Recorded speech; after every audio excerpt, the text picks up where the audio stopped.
Hello and welcome. I'm Leigh Ann Gerrans and you're watching W News, broadcasting live from the Al Arabiya studios in Riyadh. These are our top stories.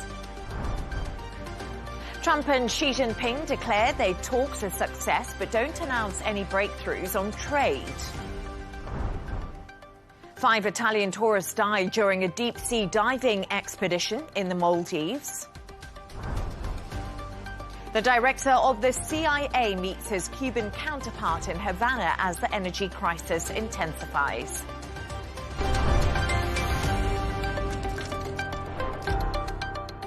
US President Donald Trump says he and Chinese leader Xi Jinping have settled many problems between the two countries as he wrapped up his historic visit to Beijing. Xi, meanwhile, said both sides agreed to stabilize trade relations, although it was unclear how much progress was made on key differences. Emily Sue has this report.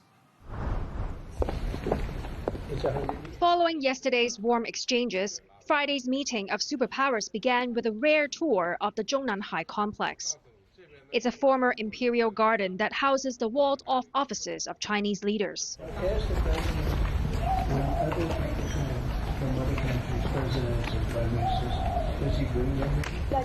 Asked how many leaders are brought here, President Xi replies, very few.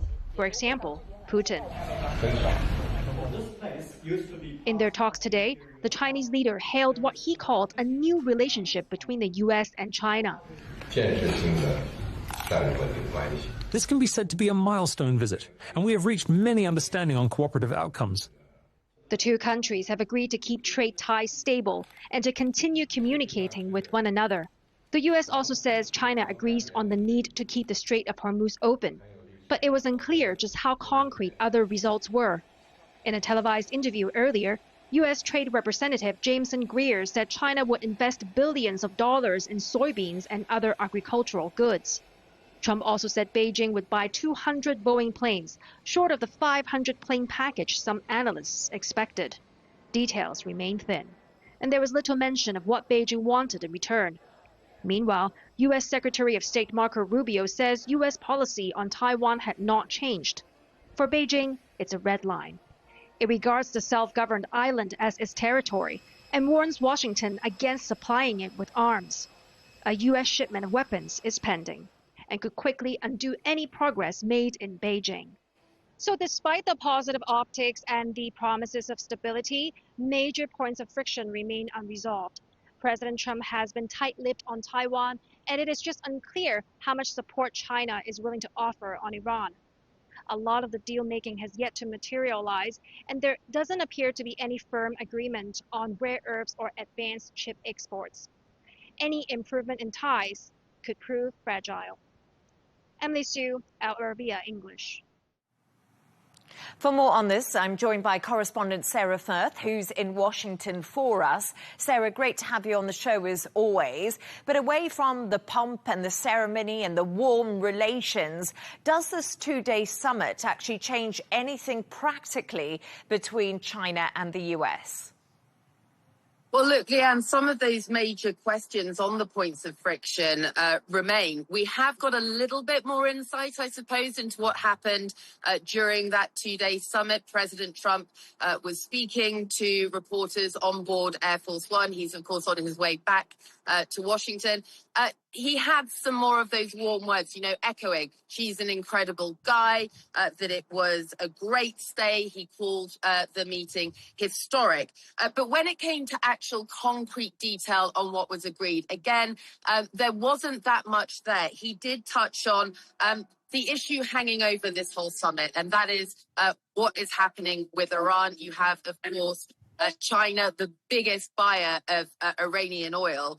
He said that when he was asked about what they discussed on Iran, look, I'm not asking for any favors. I didn't ask for any favors because then you have to do favors in return. They talked about Taiwan, President Trump saying, I heard him out. When it comes to tariffs, trade, that was a little bit thin on the ground. There are some major questions over exactly what has been trying to frame this as a constructive process, a progress made. The readout from China, the official readout, again, talking about strategic cooperation. But you had the warning from Xi Jinping and China over Taiwan. You've had President Trump not answering some of the questions around that very clearly. So, look, yeah, there was a lot of pomp and ceremony. Clearly, President Trump, like that, he referenced that visit and the fact that very few leaders get shown what he was shown.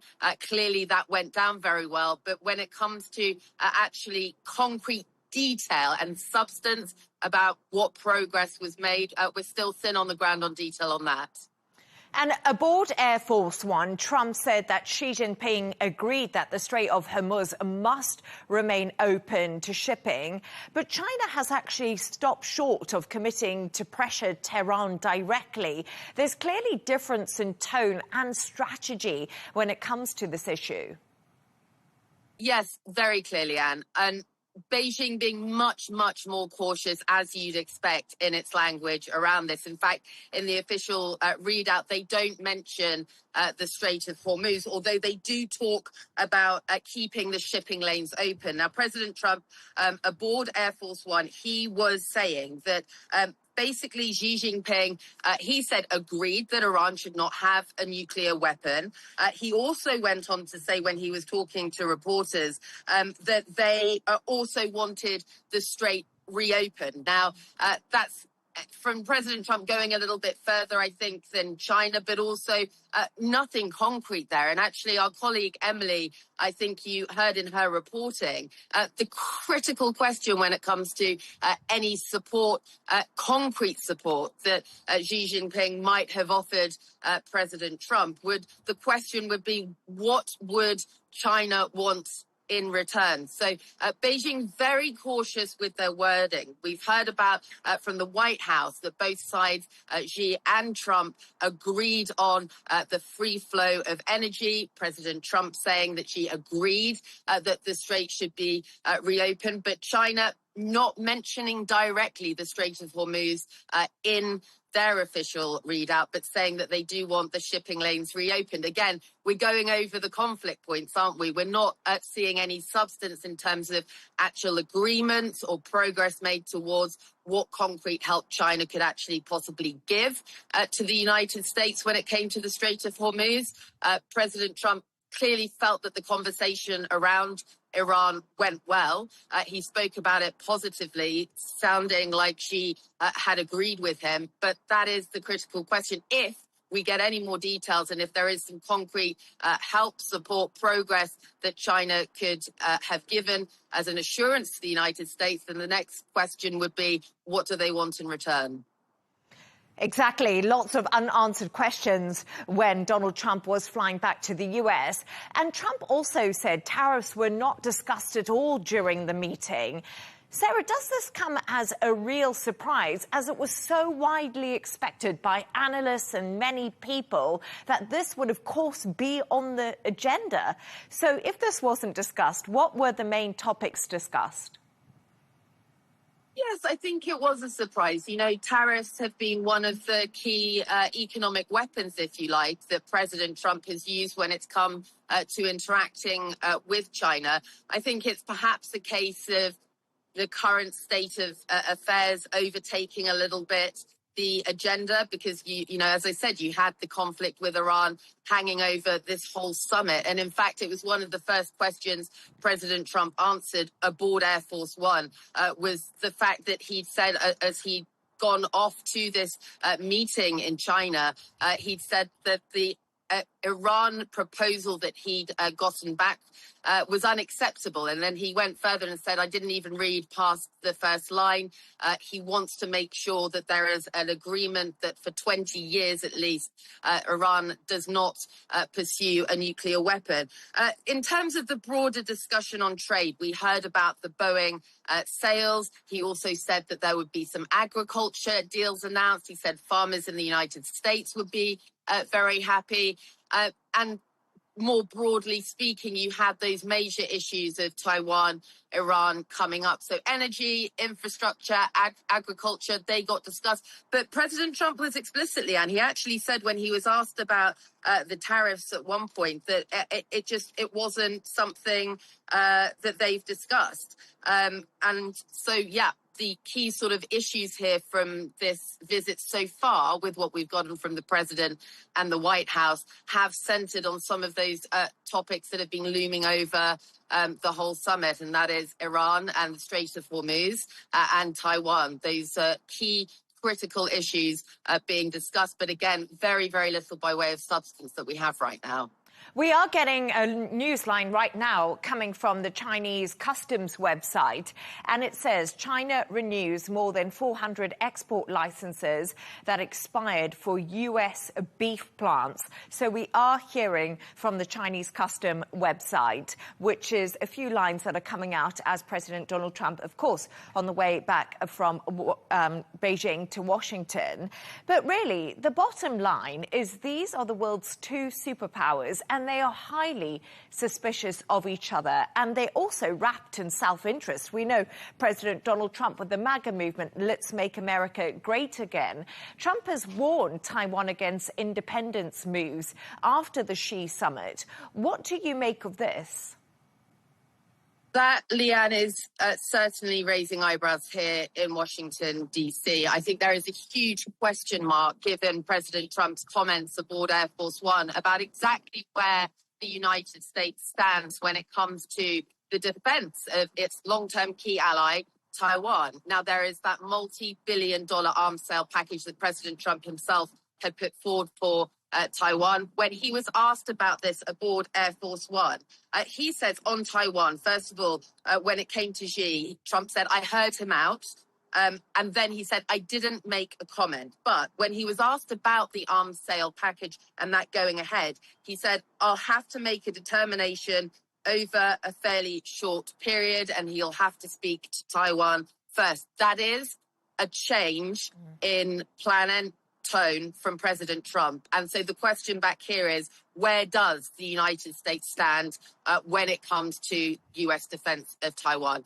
He went further because he was asked that question, and he said, look, Xi had actually asked him himself directly whether the United States would defend Taiwan if China attacked. Now, President Trump said Xi asked him that directly, and President Trump said, there is only one person and one person who knows that, and that is me. The Beijing side, though, Leigh Ann, of course, have set this as a major red line on the summit. They have said that Taiwan is the most important issue in China-US relations. And that warning cut through the smiles and the ceremony. And President Trump's answer leaves a lot of ambiguity over the issue and a lot of questions here in Washington, D.C. Sarah Firth, as always, great to have you on the show. Thank you so much.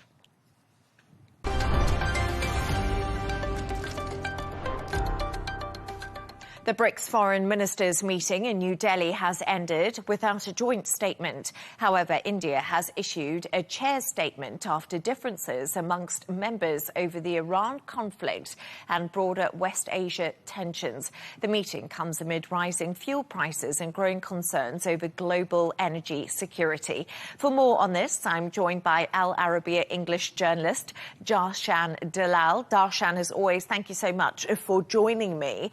Why did the BRICS foreign ministers meeting fail to produce a joint statement? Hi, Leigh Ann, great to be with you today. Today was the second and the final day of the BRICS Foreign Ministers Summit in New Delhi. It was chaired by India's Foreign Minister, Dr. S. Jaishankar. Energy security, rising oil prices, global economy, the war in Middle East were all high on the agenda in this 2 days of intense meetings between member states. At the start of the meeting, we heard from Indian Foreign Minister Dr. S. Jaishankar. He said that the member states are meeting at a time of complex geopolitical relations with a considerable flux in international relations. He also went on to say that there is a growing expectation from emerging economies and especially BRICS countries to play a stabilizing role in terms of global peace and security and prosperity. We also heard from Iranian Foreign Minister. He urged the member states to condemn the US and Israeli actions against his country.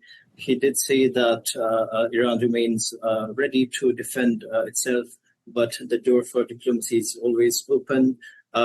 Against all this consensus among the highly sensitive topics, as you said, we did not get a joint statement from the bloc, which goes to show that there is a significant difference and divisions among the member states at a time when this particular bloc seeks to sort of expand its influence as an alternative to the Western order. And instead, we've got a statement from India, which goes to show that there's divisions among this particular bloc. Yes, really good point. As you say, there's divisions among the main bloc. But what is the main takeaway from India's chair statement following that BRICS meeting that we saw? Not particularly sure about a major takeaway. However, one significant point that is being discussed is that there's absolutely no mention of Strait of Hormuz. We have a bumper 63-point statement from India, which is the chair of this foreign ministers meeting. It goes on to talk about the ceasefire in Gaza, the humanitarian aid in the besieged Palestinian enclave. It goes on to talk about the two-state solution. It also even talks about the peace situation in Yemen.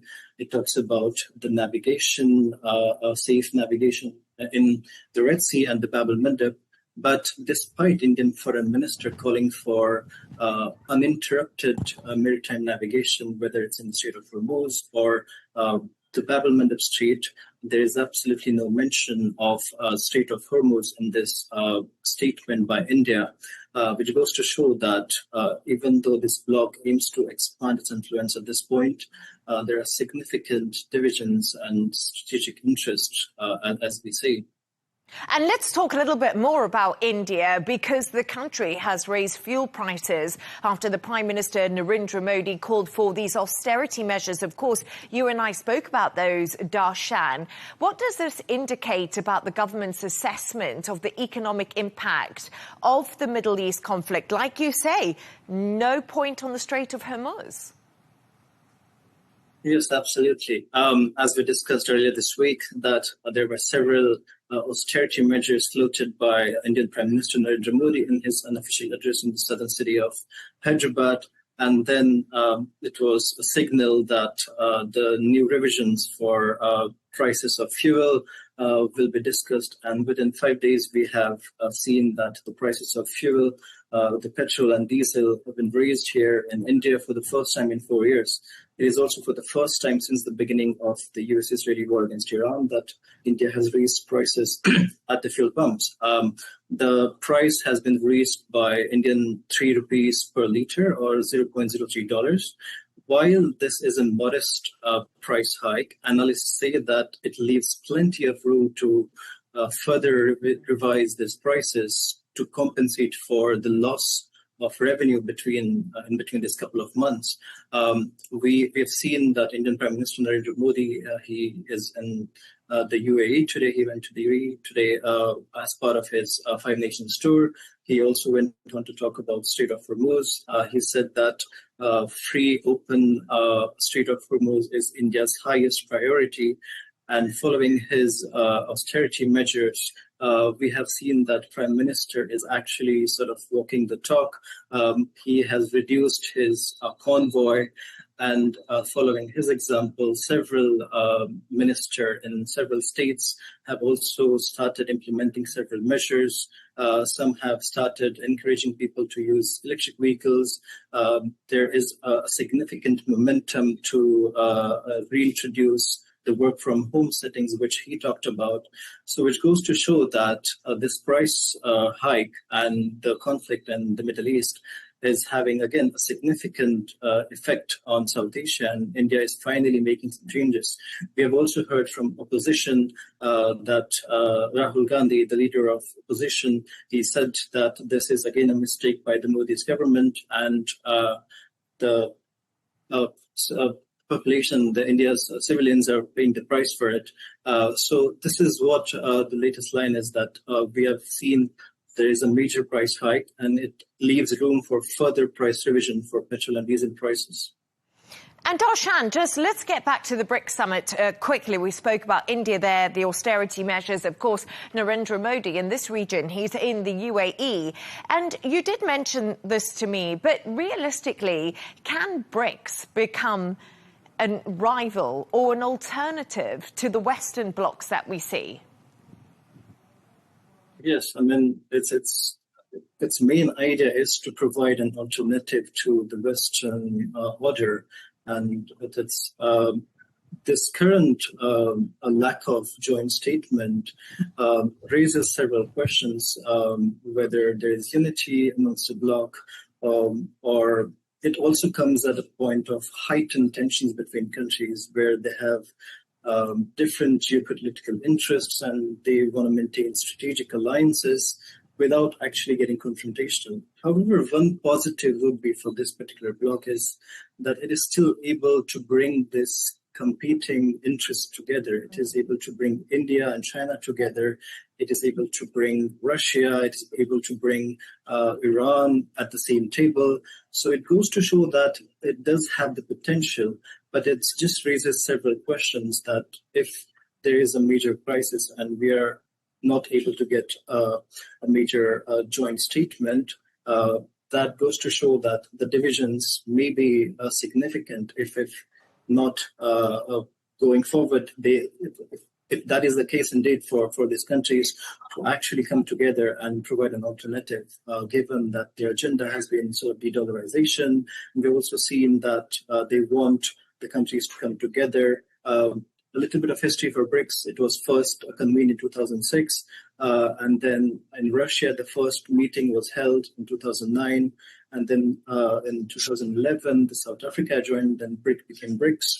So it goes to show that, and last year, we have added 10 partner countries to this bloc. So it does have a significant influence among the global South. But this is a significant point, as we raised, that if there is no joint statement coming from this major bloc, it raises several questions for the unity among the countries.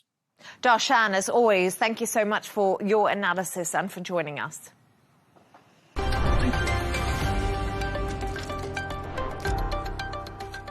5 Italian tourists have died during a deep-sea diving expedition in the Maldives in what authorities are calling one of the country's worst diving accidents. The group is believed to have been exploring underwater caves when they failed to resurface. Patrick Falk reports. Well, authorities say 5 Italian tourists died while diving near the Vavu atoll south of the capital, Male. The group have reportedly descended around 50 meters or more than 160 feet to explore underwater cave systems near Alimatha Island. Rescuers were alerted after the divers failed to return to the surface. The Maldives National Defense Force says one body was found inside a cave, with the others believed to have been nearby. Aircraft, speedboats and Coast Guard divers were deployed in a large-scale recovery operation.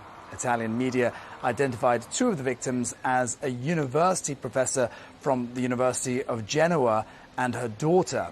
Investigators are now trying to determine exactly what went wrong. It's believed to be the worst single diving accident in the Indian Ocean nation. Experts quoted in Italian media say oxygen toxicity, equipment problems, or panic at extreme depths may all have played a role. The Maldives is one of the world's premier diving destinations, attracting thousands of tourists every year. But experienced divers say cave dives at those depths can quickly become dangerous, especially in rough conditions or strong currents. Police in the Maldives have launched an investigation into the incident.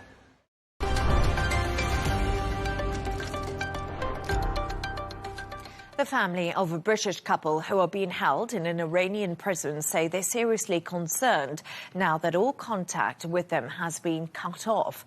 They've now not heard from Lindsay and Craig Foreman for over a week. The couple from East Sussex were detained by Iranian authorities on suspicion of espionage in January 2025 while travelling the world. They do deny all the charges. For more on this, I'm joined by Lindsay's son, Joe Bennett. Joe, really good to have you back on the show. Thank you for joining me. You've raised serious concerns regarding the lack of contact with your mother and Craig, who are inside Evin prison. Have you managed to speak to them or find out where they actually are? Yeah, it's been well over a week now, and still we had no contact. You know, we don't know if they're safe.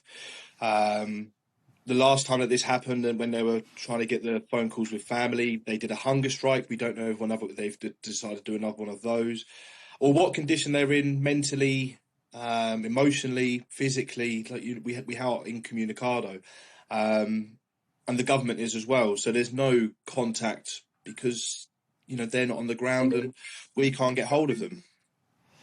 And Evin prison in Iran, Joe, is widely known as one of Iran's most notorious prisons with harsh conditions. Following the interview done with British media, you just mentioned it there, but they could be on hunger strike. Are you worried that they're in solitary confinement and have been separated from one another? What are your major concerns at the moment?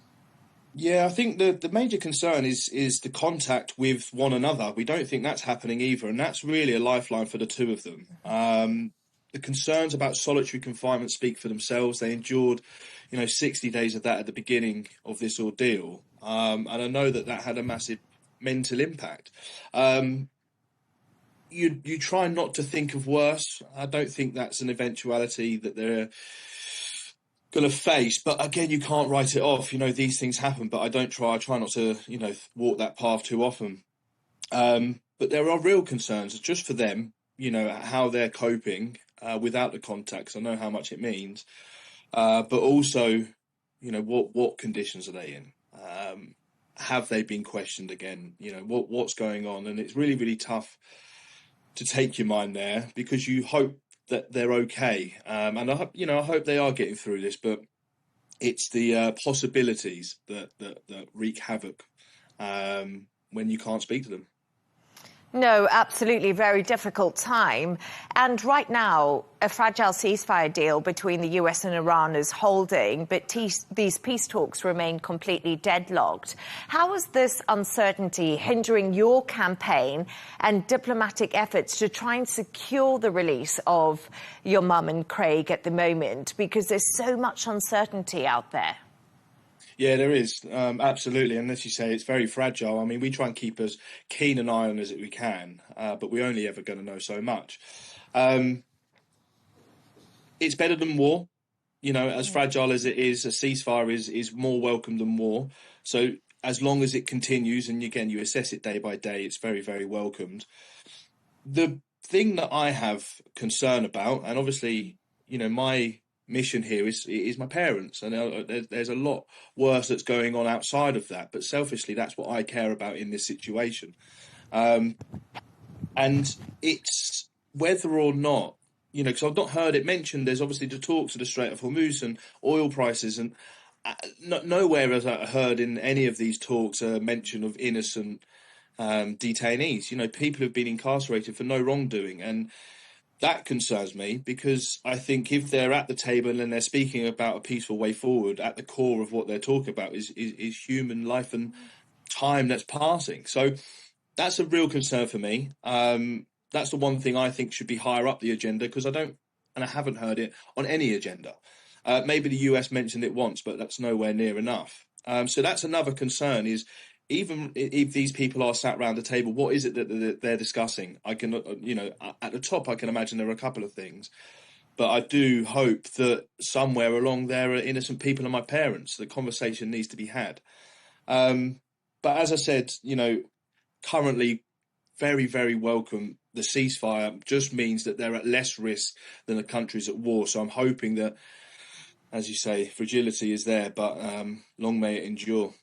And as you just said to me, Joe, your mission is your parents right now, and we're talking about this not being high up the agenda when it comes to innocent people, as you call them, inside Evan prison. But France actually recently secured the release of French detainees from Iran, which is something that has happened during the situation that we're in. Do you think the British government is actually doing enough for you right now? Well, yeah, listen, what shocked us most, and this is going back to a call that my mum had with the ambassador, was that he effectively suggested that there is no clear route forward. And as you said, France demonstrated that routes clearly exist. There has to be some communication going on for them to be released from the embassy and from prison itself. So France has found a way to bring its citizens home from Iran in this situation. Macron was very he's very vocal, and he advocated and championed his citizens marvellously. It was inspiring. But the obvious question is why isn't the UK doing the same? Why does it sound as though they're resigned to leaving my parents behind? It makes no sense. And that was the concern as well, was the tone of the call with my mum was just defeatist, when the people that need it the most to hear from the government that they're fighting for them didn't get that. It's really concerning, but I'm hoping that we can learn something from what France has accomplished, because it does mean that it is possible. Yeah, absolutely. Is definitely possible if Macron, as you said, has been pushing that agenda. But just next Wednesday, friends, family and supporters are going to be gathering in central London to mark 500 days since your parents were detained in Iran. Joe, why is this action happening? Yeah, listen, nobody here is pretending that this is easy. It's not an easy situation. And I think the question and the reason that we're doing it is to publicly get the government to actively pursue every avenue available, and to use that language, when speaking. I think it's raising awareness that in the middle of this are two innocent people, and there are other innocent people around them who've been caught up in the worst thing and the worst situation possible. What we're trying to influence here is political will. So the marches, the petitions handing in to Downing Street, we've got an adjournment in Parliament on the Thursday after that as well. So the cogs are slowly moving, but it's been 15 months. And as I say, there's been no clear progress in that time. And I just don't think that's good enough. They should, and I hope they do, and have learnt lessons from, Nazanin and Anousheh's case. The trouble is there was a whole inquiry into that as to what failed, and it looks as though his history is repeating itself. So we're really trying to push it up the agenda and get some political will into moving this along. Joe Bennett, as always, stay well. Thank you for joining us, and good luck with the march that will be happening on Wednesday. Thank you. Thank you.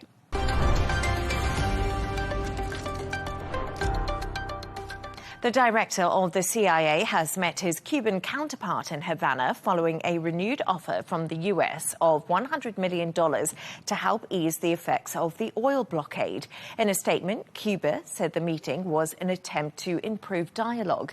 It comes as the energy crisis on the island continues to get worse as a result of the U.S. oil blockade that's forced schools and government offices to close.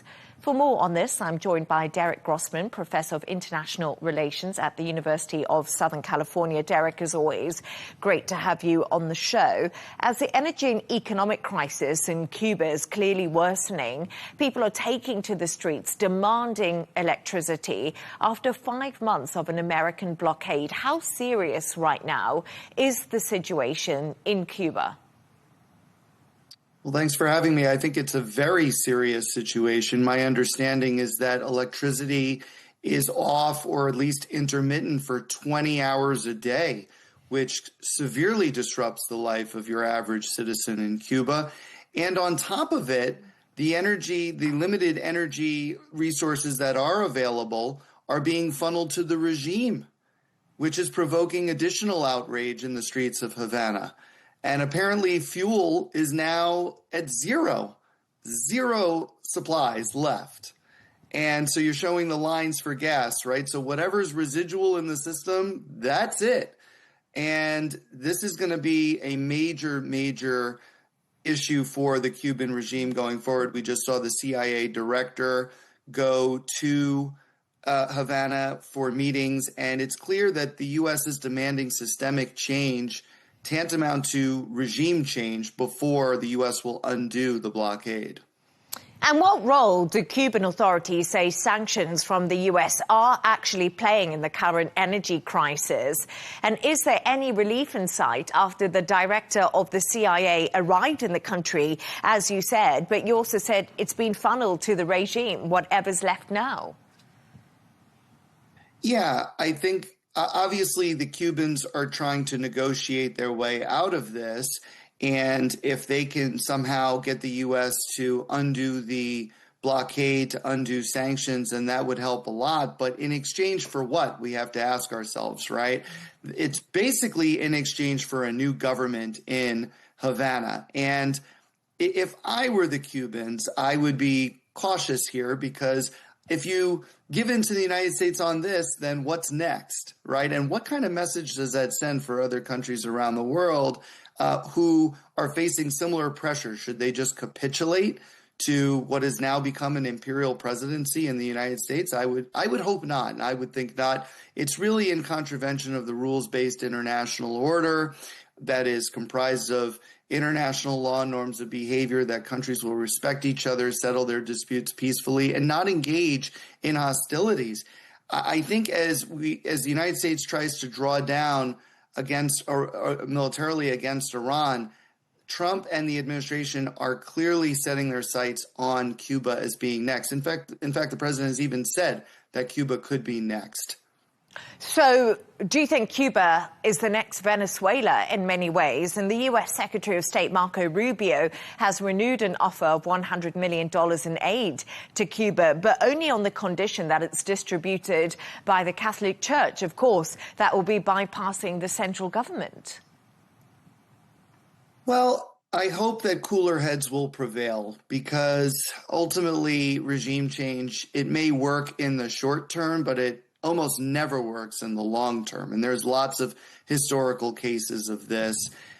And if there is a way to deal with the current regime and also provide assistance to the people, then we should pursue that possibility. But regardless of what we do, at the end of the day, it's important to negotiate. And I feel like, on the one hand, Trump has fashioned himself as the ultimate negotiator.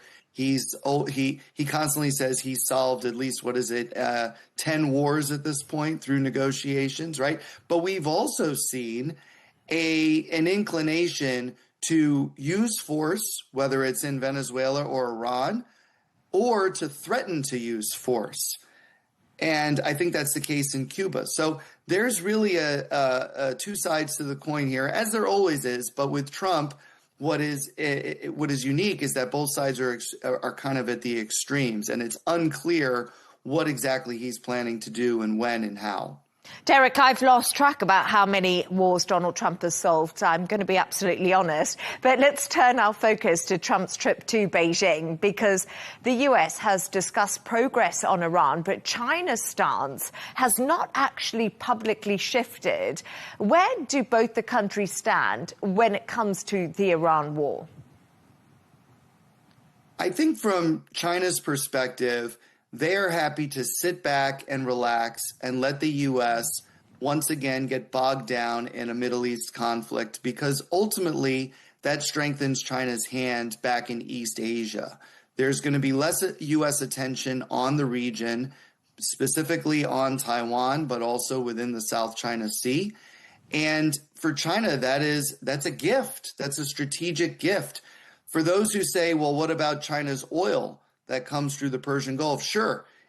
Before the war, it was something like about 50% of their oil or hydrocarbon resources came through the Persian Gulf. They purchased approximately 90% of Iran's oil. But let's keep in mind that China has been waiting for this type of moment and preparing their strategic oil reserve, their overland pipelines. They also get oil from lots of other places around the world. So if there's any country that is prepared to weather a long storm here of an energy crisis and to benefit from it, it's China. Now, on the U.S. side, Trump is looking to get out of Iran as soon as possible. As we mentioned earlier, Cuba is next, and there are other things on the president's agenda, not the least of which is putting the Republican Party in better shape to win the midterm elections in November.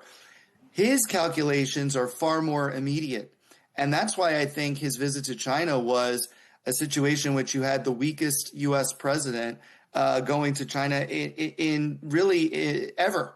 And asking the Chinese for their support to help reopen the Strait of Hormuz. I mean, we've always talked in the United States about the importance of maintaining freedom of navigation, the open seas. If we're going to leave Iran and the Strait of Hormuz is still blockaded by Iran, that's going to take a huge hit to our credibility and diminishes our power worldwide. Derek, there's a quote here I just want to end on. Never interrupt your enemy when he is making a mistake. That's something Napoleon said very many years ago, but I feel like we should end your segment on that. Derek Grossman, it's always great to have you on the show. Thank you. Thanks.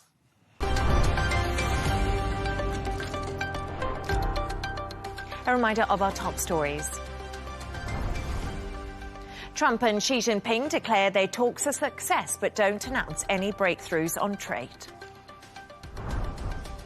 5 Italian tourists died during a deep-sea diving expedition in the Maldives. The director of the CIA meets his Cuban counterpart in Havana as the energy crisis intensifies. And that's all from us on W News. Don't forget to subscribe to our YouTube channel. Of course, follow us on X. Goodbye and thank you for watching.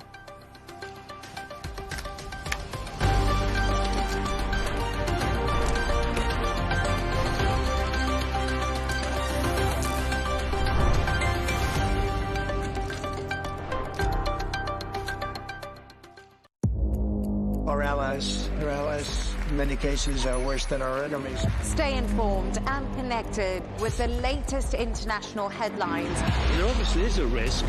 From breaking news to in-depth analysis, it would appear that this war is coming to an end. Who buys this stuff? Investors, pension funds. we deliver the most important developments straight to your screen. Iran always wanted to deal with militia. Join us for compelling, expert-driven conversations. A curfew order has been established. And an insightful look at the issues shaping our world today. There are a lot of proposals about European architecture for security. I'm Leigh Ann Gerrans, and this is W News. We dealt with this when I was Chief of Staff in the first term. Where you don't just hear the headlines, you get the full story.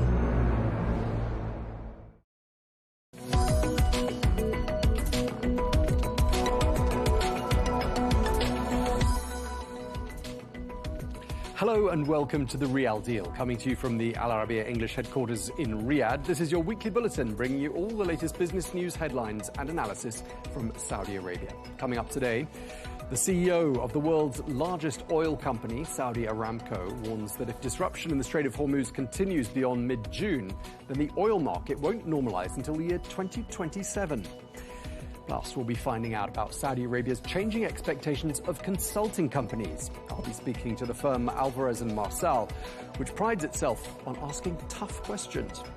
And ahead of the Hajj, hundreds of thousands of pilgrims arrive in the kingdom from all around the world. We'll be telling you about the initiatives and the resources aimed at increasing their comfort and improving their overall experience. Diving straight into our top story. The head of Saudi Arabia's Aramco is warning that the ongoing disruption to oil exports via the Strait of Hormuz could threaten the market stability as far ahead as the year 2027. The Aramco CEO, Amin Nasser, added to that warning, saying that even a few more weeks of disruption would delay the rebalancing and stabilization of the oil market even longer than that.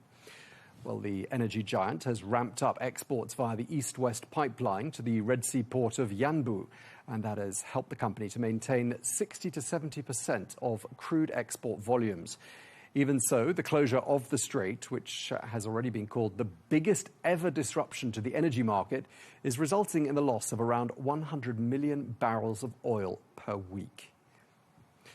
Well, we're joined now by Nuruddin Al-Hamouri, who is the Chief Market Strategist at the brokerage firm Equity Group. But thank you very much indeed for taking the time to speak to us. I was just reading those comments by Amin Nasser, the Aramco CEO, and I wondered what you made of them. Of course, I mean, it comes from someone who's very well informed about what is happening, at least in the oil market all across the board, especially also when it comes to the situation that we have. Hormuz is still closed, and at the same time, they talk about rebalancing and the possibility that this might be a short war. Yes, could be a short war, but at the end of the day, the rebalancing that is going to be the thing that will matter the most. At least for the market, and I think this is one of the main risks that this is not just an oil story anymore.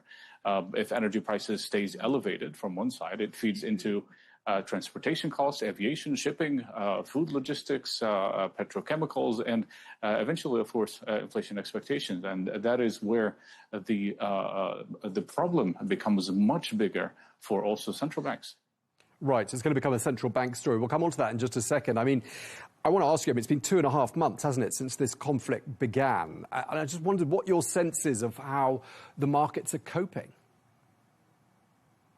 Well, I mean, at this stage, I would say markets are not ignoring kind of the risk, but they are also maybe underpricing the duration of the risk.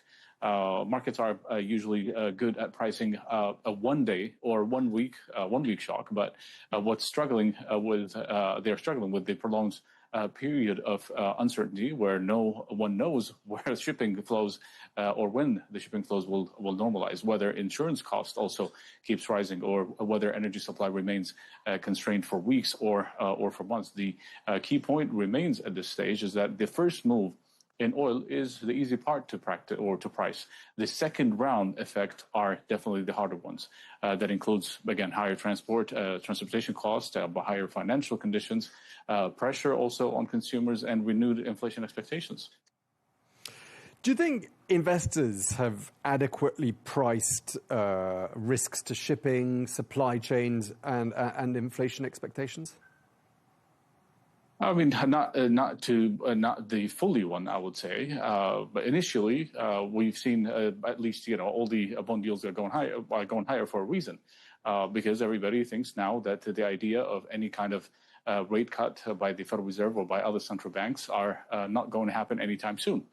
Because inflation expectations are higher, and even, by the way, inflation was sticky even before the war. So the idea to say that investors just basically shrugged off everything and as if there is no war, yes, it happened, but it happened also because of the fundamentals that we've seen, at least in the U.S.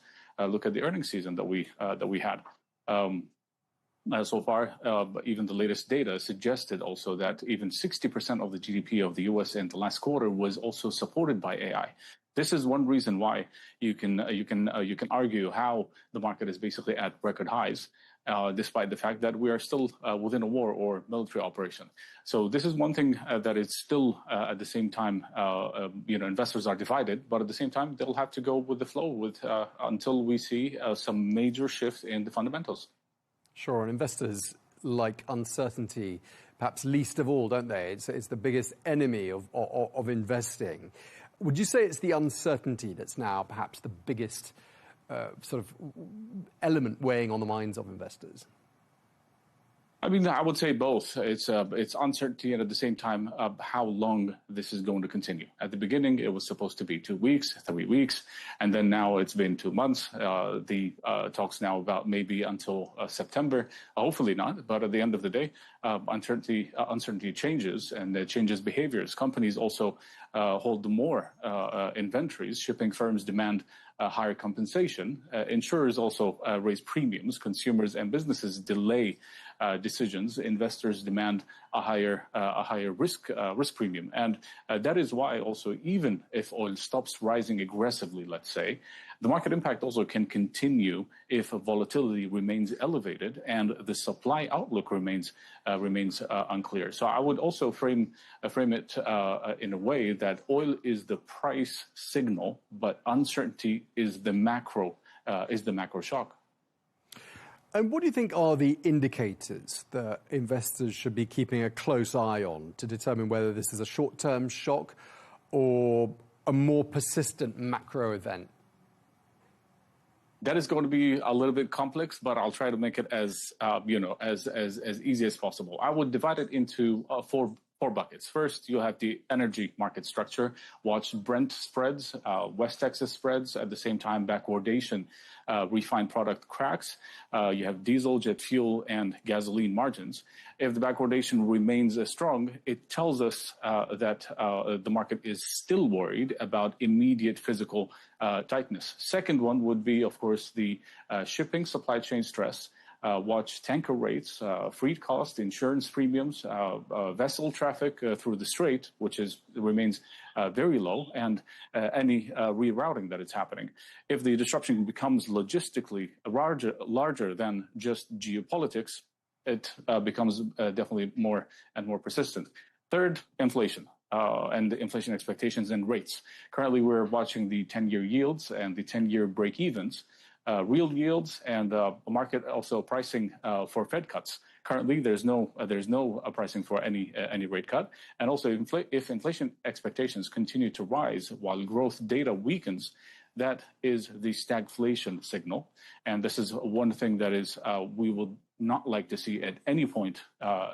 Even central banks would never be like to see such a thing. And lastly, I would say risk appetites and financial conditions. You'll have to watch the credit spreads, the dollar, the VIX, also the MOVE index, and regional equity performance. If credit spreads widen and yields rise at the same time, that would suggest that markets are moving from headline risk to macro risk. Okay, so at what point do you think energy prices get so high that they start to materially alter monetary policy? I mean, I think at this stage we are maybe getting close to it because I think at some point now we are getting closer to what we call a demand destruction. Now you are talking about Brent reached today about almost 110. Also, West Texas was about 104. Verbal interventions continued from the U.S. administration, talking about the end of the war and that's possibly a new progress that might or they made a new progress with Iran, but on the ground, this is not something that actually happened. At least this is what the markets are pricing in today. If you look at the futures right now ahead of the open, we had about 2% decline in Nasdaq, about 1 and 1.5% in S&P and Dow Jones. So for the time being, uncertainty it keeps building up, but at the same time, the more oil keeps going up and remains elevated, the more it will hurt the market in some ways. At least could not be today because yesterday we were at record high, but in the next few weeks it will definitely continue to weigh on it, especially if it remains elevated. Yeah, and just to wrap up, Nuruddin, I mean, you touched on this at the beginning, I know, but I mean, it doesn't look like this is a temporary shock, and we've already, I mean, who can say what the word temporary even means? But it's been 2.5 months. I mean, you were saying that this could evolve from being an oil story to a broader inflation and central bank story. Just tell us a bit more about what you mean by that. Yeah, because central banks were getting ready to keep on easing. There was no expectations in the market that financial conditions will shift from possible easing or further easing into tightening. This is something nobody was ready to see. Everybody was waiting for, lower borrowing cost again, lower inflation. At the same time, what happened was basically the opposite, and in a very short period of time. So you have now higher inflation expectations from one side. This also will weigh on growth. You have to look at the labor market too. This combination, when you have lower growth, higher inflation, and lower employment or higher unemployment rate, this is stagflation. This is the worst combination for central banks because they will have to decide where they will have to fight first. Are they going to fight inflation, raise rates to fight inflation, or to cut rates in order to help growth, or even at some point they might even be forced to restart QE. But this is the dilemma now the central banks will be facing, especially if this conflict continued longer than I'd say from now another month. That would be something that central banks will not be happy to see. Okay, we really appreciate you sharing that with us. Thank you very much indeed. Nur al-Din al-Hamari, the Chief Market Strategist at Equity Group. Thank you for your time, sir. Thank you for having me. Well, staying with the ongoing destabilization of the energy markets, let's take a look now at how the current commodity supply shock is changing the way people think, from governments and investors to trendsetters to businesses. Well, we're joined now from Cape Town by Charlie Law, who is a former commodities trader. He's also the author of the best-selling book, It's Not Just Mumbo Jumbo. Charlie, thank you very much indeed for taking the time to talk to us. We're going to be talking about your book in a moment, but I want to start by drawing on your expertise as a former commodities trader. I mean, have you ever seen anything like the current situation we're seeing now in the oil markets? I mean, these are totally unprecedented times, Tom. A lot of us can remember COVID, but COVID was very different because we had a demand shock, and that was very different. So here we've got a supply shock, and the demand is still very much there. Now, the interesting thing about what's happening is that at the very beginning of the crisis, we had a lot of people who were caught off guard, and there was a bit of panic, and there we saw a lot of the volatility. But since that has happened, this second phase that we're in, there's been some adapting happening, shall we say. The shock has been absorbed to a certain degree. The demand side has slowed. People are, saving and not using quite as much energy. Alternative supplies are coming on. Saudi and the UAE are diverting export away from the Strait of Hormuz. You've got other oil-producing countries increasing capacity in export production, and so there's not quite the crazy volatility at the moment, but fundamentally there is still a deficit, and we are living in unprecedented times. That's absolutely. And Charlie, once the conflict is over, and hopefully a solution will be found in the not too distant future, I mean, how long would it take for oil prices to get back down to, say, pre-conflict levels? It's a great question. I think it's the one that everyone's asking. And unfortunately, if everything was to go back to normal tomorrow, we've heard this a bit, once you've seen it, you can't unsee it. And I think there will be a prolonged period of inherent nervousness and uncertainty. Well, might this happen again? It's happened once, so it could happen again. And then there's an awful lot of replenishment from a lot of the nation state reserves that needs to happen. Those are actually being tapped at the moment to help with supply. And then a lot of the damage that's been done to the Gulf producers, that could take up to 18 months to reconstruct and bring back online. So I think that certainly in the short to medium term, we'll still see fairly buoyant prices. Now, in terms of any sort of takeaways from this chapter and lessons learned, I mean, moving forwards, do you think we might see governments, investors, businesses perhaps doing anything differently as a result of what they've learned suddenly during these last 3 months?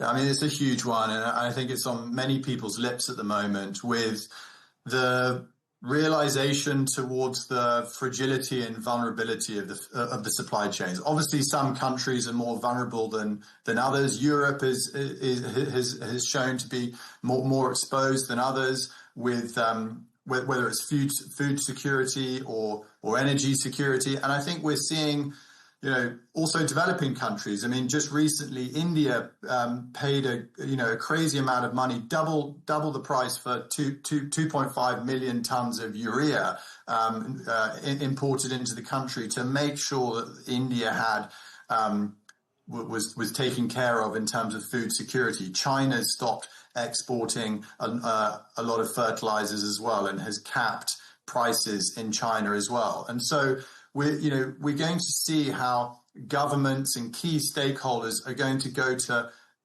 larger levels in the future to make sure that their citizens are protected. We've also seen how this has been interesting for the green transition and renewable energy, and that's interesting for investment and trends as well. And rearmament and defense. We've seen what Germany's done with its defense budget, and America going from $1 trillion to $1.5 trillion. And it's almost like the rules have changed. The old peace assumptions aren't there anymore. And then, you take just those two things on their own. You've got the rearmaments and the defense of nation states increasing their budgets and focusing more on renewable energy. Then all of a sudden you're like, okay, so what do we need to do that? And then that all of a sudden points to rare earth elements and critical minerals, and a lot of that's in China, whether it's originated from there or processing there, and that ironically exposes another fragility and vulnerability in terms of supply chain. So it's fascinating, but there then potentially lies opportunities again for businesses and investors, because mining in the West, regulation, environmental permitting, that could change, that could loosen. So it's absolutely fascinating, Tom, to see how things could play out after this. Right, just turning the page on this segment of the conversation, just lastly, before we move on, I mean, investors do not like uncertainty, do they? I mean, you know that better than anyone. And I'm just wondering whether perhaps one of the worst outcomes is perhaps a period of prolonged stalemate here, Charlie. You're absolutely right. And, it's very hard to forecast, Tom, what will actually happen. But if this stalemate does continue, then, it's hard to ignore that a more structural problem is inevitable. We don't have a crystal ball in terms of the demand and the economies and how much those will contract around the world. But, ultimately, if you can't get enough helium and fertilizer and aviation fuels and LNG to basic industries from, textiles to fuel production to plastics, it touches everything. And if it costs more to produce things, if there's less things and it costs more to transport them to the right places, then ultimately this is going to get passed on to the consumer. And unfortunately, that's going to end in higher inflation. Charlie, let's talk a bit more about you and a bit less about commodities and energy. I'd like to know about your transition from being a commodity trader to being an author and an executive coach. How did that transition happen? Yeah, so, I was a physical commodity trader, Tom, for over a decade and a mining entrepreneur in industrial minerals. And my hand was forced, to be honest with you. I got diagnosed with severe burnout, and on reflection, the firefighting, operating a lot of emerging markets and high volatility and working in a high cyclical environment and being on airplanes all the time, that's what caused my burnout. And when I was forced to take time to really I suppose, heal and look at myself and what I really wanted, I lent into the world of personal growth and personal development. And it really just gave me a perspective. And I realized that burnout wasn't really about just working too hard. It was really the psychological aspect of it. Why are we pushing ourselves too much possibly? What do we really want? What's important? How, what's going to be the right position for Charlie to get what he wants in life? What matters actually to Charlie? And a lot of those questions helped me arrive to a career transition in executive coaching and writing the book. Yeah, okay. So, tell us a bit about the book. I can see a copy of it on the shelf just behind you there. What's it's not just mumbo jumbo actually about then? Sure. So, a lot of these things in life are born from our own frustrations, Tom. And, I was the slightly skeptical Brit when I got into a lot of this personal development stuff, but I got into it through necessity, and I found it a bit of a minefield, to be honest with you. And I got into all things from spirituality to psychology to philosophy, neuroscience, and I found particularly that a lot of the books, dare I say, a lot of them were maybe a little bit oversimplistic, condescending even, and maybe sometimes just a couple of good ideas, but dressed up in a much larger book. And what I wanted to do is to create something different, and I wanted to demystify the mumbo jumbo and really make this sort of stuff accessible, maybe to people who haven't explored personal growth and personal development. But I also wanted to create a great story as well. I think a lot of these books, personal self-help books, can be quite preachy and a little bit one-dimensional. And so I wanted to write a great story and weave all the lessons in along the way. Yeah, because there are loads of cliches, aren't there? And they're sometimes quite sort of cringe-inducing, these self-help books. I mean, would you say your book is perhaps the self-help book for people who don't do self-help books?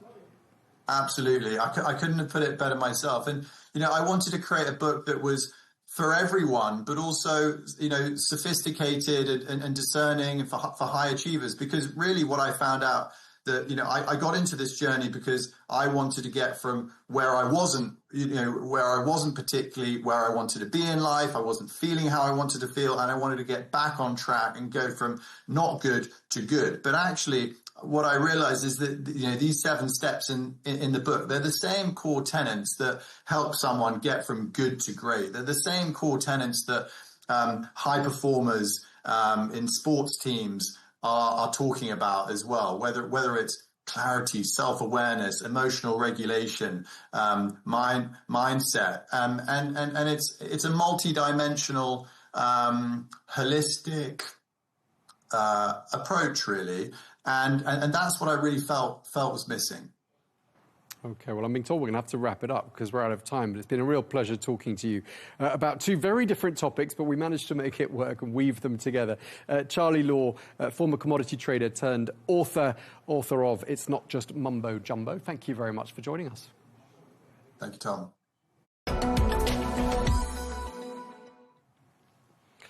Now, Saudi Arabia has strong demand for consulting services, right from the early days of Vision 2030, which was launched more than 10 years ago, to the present day. This is the country refined and redefined its spending priorities. Well, the goals, initiatives and subsequent giga-projects have involved the mobilization of experts from all corners of the globe to connect with local talent who are actively contributing towards these goals.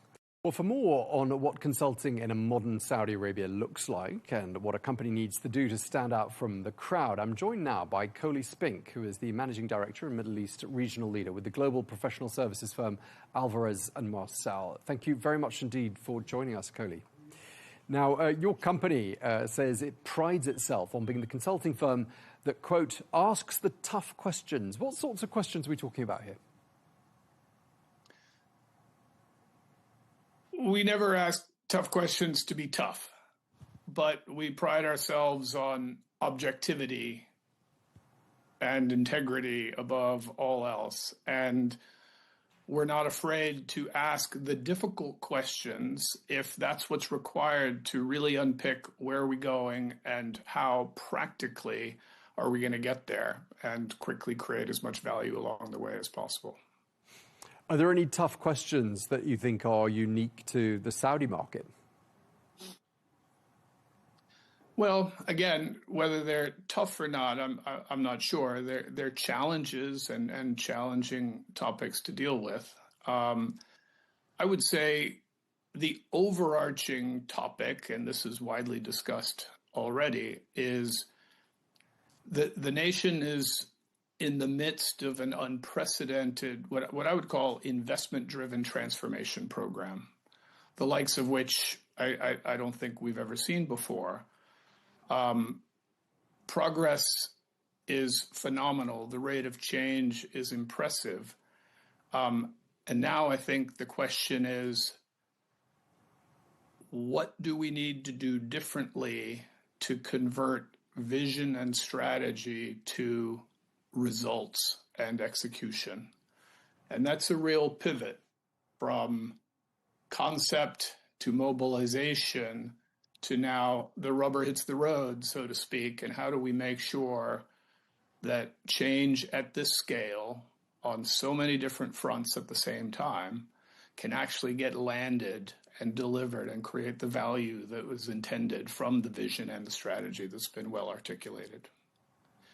That to me is the big overarching question. And then I think there are two very important subsets, again, frequently talked about, clear areas of focus, but still take quite a lot of effort. One is the talent question, when underlying Vision 2030 is the creation and development of new industries, new economies, new sectors. How does Saudi take its very rich, young resource base from a population perspective and ensure that the capabilities are there to step in, run, manage, develop, and grow these new industries and new sectors that are being created? And the close cousin to that conversation is the technical capability, the technology, the intellectual property.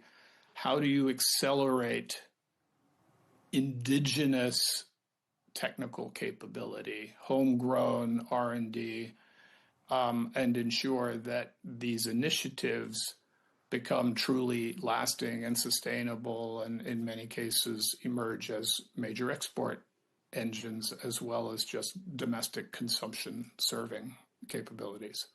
Okay. I wanted to ask you about a white paper that your company put out recently. One of the things it says is that Saudi Arabia can compress or compact into a much shorter space of time what it took other countries decades to achieve. That's one of the things that this white paper says. What's the rationale? Tell us a bit more about that theory. Well, you're talking about the localization of industrial capability, I think. And, you know, the world has seen many, many examples of this story play out.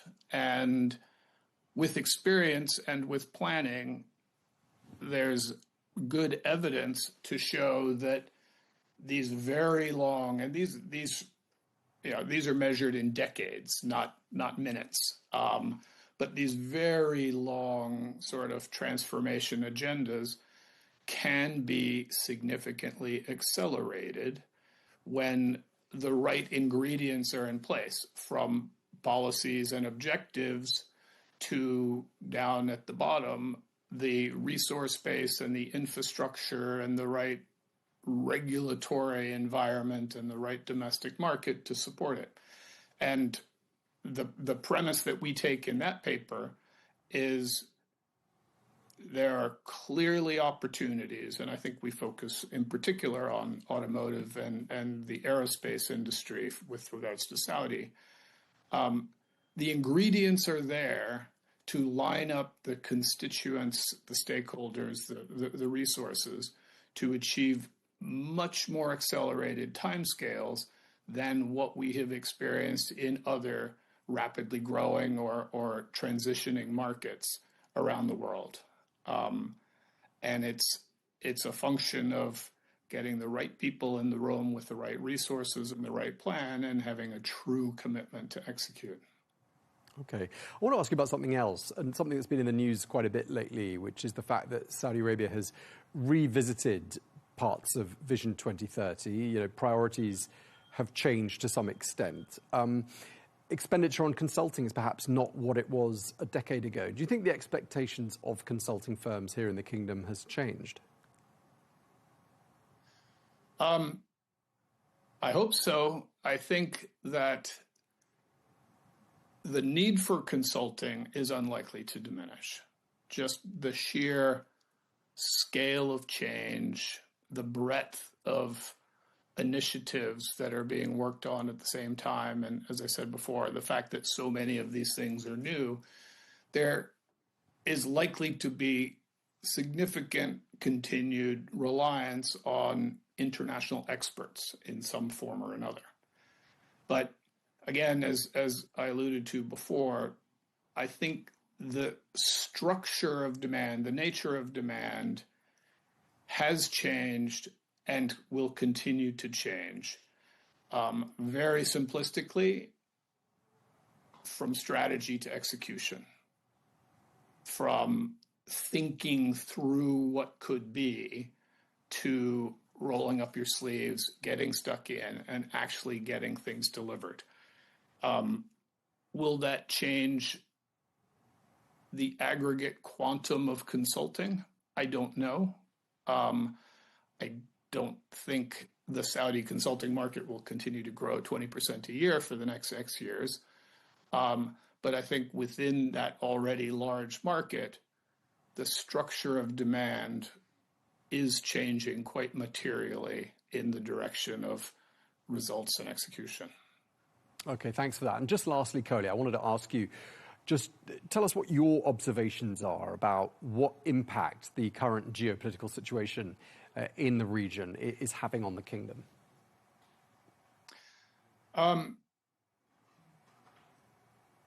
Clearly, there's uncertainty, volatility, and risk that's affecting the kingdom, the region, and the globe, quite frankly. Interestingly, I think from a regional perspective, Saudi is relatively well insulated to some of the shocks of this because of the richness of its resource base. It's a real country with a real population. It's less dependent on sort of tourism transients to support the economy. Nevertheless, there are real impacts. I think the risk premium for attracting capital is going up.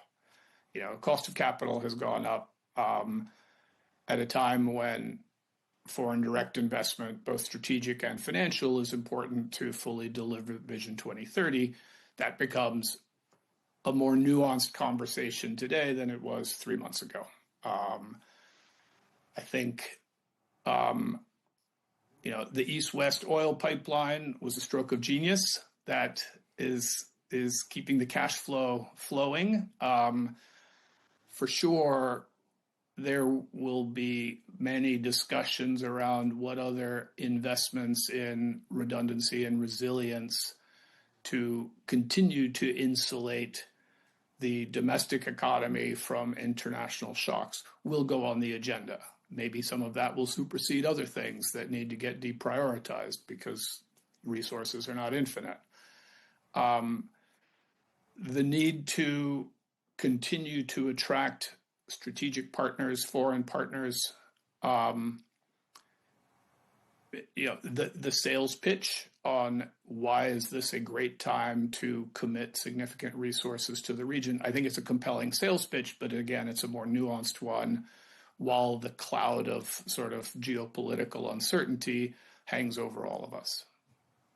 Okay, well, we're going to have to leave there. We're out of time, but really appreciate you sharing your thoughts with us. Coley Spink, Managing Director and Middle East Regional Leader with Alvarez and Marcel. Thank you very much indeed for your time, sir. Thank you, Tom. And finally, more than 860,000 pilgrims have already arrived in Saudi Arabia ahead of the upcoming Hajj pilgrimage. Well, the kingdom has ramped up preparations to host them for what is one of the world's largest religious gatherings. Well, speaking at a Riyadh conference, the Hajj and Umrah minister outlined the new projects which have been implemented to increase the comfort of pilgrims during this hot summer month. The capacity of the Mina area has been expanded through creating the Kidana Al Khaif camps, which cover an area of 24,000 square meters near the Jamarat walkway. In addition, more than 60,000 trees have been planted as part of the Green Emotions initiative, which is 3 times more than last year. The cooling system, which includes more than 6,000 misting poles, has been activated to contribute to improving the environment and creating a more comfortable atmosphere for the pilgrims. And that was Tawfiq Al-Rabi'a, Saudi Arabia's Minister of Hajj and Umrah, speaking there. Well, thank you very much indeed for watching The Real Deal. That's all we've got time for. Do stay tuned, and we'll see you again next week.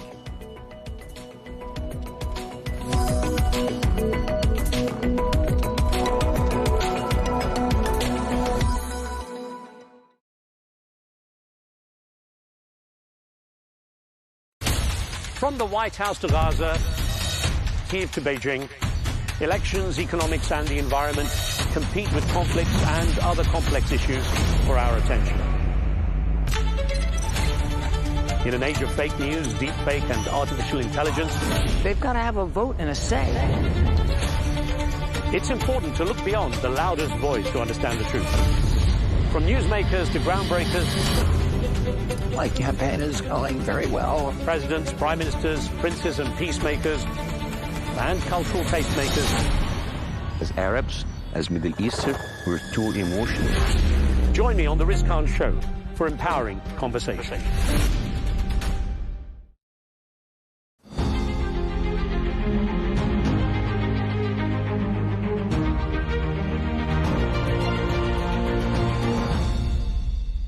This is Ramda Abul Azm, and I would like to welcome President of Finland, Dr. Alexander Stubb, in this exclusive interview for Arabiya English, and of course we welcome you with us on Arabiya English. Thank you very much.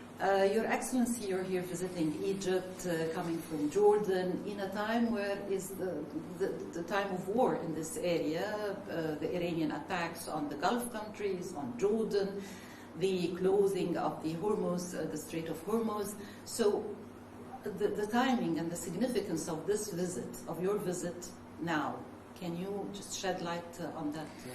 I think it's very important that me as a president coming from the north has good connections with this region. I've been to Egypt before, I've been to Jordan before in various capacities, but of course right now we live through very dangerous and precarious times around the world, and many of the conflicts that we see, whether it's Russia's war of aggression on Ukraine, whether it's the US, Israel and Iran, or Iran and the Gulf states, or Israel and Lebanon, Israel and Gaza, Israel and the West Bank are interlinked. So for me it's been very important to hear the views of His Majesty the King of Jordan, or His Excellency the President of Egypt. And so I learn a lot during these trips, and then I can take this back to my European colleagues and friends and allies. Of course, the current situation as regards the negotiations between the United States and Iran, Islamabad, is just surrounded by ambiguity, confusion.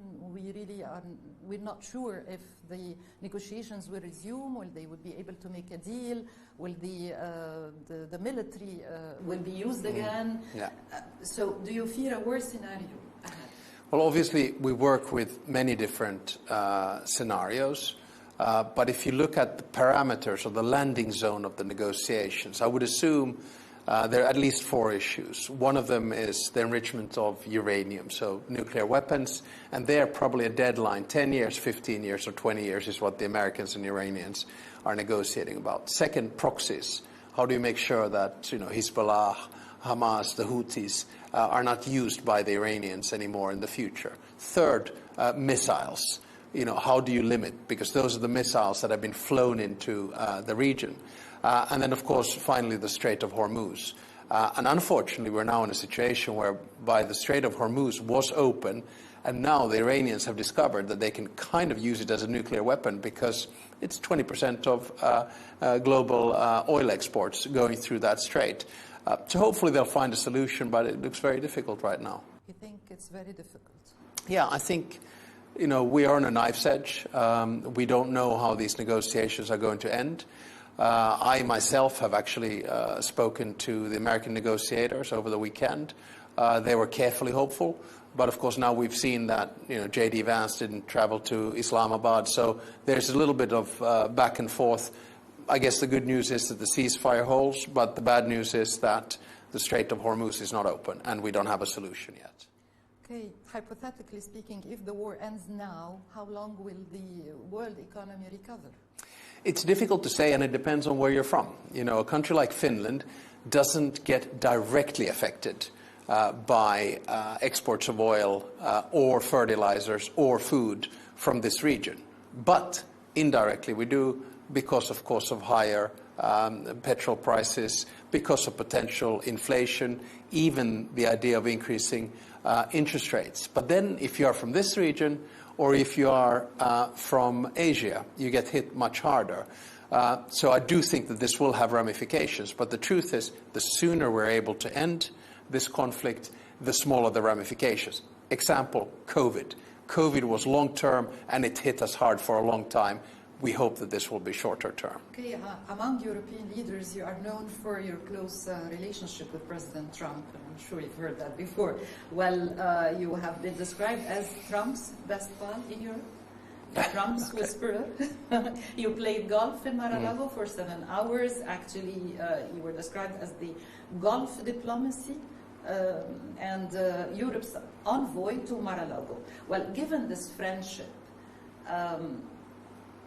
could you mediate in this war between Iran and the United States? Well, first of all, I don't want to inflate my role with the President of the United States. You have to remember the President of the United States is very much his own man. So I am privileged in the sense that I have a relationship with him. We're able to communicate, text, or call each other. But if I get one idea through out of 10, I'm very lucky. And usually the things that we discuss are a little bit out of this region. Icebreakers, which we sell to the United States, NATO, and then Russia's war of aggression in Ukraine. So we haven't really spoken that much on Iran. And I don't think the Americans want Europeans as mediators. That's why they're using the Pakistanis. And actually previously the Egyptians and the Omanis as well. So I think this is more of regional mediation. Ukraine and Russia is a different story. Of course. Well, Europe's leaders refuse to support the United States in this current war with Iran. What is Finland's position, especially since you have expressed solidarity with the Gulf countries and also Jordan that are facing Iranian attacks?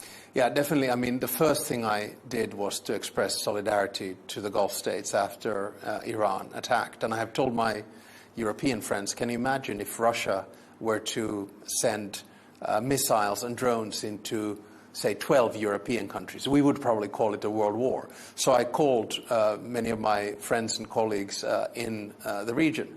Now, Finland's position is the same as about 40 to 50 countries around the world, led by France and the UK, who want the Strait of Hormuz to be open, who want to respect the freedom of navigation. And our involvement will be very similar to what it has been in previous events like this, through Atalanta missions and others. But we don't really have any warships or anything like that we can send. And I think the European approach is that once we have a ceasefire and a peace agreement, if there is a necessity then to monitor that and to make sure that the Strait of Hormuz stays open, then we can come in and help together with our allies. Okay, President Trump has also criticized his European allies for not supporting the United States during this war. Well, does Europe intend to redefine or rearrange its relationship with the United States? And could you mediate between the United States and Europe, given the proximity you have with the President? Well, I guess the starting point is to say that, the war in Iran is different from what we have usually experienced, in the sense that there was no prior consultation of allies. It was very much an American and Israeli endeavor. Having said that, it is absolutely clear that we want to help the United States to solve it. And as an individual partner and an ally to the United States, I'm sure, much like the United Kingdom or anyone else, will try to help us as best we can. When it comes to US-Europe relations, I still believe very strongly in the alliance. And I know that, there are a few ripples in the relationship right now because of the language that's been used. But I think, we try to work on a close bilateral relationship, especially on defense cooperation with the United States. It's mutually beneficial. I mentioned the icebreakers that we sold to the U.S. We just bought 64 F-35s from the U.S. So we'll continue on that track. And then, of course, it's in our vested interest keep the United States engaged in NATO. But we're realistic. We think that Europe should take more responsibility of its security. But I'm not going to give advice to NATO allies who've been there from the beginning. We've only been members for 3 years. Yes, I'm talking now about NATO. Well, Finland officially joined NATO, driven by the security concerns after the Russian-Ukrainian war. You share a border with Russia around 1,300 kilometers. Well, President Trump has threatened to withdraw from NATO, but you stated that there are no indications of a U.S. withdrawal. Exactly. Are these confirmed assurances that President Trump or the United States will remain in NATO? Yeah, I look at it from both a military and a political perspective.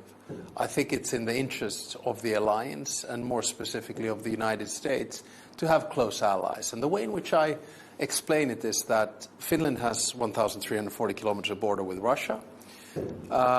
In Lapland, above the Arctic, we are 100 kilometers away from the biggest nuclear arsenal in the world. And those nuclear weapons, whether they're in submarines or missiles or bombers, they are not directed at Helsinki, Stockholm or Oslo. They are directed at Washington, D.C., New York or Los Angeles. So therefore, it's in the vested interest that countries like Finland, Sweden and Norway can continue to monitor and share intelligence with the United States what is happening with these nuclear weapons. Having said all of that, I think what will happen is a controlled burden sharing, where we will see probably less troops from the United States in Europe, some less conventional material, which will be replaced by Europeans. But I think that the alliance will stay strong because it's in the military and political interest of the United States to do that. Well, if the United States, decides to withdraw, can we have a European NATO? Well, I don't deal with hypotheticals because I think you need to deal with the world as it is. I think that's a good starting point.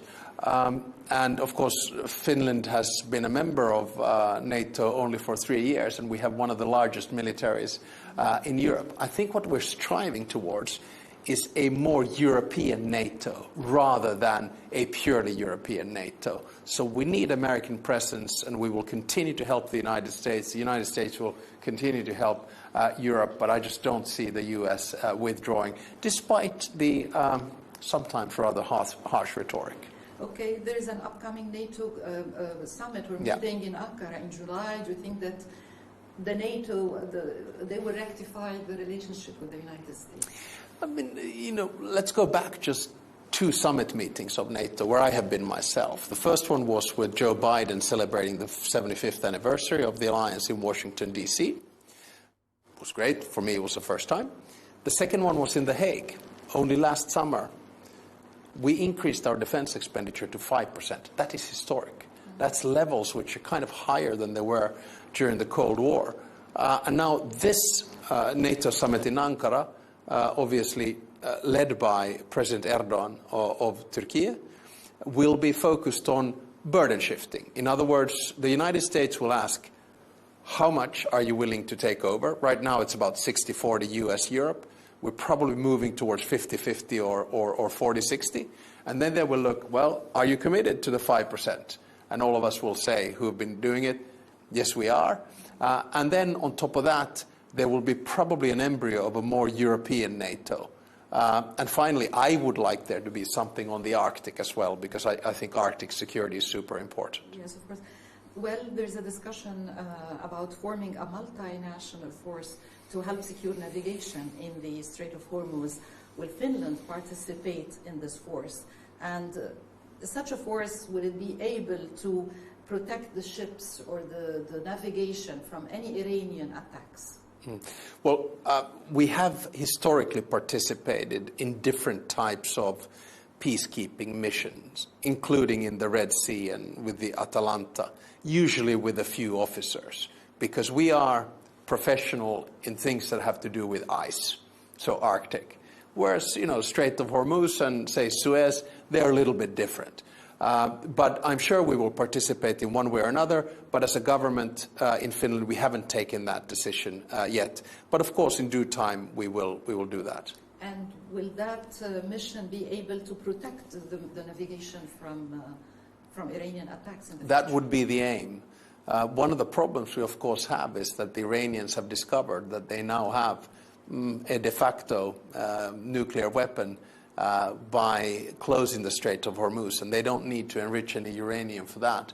And I hope that we can come back to the tenets of international law, freedom of navigation, and keeping the Strait of Hormuz open. I think it benefits everyone. Okay. There's a European summit in Cyprus next Friday that will be attended by the Egyptian president, also the Jordanians and the GCC Council, the Syrian president. This will address the repercussions of this war on Europe. What do you think can come out of this? Okay, I think what's happening now is we are seeing a realignment of power in the world. And for me, that means that, the United States has a new type of a foreign policy, and, they can have that. That is their choice. Russia has an old type of foreign policy. And the question is, what should Europe and this region do together? I think it's time for us to deepen our economic cooperation, deepen our security cooperation, even deepen our defense cooperation. And I think Egypt is in a super important role here because, of course, it is sort of in the middle of it all in the Horn of Africa, North Africa, Middle East, and with a link to Europe. So the closer we can bring the Middle East and this region to Europe, the better. I think we're running out of time, but I still have a few questions. One of them, of course, about Russia. Have the U.S.-led peace talks between Russia and Ukraine reached the dead end?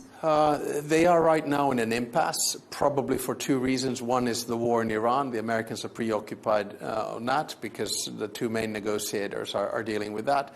And the second one is an unwillingness of Russia to forge peace. There is a 20-point plan, but there are still outstanding issues. We work on three case scenarios. One is that the war continues, two is that we get peace, or three is that one or the other party is weakened. We believe that scenario one, the war will continue, and Ukraine is in a much, much stronger position than they were a year ago. Okay, why has Finland not officially recognized the Palestinian state, despite the fact that you are supporting the two-state solution? We support the two-state solution. We're looking for decisions that are based on international law, the borders of 1967. We do a lot of humanitarian aid. The Finnish constitution is such that the government proposes a recognition and the president decides. And as president, I have told the government that I would be willing to recognize a Palestinian state. The government, with two parties against, two in favor, haven't come to a conclusion. But this is a question of time. Finland will recognize Palestine when the time is right from a Finnish perspective. Okay, of course, we've heard about the Gulf diplomacy. There is also the sauna diplomacy, very famous Finnish sauna. Which is more effective from your point of view? Probably in golf you spend more time with your counterpart, about 4 hours, whereas keeping a foreign dignitary in a sauna for 4 hours at 100 degrees, I think I would call it torture. Can you try this with President Trump? I think I'll stick to the golf course. But sauna is wonderful because it's the only international word that comes from Finnish, and everyone knows what it is. Okay, Finland is one of the happiest countries in the world. So 8 years ago you gave a speech about how to achieve happiness. Given the circumstances now after 8 years and you're president and you're touring the world, are you still able to maintain your happiness? I am personally. I think happiness comes from meaning, and I feel that right now I have a meaningful task as President of the Republic, which has an impact both in Finland and globally. And I'm of course very happy that Finland has been ranked the happiest country in the world for 8 years running. And I think it really comes down to basics. You know, we have an equal society, we have a good education system, and we have a love for nature. So let's keep smiling and keep meaning in life. I'm quite happy.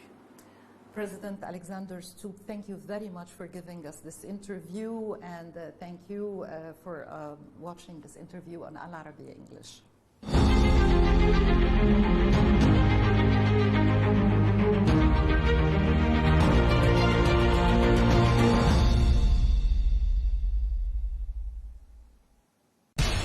We have to take care of our people, and we're going to take care of our people first.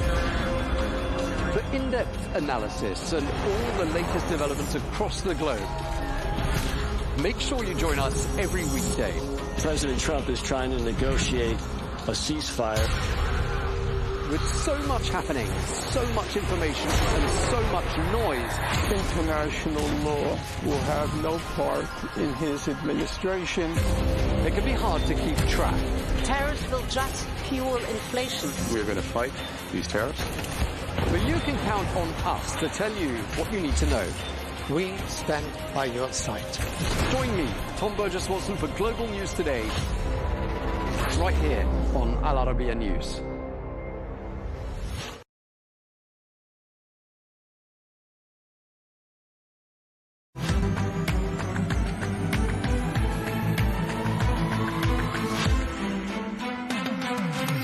Africa is at a crossroads.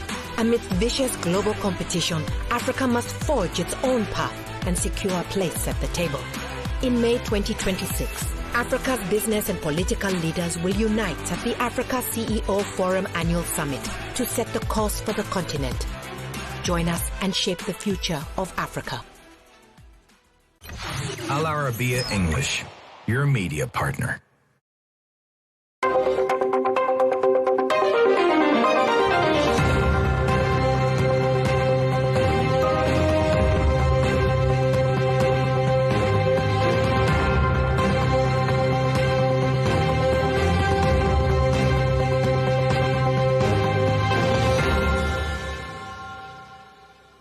Hello and thank you for joining us for this special coverage for Counterpoints on Al Arabiya English, coming to you from the Africa CEO Forum in Kigali, Rwanda.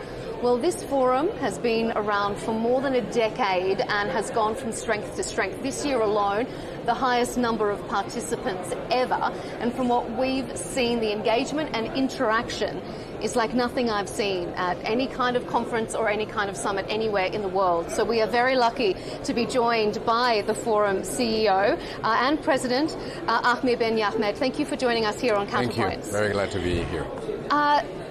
It has such a high reputation, this forum. I mean, I don't know if you think it's a positive thing to be called the Davos of Africa, but that just shows the high level of respect that the forum has gained. What makes it different from other kind of events of its sort, maybe on the continent or elsewhere? I think the original purpose makes it very different. So we started in 2012 on the basis that, first of all, the African private sector was not internationally recognized. We have been a company that has been operating in Africa since 1960. We're going to celebrate our 70 years birthday. And we were witnessing a private sector that was vibrant, with hundreds and thousands of companies that were doing above $100 million, $300 billion. And we were still seeing this image of Africa, dealing with aid and everything. So we said, okay, the interesting thing would be to create a platform, an international one, to recognize the strength of the private sector internationally, but at the same time towards the public officials in Africa, because very much at that time the private sector was not recognized yet as a driver of growth. So we started in 2012 with 400 participants. Now, as you said, it's 2,800. So it's been a major success. But this success was based on one very specific thing. We started by trying to gather the African shareholders of family businesses. Okay. That's what we tried to do from the very beginning. Because we said, okay, you were talking about Davos before. Davos is a place for multinationals in general. And the network of companies in Africa are family business. Most of them are. You have, of course, international investors, but at the time, the type of companies that were rising was family businesses. Family business created in 1919, for example. There was this liberalization and privatization. All this company grew out of this, and slowly but surely, since 2000, they started growing, and we wanted to give them that space because we thought that they were going to be the drivers. International companies have always been coming, but they had no stakes stakes in the game, really. So we said we need to create a platform for an entrepreneur from Côte d'Ivoire to start talking with an entrepreneur from Kenya, from Nigeria, with Angola, etc., etc. And so it has been a steady rise, now a super success, as you have seen. And we had 3 goals. First goal is to make sure that the public sector recognize the interest of private sector-led growth. Second, to create a platform to bridge interest between private sector people. And 3, create a platform to bridge the private sector with the financial investors. And I think we have been very successful to that, and I think that's what makes us different.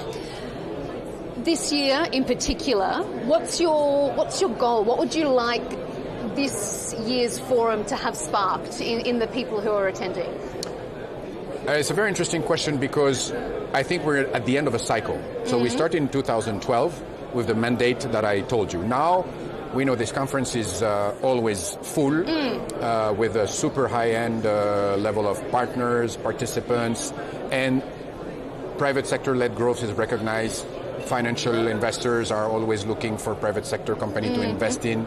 The governments are always, looking for private sector people to bring them on trips and everything. So this first part of our mandate is finished. Okay. So the second part of the mandate, so we were trying to say, okay, what is the next frontier? And we're very convinced that now the next frontier was born from the CFTA. So it's the Continental Free Trade Agreement that was voted in 2019. And the idea is to create a common market in Africa. So, of course, Europe has taken 40 years to build it. But we hope Africa will do it much quicker. But it means that we're talking now about integration. And there's a new factor is that because of the ongoing state of global affairs, a lot of companies are retreating. International companies are retreating from Africa. So it leaves a void for African companies to take their spots. But if they want to take their spot, they need to get to their same type of scale. So the discussion now is how we help our companies get to a internationally recognized scale. If we want a JP Morgan or Citibank, an African Citibank, they need to have scale. So right now there's, for example, let's say 10 to 20 financial institutions that can, possibly say we can be the next one. But it's not going to be 10 to 20, so it's going to be probably 3 to 4. So we have created another forum, which is called the Financial Summit, Africa Financial Summit.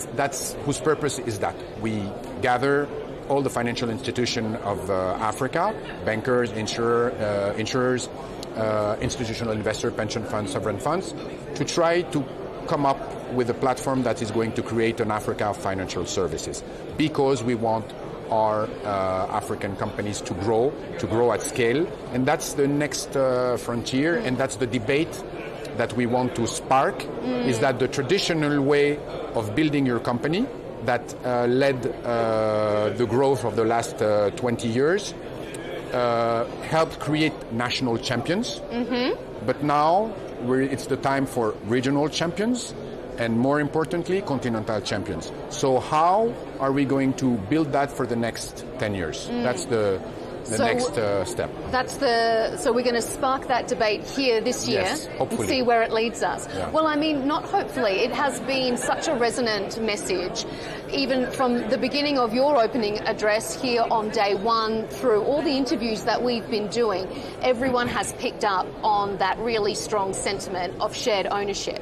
And so many of the corporate leaders that we've been meeting with say that it's something that they've been pushing for, but it's never happened. What has been the blockage? What's been the challenge or the hurdle that has prevented countries to have that cross-border integration? I think, first of all, you need a vision. So I took the example of the European Union. European Union has created the best common market, unified market in history. And yet, when the tariff episode came, or when they have to deal with China, they have no leverage, no negotiation space, because what they never included corporate assets as a strategic part of their growth. So you think Africa can learn from where the EU So failed? there's a playbook now. And you see, like in Europe, you have a French banking company that wants to buy an Italian banking company. Immediately, you're going to have nationalist pushback. You're going to have all sorts of things that to not make it happen. In France, for example, Alstom sold itself to General Electric instead of selling itself to CMS, which is the German competitor. This is crazy for a common market. So for us, I think we have to learn from that playbook and understand that creating a common market, the CFTA, is not going to be a solution. First of all, it's going to be, it's still going to be a functional element of what we are trying to do in growth. But the most important thing is to create champions. Africa should have probably 30 to 40 companies that are doing above $10 billion, that have a global footprint, I'd say 2 or 3 per sector. That's what they should target. That's what we should collectively say that's our goal, because that's the way we can do it. So you were saying, why haven't they done it? For me, it's very simple. The vision was not there yet. So very immodestly, we're saying that we're trying to push that vision. The same way the Africa CEO Forum pushed the vision of integration and push to recognize private sector-led growth. So we were a big contributor to that, and I hope we're going to be a big contributor to the next step. Well, I'm sure you've been having some high-level discussions here on day one. What kind of feedback are you getting from leaders, from ministers, from policymakers about that vision? So very different type of persons. Private sector CEOs, public decision makers, DFIs, they all have a different view. A big part of what we were saying, it was very financial, because at the end of the day, one of the things that I was trying to really advocate for is that when you look at Western market, you look at the top 100 multinationals, most of them are not owned by anybody. So it's institutional investors owning the company. You have BlackRock, Vanguard, the Norwegian fund, etc. And some of the private sector owners have 6-7%, and that's how they were built. And it's more important to have 6% of a $40 billion company that to be the sole owner of a $1 billion or $2 billion company. So that's the mindset of shared ownership that we want to trigger. I think it's a question of maturity. So a lot of private sector CEOs are still family business.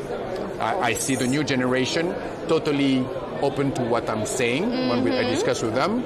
And basically they say, okay, I need to speak with my uncle, I need to speak with my father, I need to make sure that they understand and everything. So it's a generational shift in the approach on how to grow a business. But private sector is super receptive, especially in the financial industry. Decision makers, public decision makers, of course, they see this as a burden because it's more work.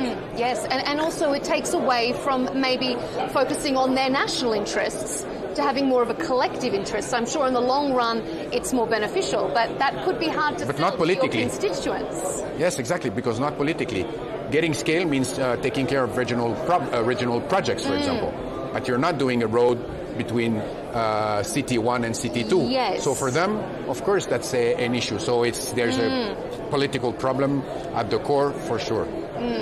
And it's very difficult to get out of your national mindset to say, okay, today I have so many problems that I have to solve in my country. Okay, I'm going to dedicate some space to think what I can solve regionally to give me more money. But this is a reasoning of a financial investor, not of a policy maker very often. So, yeah, it's not that easy.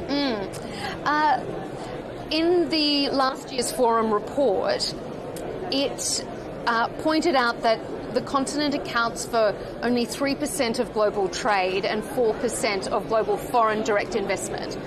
Would you like to see more foreign direct investment in particular sectors? Do you think that there is an area that's been neglected across the continent? We're getting back to Africa owned or not. what we were saying about shared ownership, it was two things. One, helping companies and projects get at scale by going at it together and not alone. And two, shared ownership is about African owning more about Africa's wealth. But it can come from international investment, because if international investment lists a subsidiary, you're going to have retail investor on the stock market benefiting from the profit, pension fund, etc., etc. So, of course, the international investment is super important for Africa. But at the same time, again, international investment, you're dependent. Do we have to wait? What are we going to happen when there's another crisis? You know that every time there's a crisis, the interest shift on their local market. So COVID, they created a sovereignty problem, and everybody suddenly decided they have to take care of their own direct space. So I think in some sector, oil and gas, mining, you necessarily need investment from international companies, but I see no reason for Africa not to have a giant in mining. No reason to have an oil company, an African oil company that's continental. It's just money. The money is here, so why don't we buy a junior company and give it several African market? So it's always this tension between having international investment, FDI, and trying to free enough capital so that local investors are in play and can replace money that is not coming. Look at what Aliko Dangote in Nigeria did. I can tell you that within the last 5 years, nobody I was talking to, nobody gave him a chance. He created his refinery in Nigeria. He was in debt like here. The refinery took a lot of delay. Nobody I was talking to say he's going to succeed. Now, it's the largest refinery in Africa. He's making a lot of money because coincidentally, there's somebody who decided to create a war in the Gulf area. So that refinery it's a super bet, and it's an industrialist that took a bet, and he just demonstrated that you can take plenty of bets, and Africa is here to give you return. Do you think then that there needs to be more optimism, that African companies need to be more willing to bet on themselves? I don't think so. I think they're very optimistic. You think it's here? We're an African company. If we were not super optimistic, we would have stopped doing business. Because Africa is so complicated, instability, currency. It's a super difficult market. But anybody who is committed to Africa, you won't find anybody here who is going to complain. Nobody. So this optimism in the crowd that you're seeing here, which is composed 70% by African private sector CEOs, is super optimistic. And they are all, you look at their revenue, it's been growing 10 to 15% per year for 10 years. So they have no reason to be pessimistic. And their growth is outstripping a lot of what we would consider successfully wealthy Western country growth. So they're proving their own point, that there is success to be had. Yes, but the size is not the same. Why are we seeing some international company retreating? Because some of the markets are too small. You look at the banks that have left, they have so much cost of compliance, so much cost of treating of back office operations, that they say, okay, I cannot use 5 or 6 or 7 countries in my portfolio. I'm better off doubling down on Hungary or whatever market, which is 2 or 3 times the size. So it's a question of size. I think a lot of international companies are not equipped to deal with small African markets, and that's where we in the African private sector are totally equipped to do and used to the hurdles that we are usually dealing with. How do you see the importance of, say, investment from Gulf states in Africa? There's been a lot of joint projects, solar, water desalination. How do you see that cooperation? I think Gulf investment is a new wave of investment that has come to Africa since 2 or 3 years ago. I've toured a little bit the area, went to EAU, I went to Saudi Arabia, went to Qatar, went to Kuwait. And yes, there's a renewed interest. The type of interest is very different from country to country. It depends also on a lot of their, how do you say, strategic industries.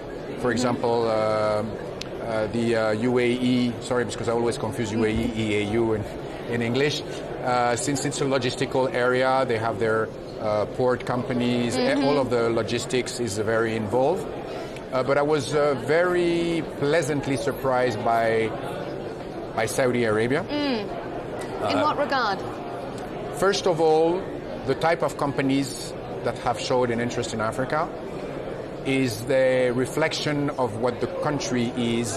It is a very populated country, used to industrial challenges, because feeding 30 million people or doing soap or any kind of industrial activities, you have companies. Yes. So we saw, I don't know, you've seen that Salik bought the food activity of Olam. There was a very big deal last year done by a company called Vision Invest that invested $500 million in a economic free zone company in Africa. So these type of deals are, I think, very interesting because they're much more intricated, I don't know if it's the right word, mixed with the local companies and different sectors.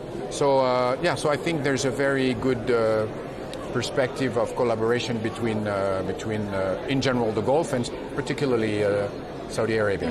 And just finally, as we wrap up, we can't talk about development and growth in Africa without talking about this large youth population across the continent, but that also comes hand in hand in a lot of places with high unemployment and perhaps not good opportunities.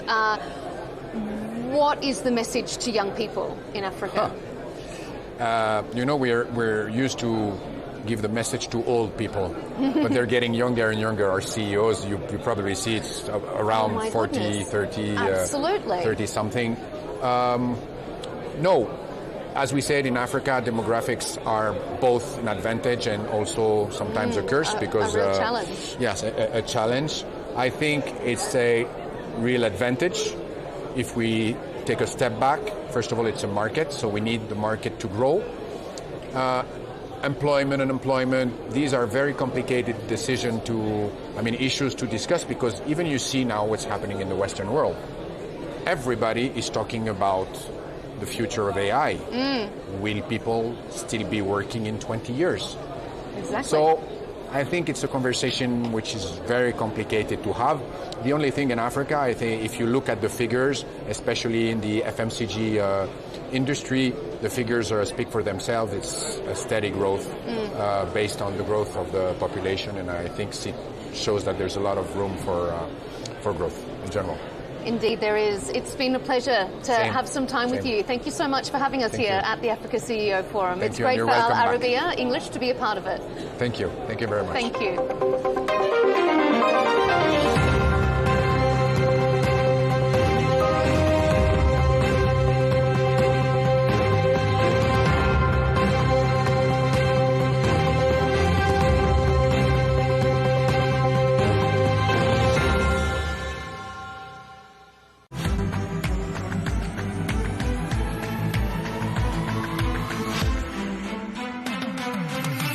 Africa is at a crossroads. Amidst vicious global competition, Africa must forge its own path and secure a place at the table. In May 2026, Africa's business and political leaders will unite at the Africa CEO Forum Annual Summit to set the course for the continent. Join us and shape the future of Africa. Al Arabiya English, your media partner.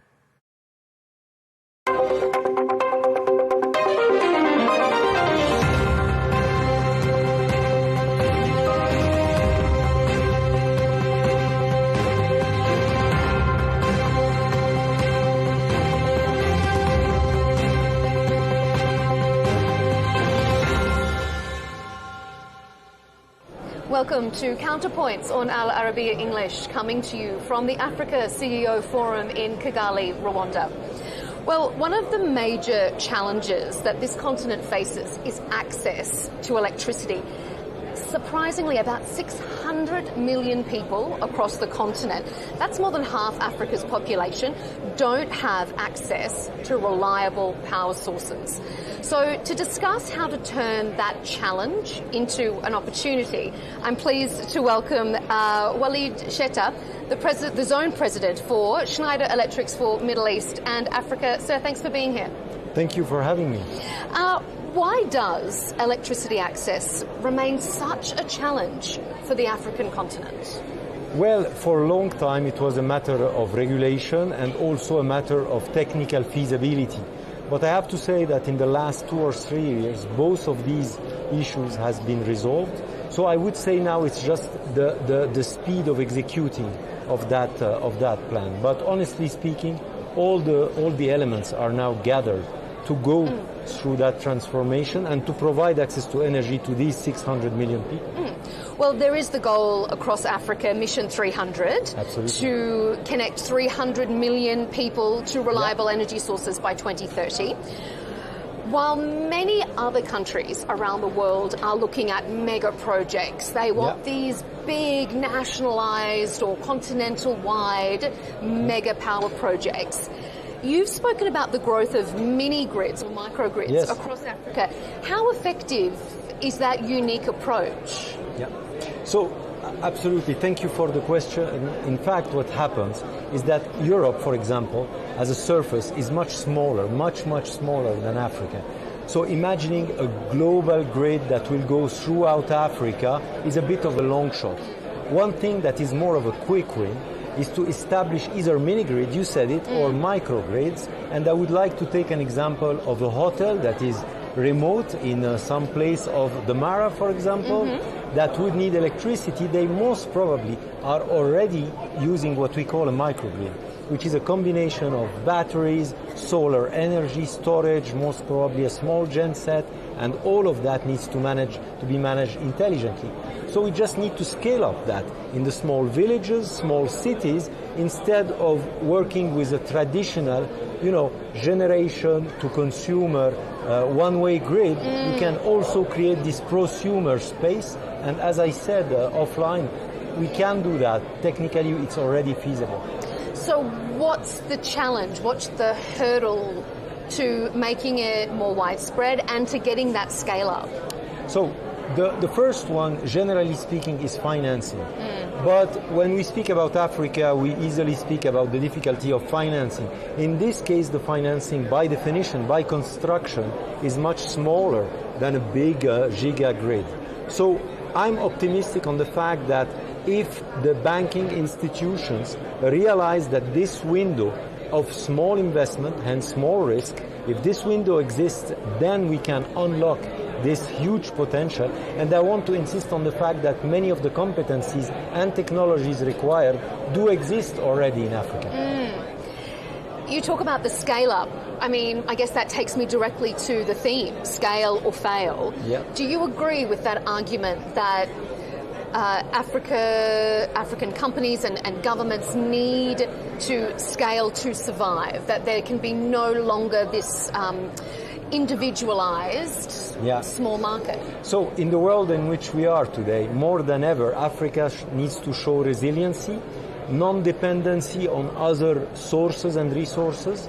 So yes, we need to come together in the continent, definitely, to implement these strategies. That goes without saying through the multilateral institutions. However, we should also be conscious that most of the development that will happen in the continent will happen from the private sector. This morning in the opening, I was delighted to see the CEOs taking up the lead into the investments. So it will not be only regulations and unified decisions between the governments that will make us evolve. It will be also the investment in each and every CEO and each and every company. You mentioned the opening there because also when we heard the Rwandan president, Paul Kagame, give his address, He talked about the need for investment, the need for access, but he was very specific that the old style of investment needs to change. Yeah. How did you read that message from him? I felt it was a call for action for the African powers. We always rely on external investors, external banking system, external, I would say, CEOs or decision makers. And I think it was a call for action for all this community to come together. And I think many of the people who intervened this morning said that in fact the capital is there. The capital exists in Africa big time. So we need to connect the dots. What is preventing that, us to do that, is very simply the lack of connection, both physical but also the places like this one, the venues where we can come together and discuss business and put all the ingredients together to build the future. I guess that also speaks to shared ownership, which is another one of the big messages here, that countries and corporations need to invest not just in themselves and their country, but in each other to build continental champions. Thank you. That is something really that struck me this morning. I love the way that governments are talking about businesses. I think this is a real transformation in the way the governments and institutions are seeing the businesses. Forever, the private sector has been the one creating jobs mostly and is the one creating wealth in every country. So the fact that I saw that messaging toward the business communities really made me optimistic for the future of our continent. Do you feel like it's a bit of a changing point? Yes. Since last year and this year, absolutely, there is a changing gear and a changing approach from the different presidents, chiefs of governments, head of states who really showed the love toward the businesses and toward the business captains. And that is a shift, yes, I agree. What is it about this current geopolitical time or this current political time that you think has sort of instigated that shift? So definitely, and it was said this morning, by the way, the repetitive crises, the ever-changing world in which we are living, pushes all the decision makers to be more resilient, to be also more self-dependent. And when I say self-dependent, our continent needs to be self-dependent. So I think the current turmoils are pushing us toward the solution faster. This is how I feel it. Yeah, turning a negative into a positive. Absolutely. You are speaking at a session on day 2 of the forum. It's called Nuts and Bolts, the Silent Bottleneck Behind Africa's Urban Expansion. What is the silent bottleneck? So today, when you build a new district, a new building, a new house, you import roughly 80% of what this building or residence is consuming. If we don't speak about cement and steel that goes into that building or that factory or that house, a lot of the value is coming from outside Africa. So I truly believe in the theme of that panel, where we say that industrializing the needs that we have for infrastructure, for industries, for data centers that are coming big time in our continent, and houses and residentials, this is paramount. We need to have more local adaptation, and our company believes very much in that, local added value to scale up faster the build-up of all the infrastructure and houses and buildings and industries that we need in this continent. Schneider has a very strong human investment focus as well, through education. The Energy Tech Academy is based in Saudi Arabia. So when you're talking about, investing in a new development, in a new community, how do you also bridge that from just the physical investments to the human investments as well? Yeah, so I see that you read about our new tech university that we have built in Riyadh, and of course we have many of these around the world, and definitely we are aiming to do the same in the African continent. We just signed yesterday in Nairobi a partnership with the University of Nairobi to build up competencies. How do we do that? We just don't bring material and software to the university to get trained on. We train the professors, we also bring the curriculum, And last but not least, our employees love to volunteer to come and teach the young generation about the new technologies, AI for industries. Huge. And we do that. So our own employees, and by the way, we are very local, we are 2,000 people across sub-Saharan Africa.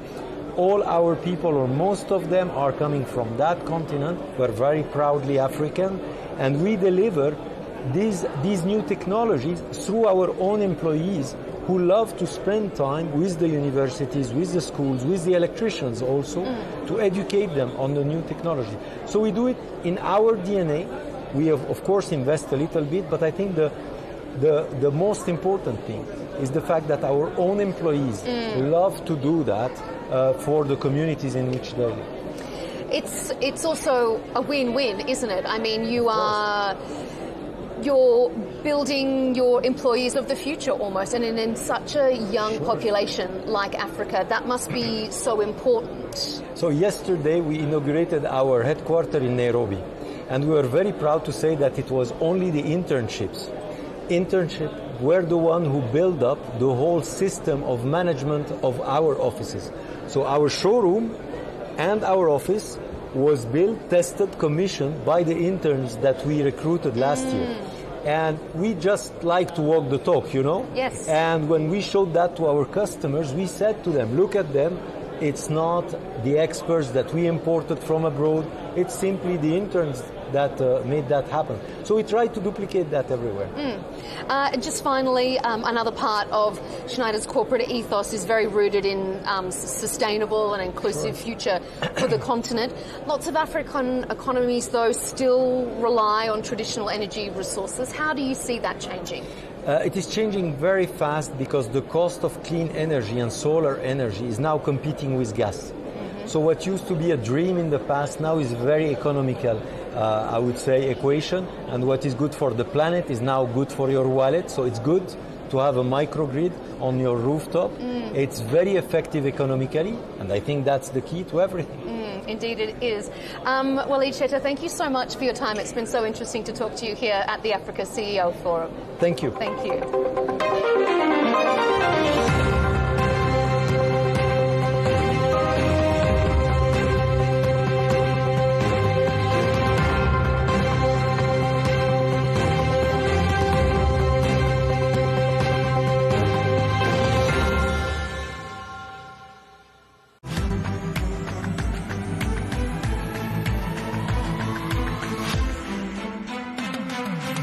Africa is at a crossroads. Amidst vicious global competition, Africa must forge its own path and secure a place at the table. In May 2026, Africa's business and political leaders will unite at the Africa CEO Forum Annual Summit to set the course for the continent. Join us and shape the future of Africa. Al Arabiya English, your media partner. Back to that in a moment because Ojeda's breaking on a seeing eye.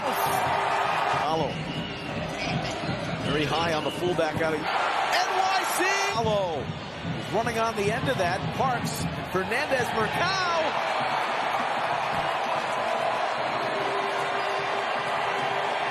Hennis is howling at the net.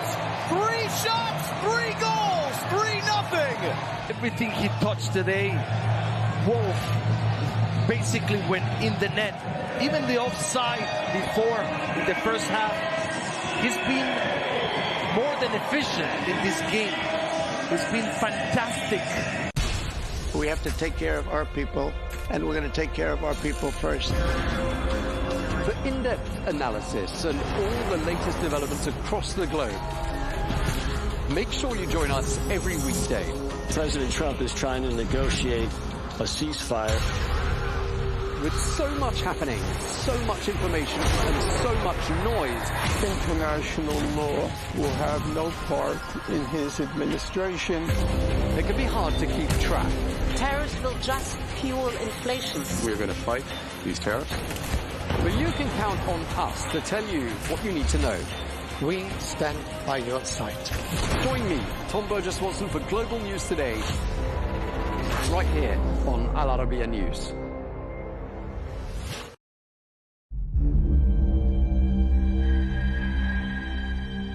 Yeah.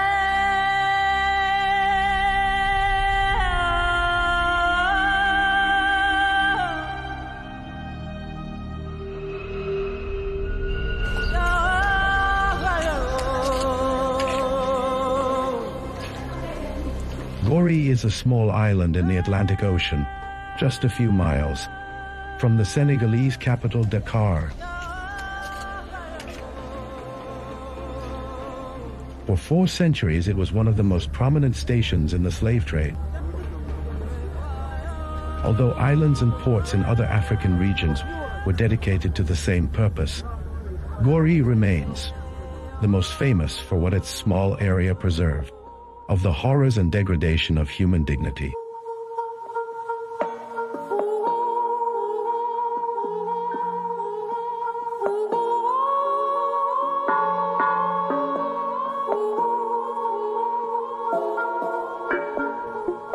One of the most famous landmarks on the island is the House of Slaves, where thousands of Africans were crammed into its dungeons over 4 centuries in preparation for shipping them by sea to America.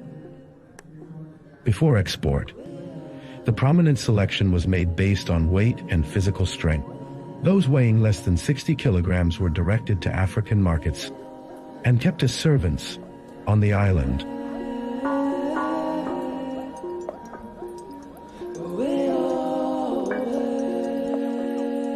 The curator of the House of Slaves takes visitors on a tour during visiting days and explains how the slave trade was managed over the 4 centuries.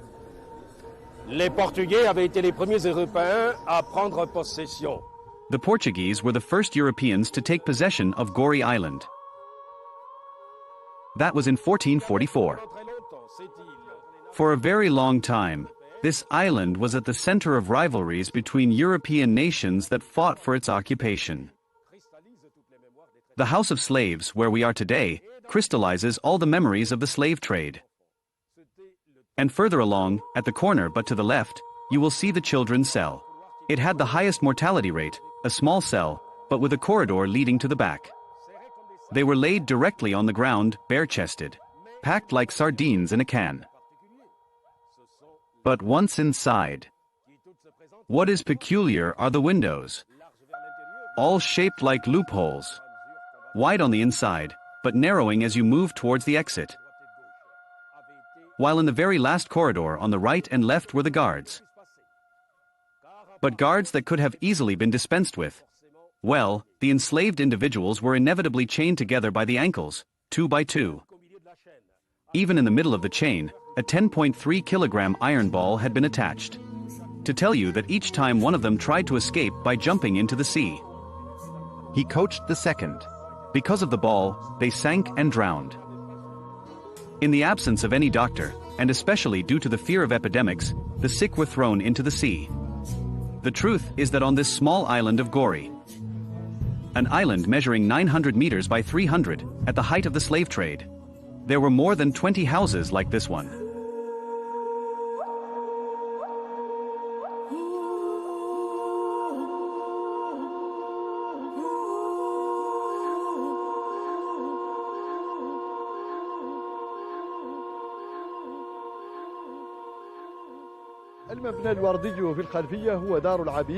The pink building in the background is the House of Slaves and the infamous Door of No Return, from which, over 4 centuries, 1 million African slaves left to become the engine of production across the Atlantic.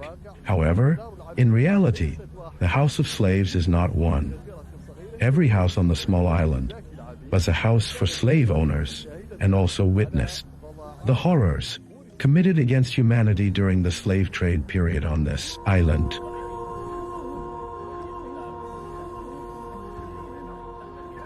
A Senegalese citizen inherited from her family a house overlooking the beach, from her grandfather, who came from Guadeloupe to work as a signal operator with the slave traders. She lives today without any complex about her grandfather's past working with the whites.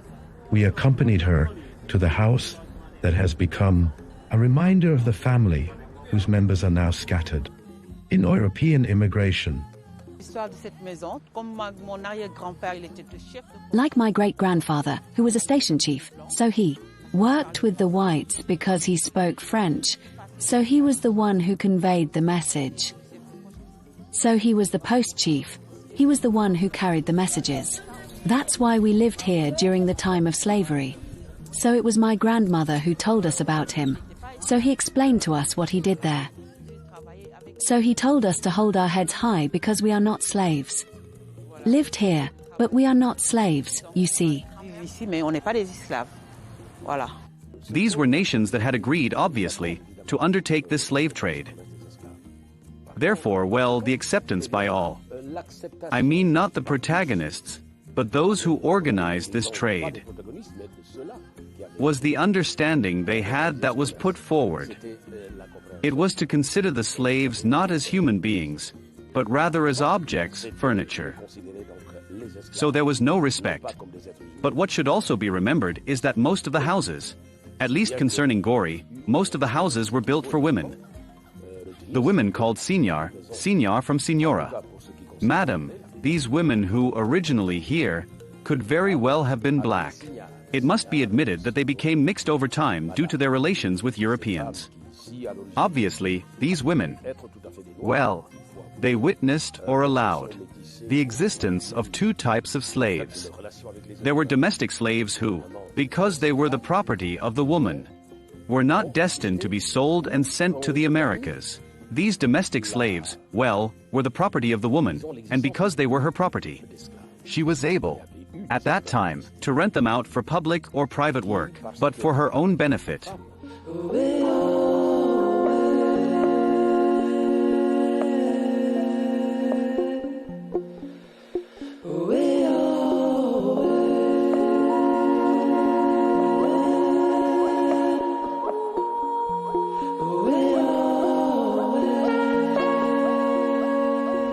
Many visitors visited Gori Island in recognition of the horrors committed there, and as an expression of human solidarity, even for ordinary tourists and many visitors.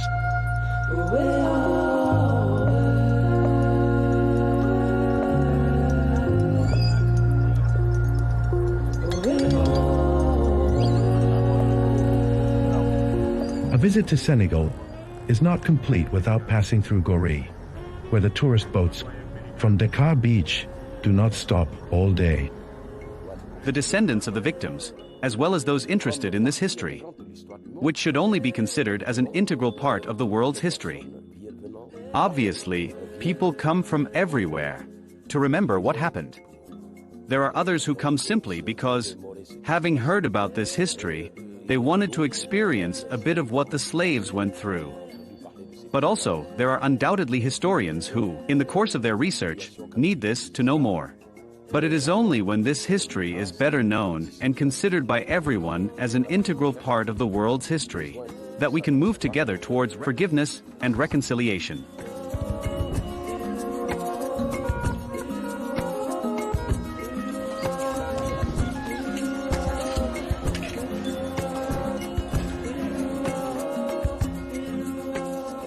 It is one of the most prominent tourist destinations in Senegal, although it is the smallest municipality. The people of the island do not accept that this small area becomes a complex for them, in their view, and so they proudly say, it is a continent for spreading tolerance and the values of human brotherhood.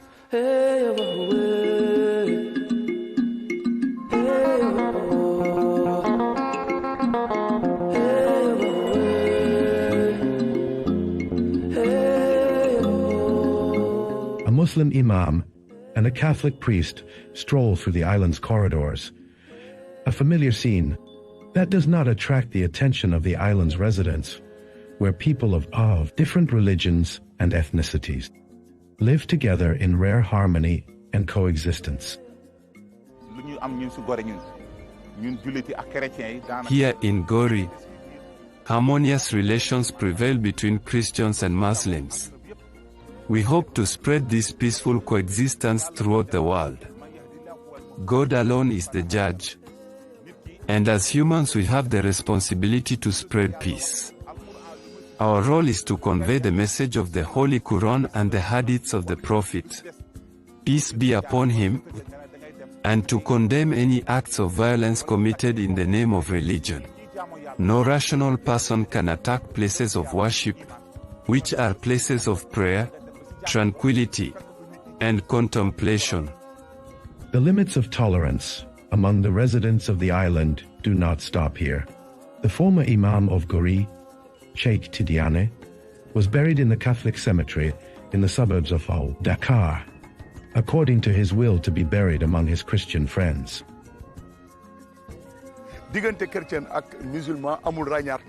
Gori Island is a rare example of peaceful coexistence, where Muslims, Christians, and other communities live in complete harmony.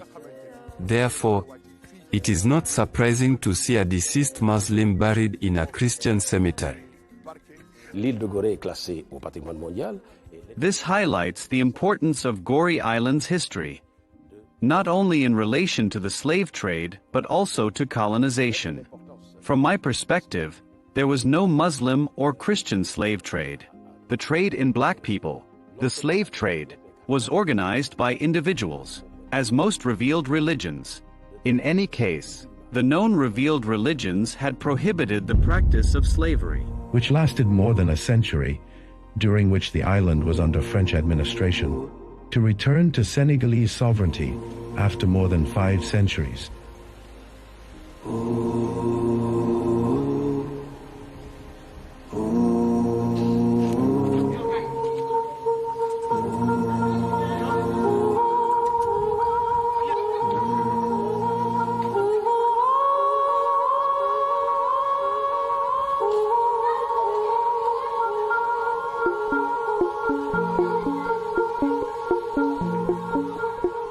Our guide takes us to the most prominent landmarks of the island across the 3 eras. The era of the slave trade, the colonial era, and the stage of Senegalese national sovereignty.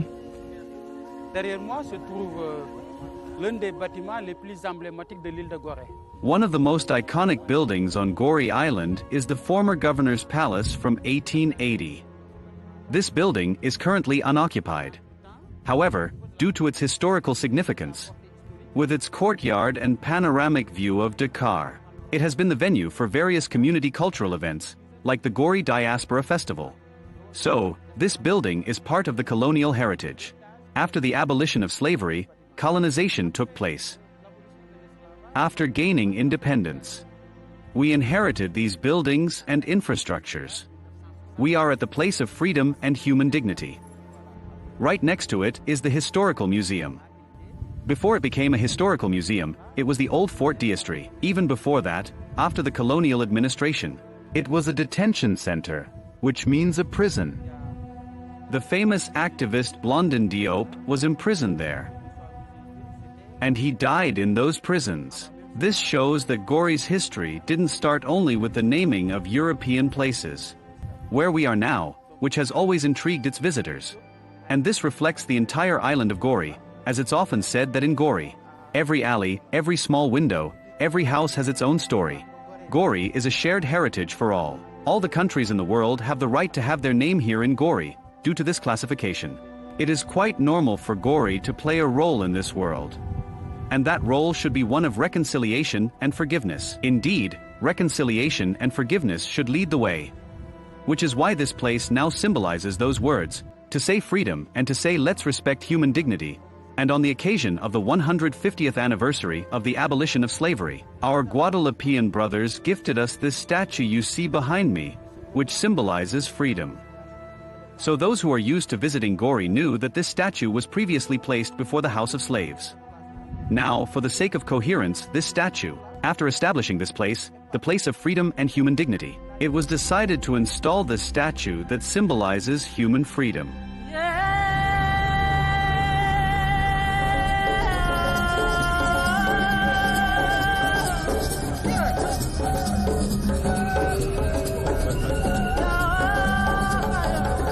Today, the men of Gori, like all men of Senegalese coastal towns and villages, live from fishing.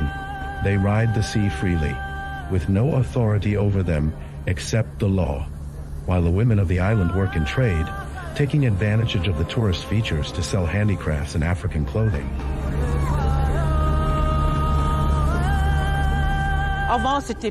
Now, there are many vendors and fewer tourists. So we try to manage. Now, we go to Dakar to find tourists and bring them back to the island. Every boat has variety. There are girls who come to sell on Gori Island, who come to Dakar, who come to the island Pau Grand. So with every boat, we can go see the boat to find clients and organize the places we are. So there are many men who fish, and we make wax fabrics with dyeing. There are days it works, there are days it doesn't, but we manage because we've been living with this for a long time. We work on this. With the money we earn, we pay for our children's school, we pay for retirement and water at home too.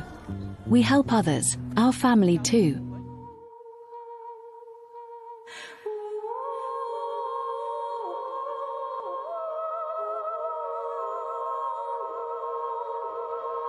Gori remains a tangible witness to the horrors of the slave trade era, which represented a stain of shame on the forehead of humanity, and at the same time, a proof of ability to overcome its dark past and build a future characterized by tolerance and the embodiment of its values.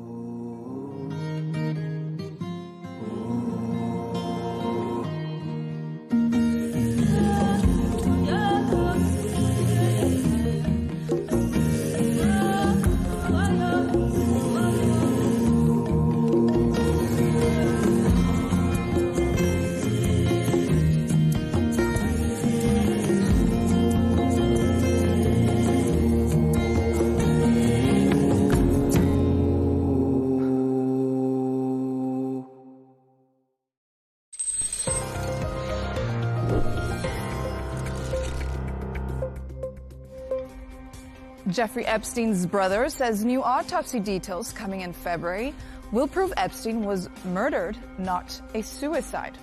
Epstein, the convicted sex offender, died in his New York jail cell on August 10, 2019, while awaiting trial. His death was officially ruled a suicide. His brother Mark Epstein identified the body and has questioned the ruling ever since. What does that tell us about this? Oh, it's a scary thought that you could be killed in prison by the government.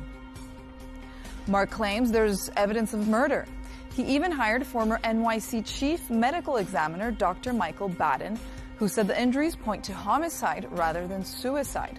Never seen 3 fractures like this in a suicidal hanging. Going over 1,000 jail hangings, suicides, in the New York City state prisons over the past 40, 50 years, no one had 3 fractures. Despite Mark's claims, the FBI and DOJ reported in June 2023 that there was no credible evidence of foul play. Still, Mark doubled down in a January 9th interview with News Nation, saying more autopsy facts will be released in February that prove it, insisting the injuries didn't match the way his brother was found hanging. Mark has also claimed Jeffrey told him he had compromising information on powerful figures, including Donald Trump during the 2016 election, allegedly enough to cancel the election. In a recent December 2025 interview with Chris Como, Mark went even further, suggesting Trump could have been involved in his brother's death. You really believe that Donald Trump is capable of having your brother murdered to spare himself embarrassment? Absolutely. Based on what? From meeting him years ago and just watching his performance the last 20 years. He doesn't seem to have a limit on what he would do to help himself. Now, a vocal critic of the Justice Department's investigation, Mark says he won't show his face publicly due to safety concerns. His continued claims and the promised new autopsy details are reigniting debate and conspiracy theories surrounding one of the most controversial deaths in recent history.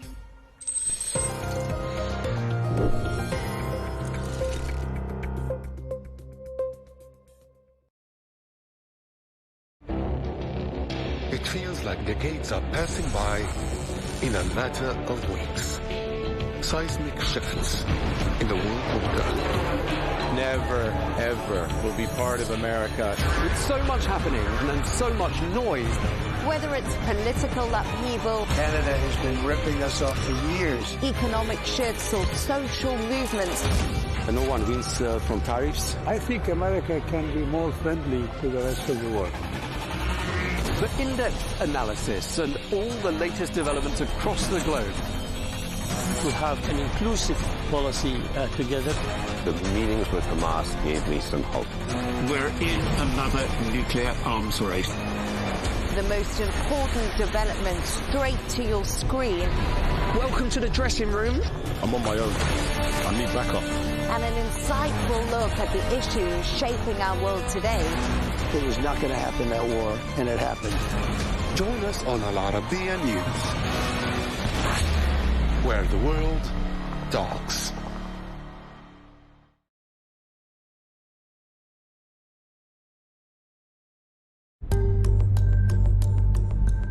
This place might control the future. Welcome to Greenland.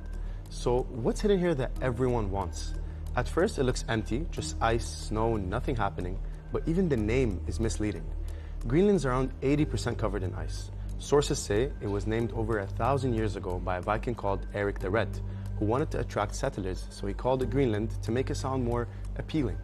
Basically the world's first real estate marketing trick. But today, the real value isn't the name, it's what's under the ice. Greenland holds massive reserves of rare earth minerals, lithium, uranium, copper, and even iron. The same materials used in electric cars, smartphones, renewable energy, and modern weapons. In other words, Greenland isn't empty, it's a warehouse of the future. Now, here's the bigger question. What happens as the Arctic melts?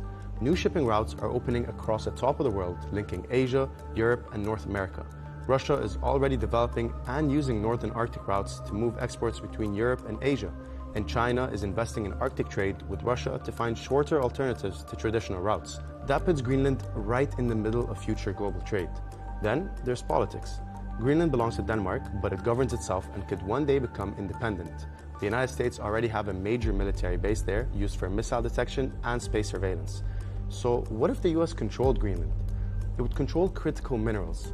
It would sit on the world's next trade highways, and it would gain a permanent military position between America, Europe, and Russia. So Greenland isn't just ice, it's resources, it's leverage, it's power. And that's why this frozen island might end up shaping the future of global politics. Greenland was never green with grass, it was green with value. Future may prove it was the most accurate name Eric the Red could have chosen.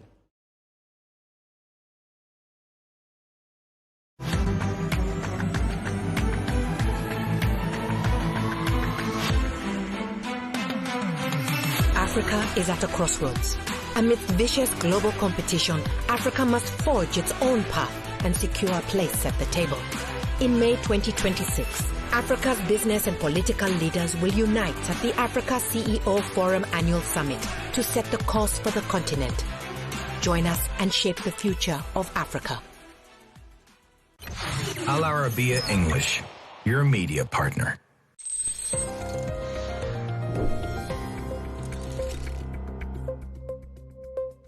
What if a drone that costs around $30,000 could force a country to spend millions just to shoot one down? That's Iran's battlefield advantage.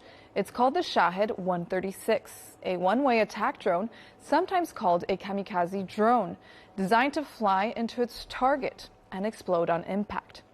Each drone costs around $30,000 to $50,000 to make. It carries roughly 50 kilograms of explosives and can travel up to 2,000 kilometers. It's not especially fast, it's not especially sophisticated, but it's cheap. And that's the point. Iran's strategy isn't perfect precision, it's saturation, launching dozens, sometimes hundreds at once, to overwhelm air defenses.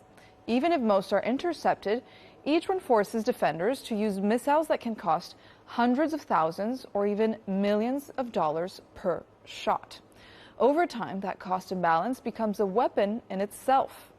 During recent escalations, UAE authorities to this day say they have detected 941 Iranian drones, intercepting 876 of them, while 65 fell within the UAE. Israel has also faced waves of these drones as part of broader attacks. Even when interception rates are high, it only takes a handful to cause serious damage. But this isn't new. Russia has launched more than 60,000 of these Iranian drones against Ukrainian territory, targeting cities and energy infrastructure. So the question is the Middle East ready to intercept a similar wave? The UAE Defense Ministry recently stated that the region has strategic reserves of air defense systems capable of countering aerial threats for a prolonged period. The spokesperson also added that the UAE will not accept any infringement on its sovereignty or the safety of its territory.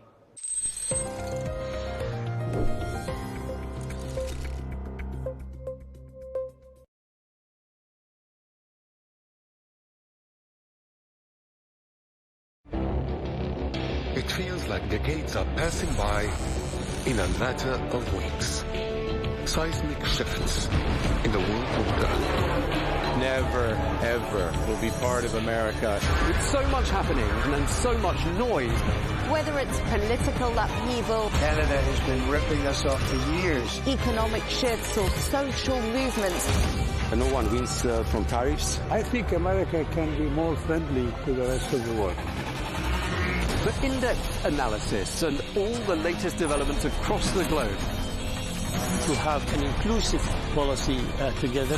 The meetings with Hamas gave me some hope. We're in another nuclear arms race. the most important development straight to your screen. Welcome to the dressing room. I'm on my own. I need backup. And an insightful look at the issues shaping our world today. It was not going to happen, that war, and it happened. Join us on Al Arabiya News, where the world talks.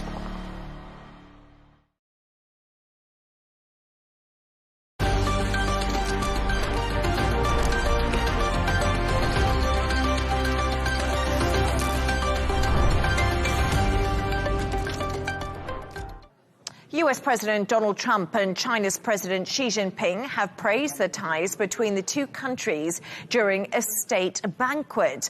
Xi described the visit as historic, adding that it has lived up to people's expectations. Meanwhile, Trump called the meeting positive and productive, even inviting China's leader to Washington in September. To discuss this and all of today's stories, I'm joined by correspondent and columnist Gemma White and news editor of Arabian Gulf Business Insight, Shane McGinley. Gemma and Shane, great to have you on the show with me. Gemma, let's start with you first, because reportedly it's been quite a positive visit for both leaders. But what actually came out of this very meeting? Yeah, it's been a very successful meeting, and it was mainly about stabilizing the current sort of somewhat tense relationship between the US and China, rather than, digging deep into any kind of joint policy or really solving any of the kind of deeper rivalries that exist between the two countries. Now, both leaders are very keen to project stability, and the tone of the visit has been very controlled and very ceremonial rather than confrontation. There's been a lot of reference to stable relations. And as you mentioned, there is obviously the invite's been extended to receive Xi and his wife in Washington later on this year. Now, the Chinese leader has called US-China relationship one of the most consequential in world history, telling Trump we must make it work and never mess it up. And it's also clear from the ceremonial aspect that they've been taking notes and that they know that Trump loves a bit of pomp and circumstance. That's the way to his heart, as well as some of his favourite foods, which were served at the banquet last night. So in turn, Trump has called the discussions extremely positive and constructive. But after the first day of the visit, sort of several major themes have emerged. Firstly, trade appeared to be at the top of the agenda. Trade tensions appear to have eased. Obviously we've had the sort of tariff wars that have been going on over the past few months.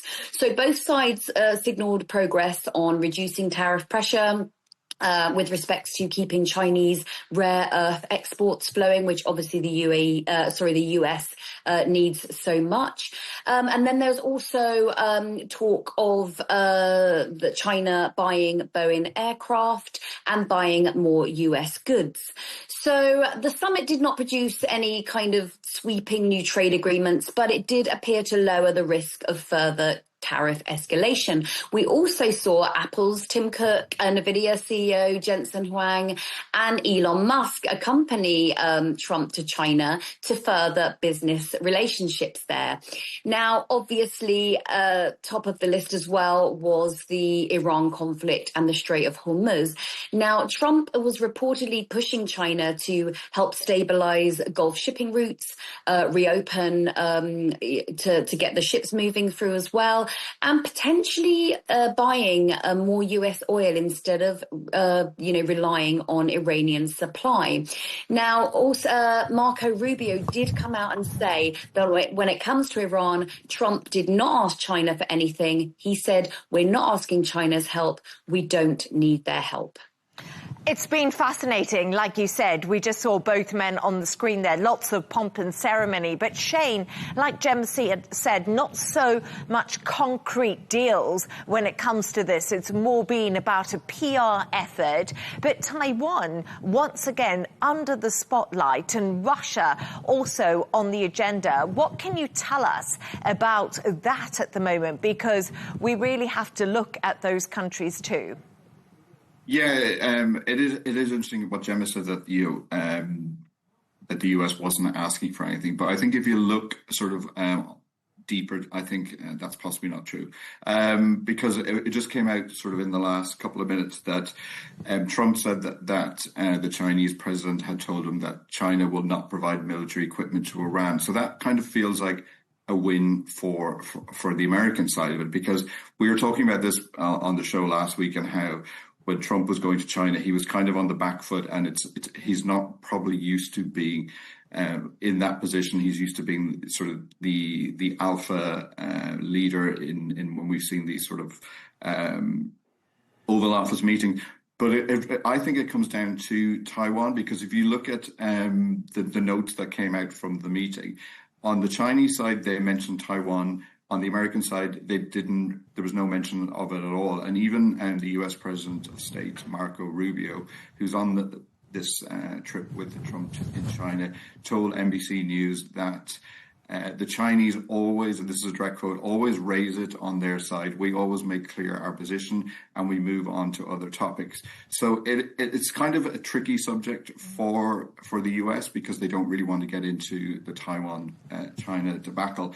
But I actually think that this is a card that Trump can play, because we always know that he's a very sort of transactional leader, and it's kind of, what can I do for you? What can you do for me? So if he's going in asking for a favor for China to help end the Iran war, and we've seen that there's precedent for this, because previously Beijing stepped in and helped secure the most recent ceasefire. But I think the card that he can play is that for about the last 14 months, the US had approved US arms worth $14 billion to Taiwan, which hasn't gone through and has been sort of in limbo. So I think Trump could delay that even further and kind of push that out even more. And China has said that it has strong opposition to these sales going through, because it doesn't want Taiwan. So there's that card that he could play, and we've also seen that there has been movement on China saying in terms of military equipment to Iran.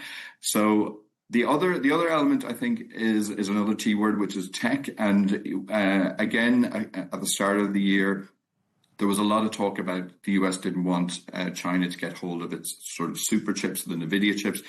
And the CEO of NVIDIA, who is on the trip, was sort of added at the very, very sort of late into the announcements of who was going to go with, along with Elon Musk and the Apple CEO and various other tech.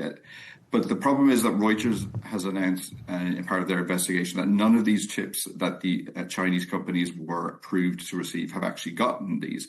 So Trump is going in with two very, very strong cards. One is the arms deal to Taiwan, and the other one is these tech chips that China really, really wants, because again, Taiwan is a super chip manufacturer, and China wants its own chips.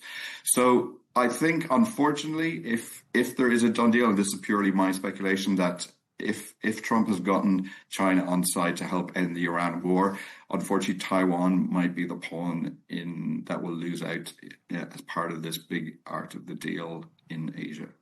And I think that would be making Taiwan feeling extremely nervous at the moment, if that is the case, really, Shane and Gemma, if we think about it in that way. Because also, if we look broader at the One China policy, it's almost part of Xi Jinping's legacy to regain Taiwan and has it as part of its territory, really, Gemma. So this is going to be a hot topic issue between the US and China for decades to come, like we do see. And it's interesting, when we look at China, they deal with foreign policy very differently. It's slow, it's steady, it's very diplomatic. They chip away at the idea. Yeah, as you say, this is Xi's legacy, you know, and it's not something that's going to go away. But I do appreciate that it's not a subject that's going to be raised, you know, during these talks, because, you know, as we've established, they were largely ceremonial. They were about, you know, solidifying a relationship that's been a bit rocky over the past year. So I can see why it wouldn't be something that was brought to the table. But interesting still, you know, as Shane mentioned, that China does bring it up each time, and the US sort of says, not going to touch that one.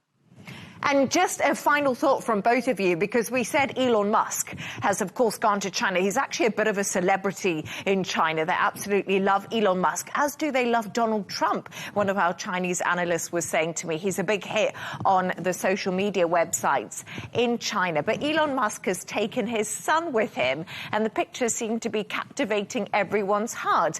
Gemma and Shane, your thoughts. Gemma, you have children. Do you think they should go on your business trips with you? I was literally just about to say, so Elon, I'm going to call Elon Musk's son X because I am not going to attempt to pronounce that name.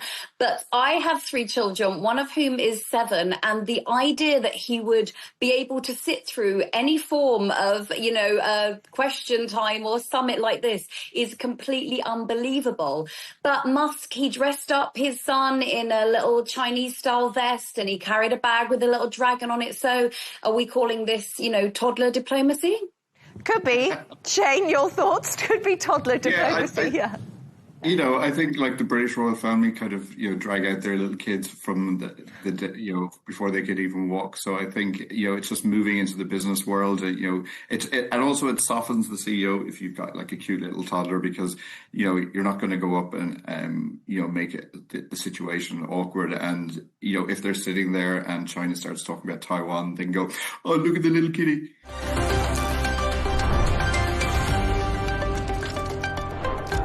President Trump has said he doesn't think about Americans' financial situation as inflation in the US has spiked to 3.8%. It soared to a 3-year high as the Iran war continues to drive up fuel prices. The president made the remarks whilst being asked about the conflict ahead of his visit to China. Take a listen. When you're negotiating with Iran, Mr. President, to what extent are American financial situations motivating you to make a deal? Not even a little bit. The only thing that matters when I'm talking about Iran, they can't have a nuclear weapon. I don't think about American financial situation. I don't think about anybody. I think about one thing. We cannot let Iran have a nuclear weapon. That's all. That's the only thing that motivates. The most important thing by far, including whether our stock market, which, by the way, is at an all-time high, but including whether or not our stock market goes up or down a little bit, the most important thing by far is Iran cannot have a nuclear weapon. What about the pressure on Americans and prices right now? Every American understands. So, Dr. Ellie, quite interesting hearing Donald Trump there, because everyone knows, and it's widely reported, that he watches the US stock market very closely. But when we watch that, do you think Donald Trump has forgotten why he was voted back in? He was going to make America great again. He's MAGA. Listen, I don't think so. Trump is Trump, and he speaks the way he speaks. And definitely there he was driving the point of why he is going through the whole Iran war and refocusing that on nuclear specifically. But in the broader sense, again, when we speak about MAGA, when we speak about how to make America great again, I have the tendency to believe that whether his base or the party or him and his team actually saw that the U.S. is decreasing in power, decreasing in significance in the world economy, decreasing in respect in the international scene, and they claim that with President Trump, they're going to reverse all of that. On the economic level, the reverse means a huge, big turn and means, decisions that are completely out of the box to trying to reshuffle everything and to push things in a completely different direction. Thus, the tariffs, where we thought is completely crazy at the time, it still is to a large extent, and the impact has been negative on American consumer in general. But we cannot forget that this also includes, American leadership in the world, American military power, American respect. It also includes the issue of immigration. It also includes the issue of woke culture and all of that. And he is delivering on all the other issues to a large extent to the expectations of his voters. On the issue of economy, if his long-term objectives are achieved and if he manages to control a huge percentage of the world oil market and if he controls, major trade routes like the Panama Canal, like the Malacca Strait and these things, and now the Hormuz, of course, then this will return on huge return on the American economy and on the American consumer. The problem is that all of this, be it the tariffs or the long-term economic change, is a very long-term thing, while he has a very serious deadline, upcoming midterm elections. And if he does not deliver on inflation, on employment, on investments, on the cost of living before the midterm elections, no matter how well he does on all the other sectors, he will suffer a certain significant loss, or the Republican Party will suffer a significant loss, and they might actually lose the House of Representatives. Maybe not the Senate, but at least the House. And that will be an interesting point in President Donald Trump's election if he loses the House, because it will be driving his policies through. And we know that Donald Trump likes to get things done quickly. But on inflation in America, it's quite interesting because inflation is at 3.8%. The Fed's preferred rate is 2%. And we have seen the Iran war drive up fuel prices. But like Dr. Ellie said, that's not the only thing adding to inflation. The services sector has really pushed up inflation too in the US, and a lot of that down to tariffs. There's a lot of different reasons for it, but inflation globally is sticky and we see it rising everywhere, and it's been very difficult to get it back down to 2% since the COVID era. So I think Donald Trump can probably try to say it's a global situation at the moment. It's still lower than when Biden was in power. So we'll see how he plays that ahead of the election. But it's so interesting because last night I had a guest on and I said, how are Americans reacting to the war in Iran? What are they telling you? And she said, a lot of Americans aren't sure if we're at war with Iraq or Iran. Oh. So she said there seems to be some confusion in America because she did say that to me. They're not so clued into what's happening. Yeah. They can obviously see the prices at home. In general, the common American is so unaware of what's happening in the world. We've seen that over and over. And this could be very well the situation at this war specifically. But how are Sorry to interrupt. Yes, no, it's all right. I think they're possibly concentrating on what's happening at home and less, say, what's happening globally. I mean, when Trump was elected, it was on the promise that he was going to lower costs and improve the economy. And then he goes and says what you just said there about, I don't think about American financial situations.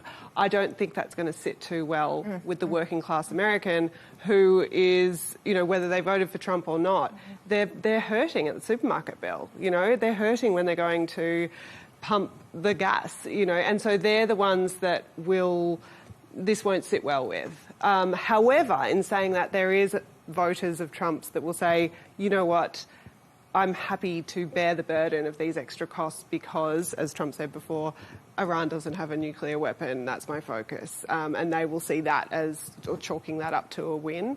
On the other side of things, you're saying Americans are hurting from inflation and the cost of living, but, Iranians are unquestionably suffering as well. Their inflation's at 50%. Their inflation on food is reported at being 100%.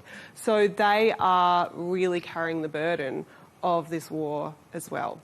And it's fascinating because, as you just said to me, the Americans probably care more domestically. So it'll be interesting to see when those midterm results come in.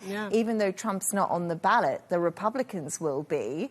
And maybe he'll change his focus back to the MAGA base and the domestic market. We've seen him change focus a lot.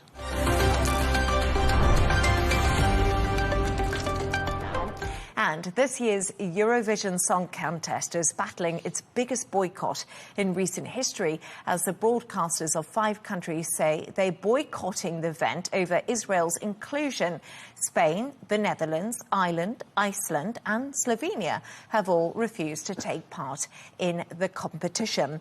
Alex, we're going to start with you. I must admit, I'm actually going to be frank here. I've never watched Eurovision, don't know much about it, but the story is pretty juicy.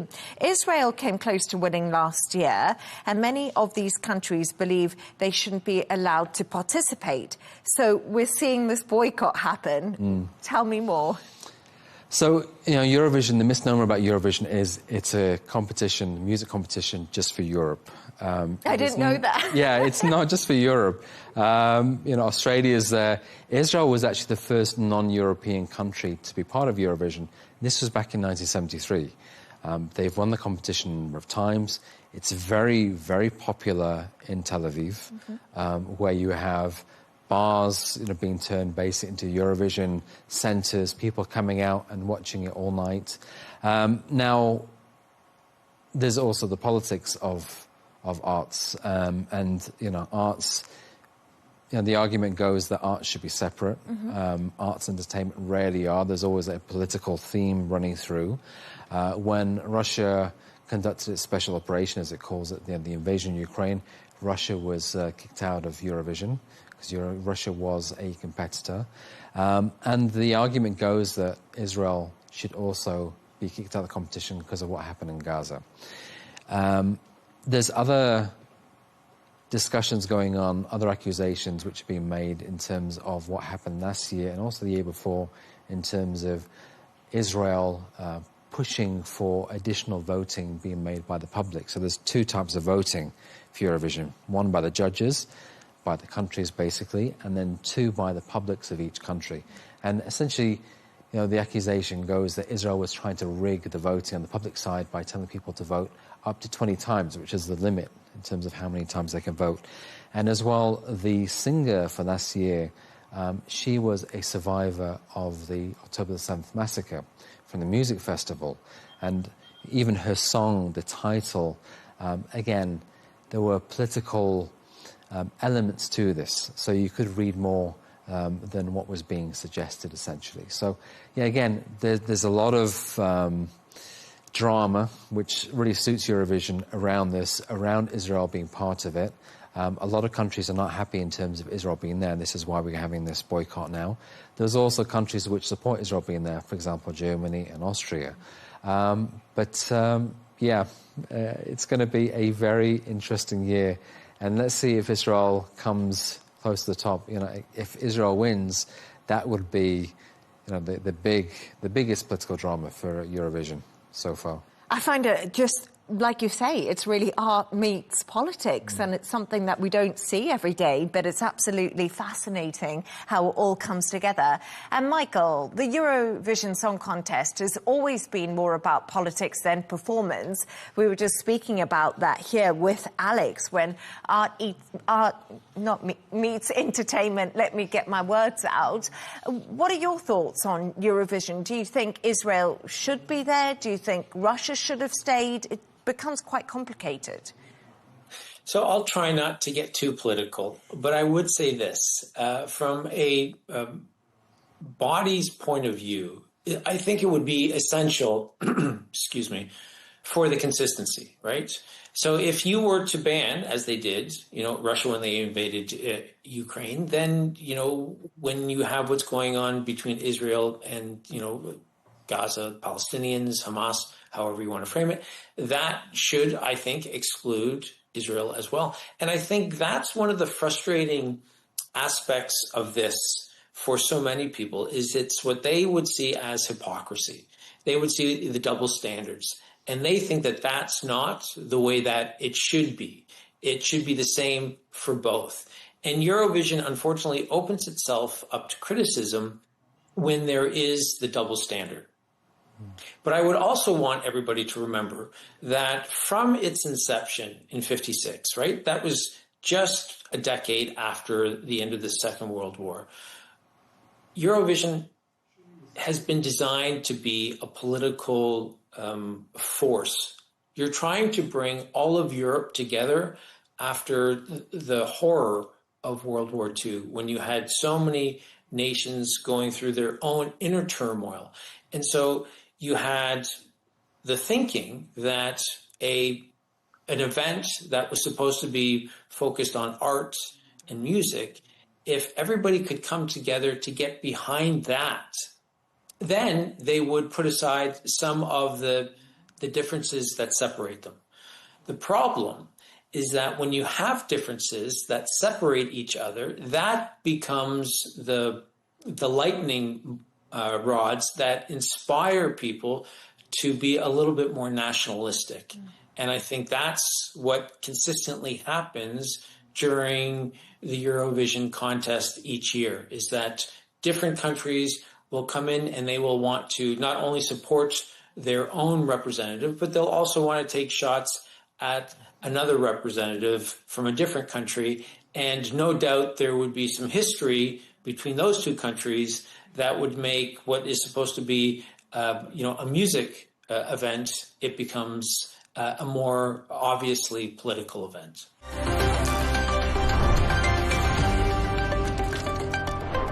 India's Prime Minister Narendra Modi has urged Indians to make what have been described as drastic austerity measures due to the Iran war. He's told citizens to work from home, buy less gold, and also limit their international travel plans because of the impact the crisis is having on India's economy. Sarah, how has India been impacted by this war so far? We hear all these measures coming into place, which sound extremely drastic. Yes, I mean, drastic, and it's an interesting case in point when we're talking about the global impact of this conflict between America and Israel and Iran and the sort of knock-on effects in various areas. So this is an example with India where you have not the military impact per se, but certainly the economic impact being very heavily felt right now. India imports some 90% of its oil. I had no idea that it was that high, actually, but it's now you've got Modi asking the public, asking its Indian citizens to work from home, don't buy gold, don't go abroad, basically to try and rescue the currencies. Has had a knock-on impact on the currency, on inflation. So the economic impact of what is happening is real. The controversy that's playing out at the moment in India is over this advice, though, from Modi to essentially put the burden of responsibility right now for riding out this economic crisis that India finds itself in on the public, on the ordinary citizen.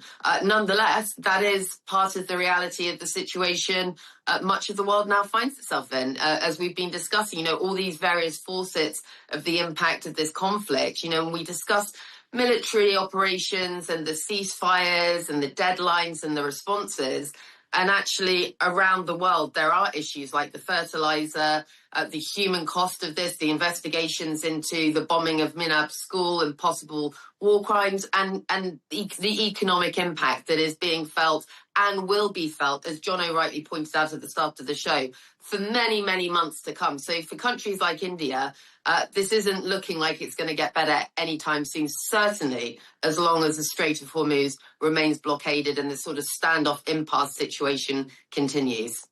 Almost feels like COVID measures back in place. And people in India, the critics are saying, are we ready for those work-from-home measures again after all these years, even though we managed to do it during COVID? But, Jono, we also heard today that Narendra Modi, of course, the Prime Minister of India, will be visiting the UAE and Europe. And this will be at the end of this week because, obviously, the BRICS summit is being held in New Delhi on Thursday and Friday.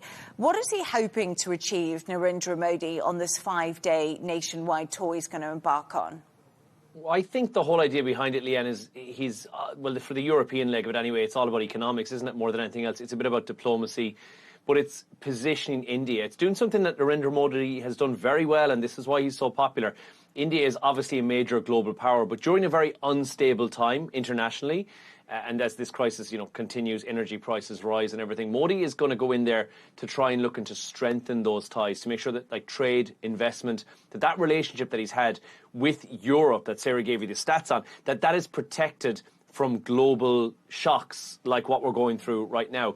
And again, being such a large trading partner in the guise of Europe as well, it's worth €100 billion annually as well. So this trip is for a few different things.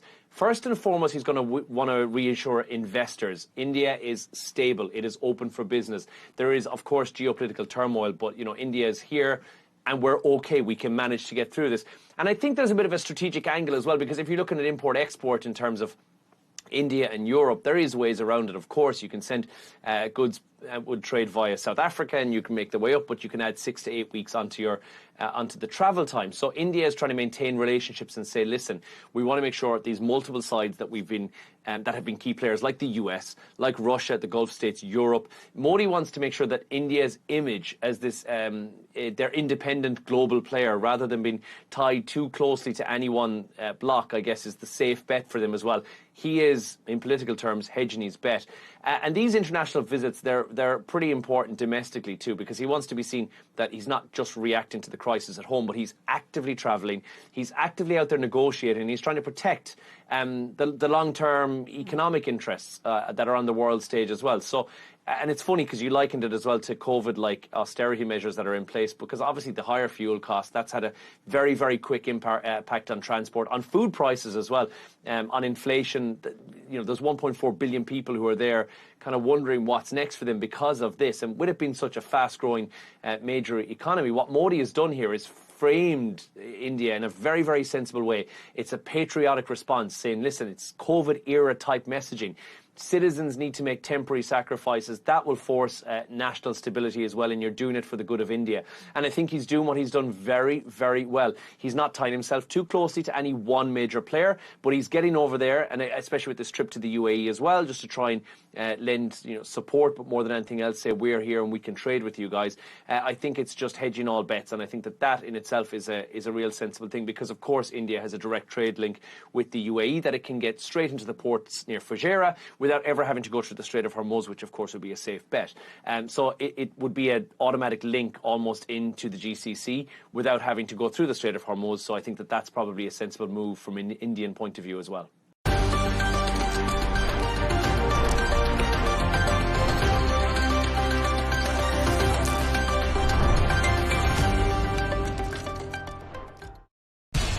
We have to take care of our people, and we're going to take care of our people first. For in-depth analysis and all the latest developments across the globe, make sure you join us every weekday. President Trump is trying to negotiate a ceasefire. With so much happening, so much information, and so much noise, international law will have no part in his administration. It can be hard to keep track. Tariffs will just fuel inflation. We're going to fight these tariffs. But you can count on us to tell you what you need to know. We stand by your side.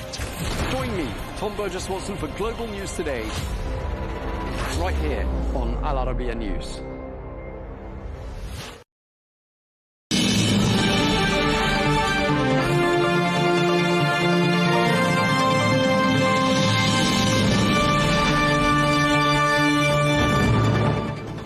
Hello and welcome to Global News Today, bringing you exclusive interviews with leading experts every weekday here on Al Arabiya English from our headquarters in Riyadh. I'm Tom Burges Watson.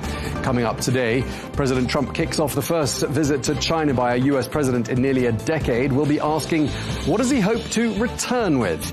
Well, China says it welcomes this visit, which is set to culminate with a high-stakes talks with President Xi Jinping. We'll be asking, what does China hope to obtain from the visiting US delegation? Plus, can this meeting between the leaders of the world's top two economies change anything with regards to the war in Iran? All of that to come on GNT.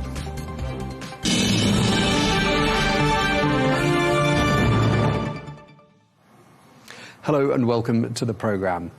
Almost a decade after his last visit in 2017, the US President Donald Trump is back in Beijing for what is a two-day visit to meet with the Chinese President Xi Jinping. Well, at the heart of these high-stakes talks, trade. Well, the main focus of the visit will be economic relations between the world's two largest economies. And joining the president on this trip are some of America's top business leaders. They include Tim Cook of Apple and Elon Musk of Tesla and SpaceX. While trade is expected to remain the main focus of the visit, the US president says he'll also have a long talk about Iran. Well, analysts say that Washington is looking to Beijing to use its economic and political leverage with Tehran. Well, the two countries have maintained close ties for decades, and China remains Iran's largest trading partner. So can Beijing play a role in helping to bring about an end to the war in Iran? Well, we can speak now to Dr. Victor Gao, who is the Vice President of the Center for China and Globalization. He joins us from Beijing. Dr. Gao, thank you very much indeed for joining us. Always a pleasure having you on our program. I'd like to start by asking you, what do you think President Xi thinks about this visit, and how would you describe his personal rapport with President Donald Trump? First of all, I truly believe that President Xi Jinping, the president of China, highly values Mr. Donald Trump and treats him fully as the President of the United States and the Commander-in-Chief of the U.S. military forces. In that respect, I think we here in China deal with President Trump both as the President and equally, if not more importantly, deals with the presidency of President Trump. Both are important. Secondly, from the Chinese perspective, we always emphasize that the head of state to head of state diplomacy between China and the United States is the most important part of China-US relations, because the two presidents, the two heads of state, can really steer the direction of China-US relations in the positive way if they decide to do so, or, for example, to steer it in the wrong way, which we absolutely do not want to see. And based on all the representations that President Trump has been made ever since he became the President of the United States for the second term, I think President Trump has more said the right things about China-US relations than otherwise. In this sense, we consider his public announcements about China, about his personal relations with President Xi Jinping, and about the importance of China has been well recorded in China. And I believe his state visit to China this time, his second state visit, will be crowned with success. I hope no surprise will happen, especially on the American side, in the coming 2 days, and President Trump and his delegation will thoroughly enjoy their splendid time in Beijing and the two governments, as well as the business leaders from the United States. 17 mega companies, for example, all represented here in Beijing, will engage in meaningful dialogue with their Chinese counterparts so that our two countries, the two largest economies in the world, and the two most important military powers in the world, will respect each other as an equal and deal with each other on equal terms, and make sure that between China and the United States we will have the inevitability of peace rather than the destined for war scenario. This is a big moment in China-US relations, and I hope the rest of the world will come to appreciate how important is China-US relations and how important it will be if we make our joint efforts in the right direction to make sure peace will prevail between China and the United States. I'd love to know what scenarios you were thinking of there when you said you hoped that there wouldn't be any surprises during this visit by President Trump. But let me ask you this. If you could advise President Trump on some do's and don'ts with regards to how he approaches this visit, how he speaks to his opposite number, President Xi Jinping, and the rest of the Chinese leadership, how would you advise him to proceed? And what would you urge him not to do during this visit? First of all, I believe and I hope President Trump will have a very sound sleep tonight. He made a long trip from Washington to Anchorage and then on way to Beijing. And starting very early tomorrow morning, he will have a full day full of very top-notch diplomatic engagements, the welcoming ceremony, the 21 gun salute, for example, as well, the reviewing of the PLA troops. Now, thereafter, he will engage with his counterpart, the Chinese president, on very important head-to-head discussions, and they will touch upon all the important issues involving China-US relations, as well as major international issues in the world of today. Thereafter, I understand President Xi Jinping will escort him on a personal tour of the Temple of Heaven, which is the site where the Chinese emperors would worship and pray for good harvest and for good fortune for the Chinese people in the imperial days. And the fact that the president of China, together with the president of the United States, will go to a place of solemnity as far as the Chinese history is concerned and pray together for peace and stability and prosperity will be a very profound moment, even though different religions and faiths have different conceptions as to what God is. But I think from our perspective, above any personalized God, there is this divinity or spirituality. And this is the most important thing.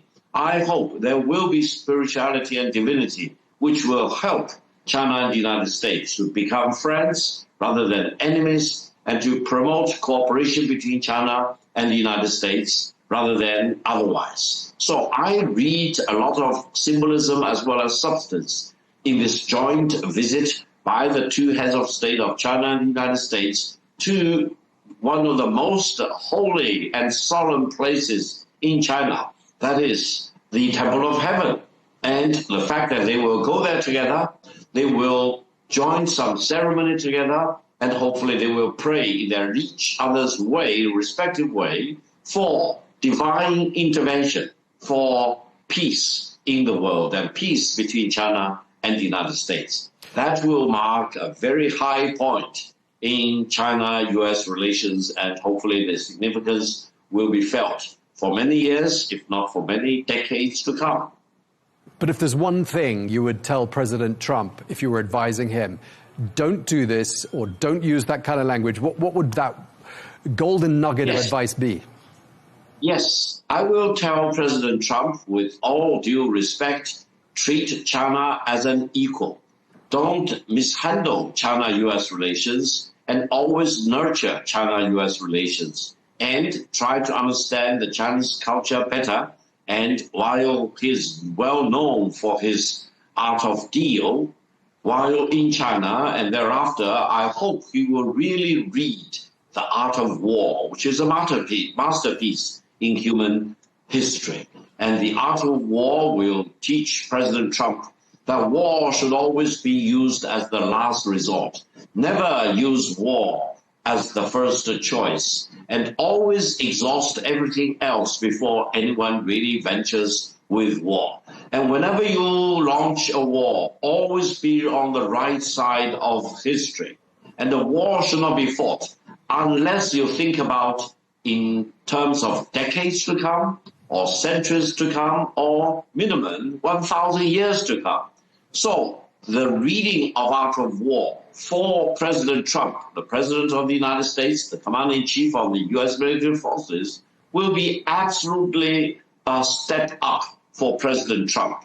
And I hope he will not only be a master of the art of business, but will also understand in a decent way the real meaning of Art of War. The Art of War always teaches you embrace peace rather than venture with war. And this is exactly the most important thing I think the world of today will desperately need. And I hope, together with President Xi Jinping, especially in the course and after the joint visit to the Temple of Heaven, President Trump will be wiser and more seasoned and more experienced in dealing with major issues, not only between China and the United States, but more importantly, in the world of today. And Dr. Gao, there are a number of issues that President Trump needs to discuss with your president, Xi Jinping. The analysts in the West have identified the key issues as being trade, artificial intelligence, Iran, and Taiwan. I don't know if you agree that that is indeed the four sort of major agenda items of this visit. But which one of those four would you say matters most to Beijing? Well, in addition to these four issues or questions, the United States also mentioned, and I think the sentiments will be reciprocated by China, about the possibility of China-US cooperation in AI. From the Chinese perspective, the most important thing is always Taiwan, because there is only one China and Taiwan is part of China. And the United States government, ever since 1971, ever since 1972, when President Nixon made the first state visit to China, and especially ever since 1979, when China-US relations were normalized under the leadership of President Carter in the United States and the paramount leader Deng Xiaoping in China, the United States has always recognized the one China policy. However, in more recent years, the United States seems to be very eager to hollow out the one China policy.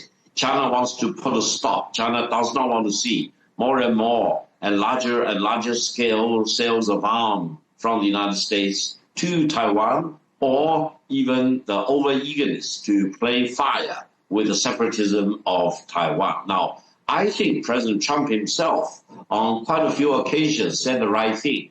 Before he left Washington, he emphasized that the distance between continental America and Taiwan is up to about 10,000 kilometers or miles, and the distance between the two sides of the Taiwan Strait at the closest point is less than 70 miles. I think the meaning by President Trump is very obvious. Why should the United States bother with such a small piece of island in comparison with the big landmass of China, especially when it is so close to China and so far away from the United States? I hope President Trump will realize the importance of the one China policy and will do the right thing after he completes this very important state visit to China. Now, on the trade thing, I hope President Trump will realize China has the biggest market in the world, and China's demand for American goods, be it farming goods or energy products or manufactured goods,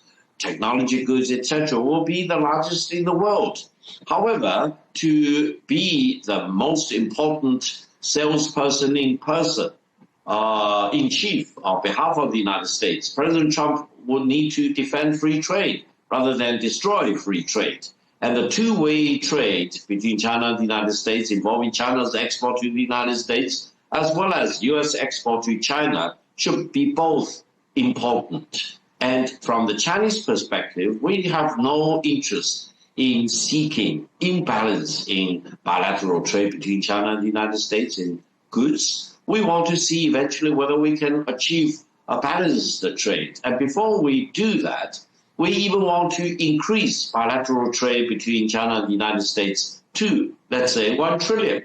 And for whatever that need to be added to China-US trade in goods, we want to see the United States really do a thorough home searching and find goods and products that they can sell to China, good in quality, affordable, as well as needed in China. And that will help reduce the trade difference between China and the United States. And eventually, I hope President Trump and the Chinese counterpart, my President Xi Jinping, will jointly pave the way for zero tariff trade between China and the United States. That probably will really be a very important step in achieving MAGA, really making America great again, and also really make China great again. So I'm full of optimism, and let's not put the cart before the horse. Let's really go to the real issue. That is, in terms of promoting China-US trade in goods and in services, we need to defend free trade. We need to avoid weaponizing trade or using tariff as a weapon. I hope President Trump will learn a big lesson and will become wiser and avoid using tariffs as a weapon against China or against any other country in the world. Let's talk about an issue where both leaders, President Xi and President Trump, might find some commonality. Another issue, Iran. The war in Iran is deeply unpopular in the United States, and it is affecting the economy of the United States in a negative way. It's also affecting your country's economy, not least because a fifth of the world's oil is prevented from transiting the Strait of Hormuz as it usually does. President Trump was asked last night, he said he didn't need China's help with regards to ending this war. I don't know if you believe him, but what can Beijing do to help the United States to end this war? From the day one when the war started by the United States and Israel against Iran on February the 28th, China has been doing the right thing. China has been calling for an end to the war and to avoid any escalation or expansion of this war. And China has played a very positive role. The Chinese foreign minister has been calling foreign ministers, his counterparts, in more than 2,000 countries, especially in the Middle Eastern region. And the fact that President Trump singled out China for compliments, praising China for having played a positive role in eventually convincing Iran to come to the negotiation table with the United States to reach the 2-week ceasefire, was very significant because President Trump is not well known for praising other countries or other leaders. But in this particular case, he did praise China for the positive role. China is engaged in diplomacy mostly behind the scene. China does not want to seek spotlight or have the spotlight shine on China itself. So I will not be surprised if China will be very eager to share its views about how to end the war and how to help the United States to restore the lost credibility. As far as Iran is concerned, or many other countries in the world, the United States has really destroyed the credibility it needs in diplomacy and in war. However, if China gets involved, especially if China decides to cooperate with Pakistan, together we probably can make greater miracles to end the war. Now, this war has already caused the energy crisis. It is causing economic crisis in many countries. And if combined together, and if the war is not ending very soon, I believe it will lead to a major unprecedented financial crisis. So if you have the combination of the energy crisis, which already starts for quite a few months, and the economic crisis, the data of which will be more available in the coming months, and eventually the financial crisis, I think 2026 will be a major disaster year for mankind. And coupled with the midterm election in the United States, I think it may be a disaster for the Republican Party. So there will be all the reasons for President Trump to stop the war right away.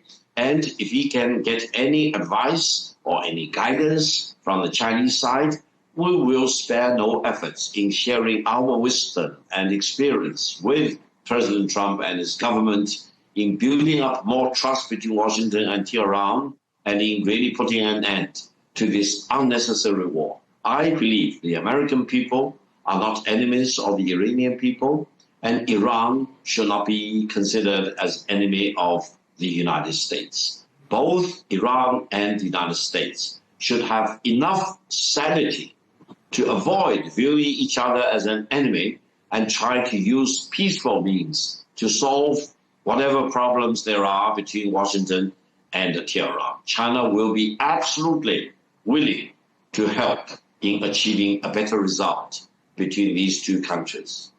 Okay, advice, guidance, help from China to the United States, as you said there, to help them bring about an end to this war in Iran. I mean, nothing in life is free, is it, Dr. Gao?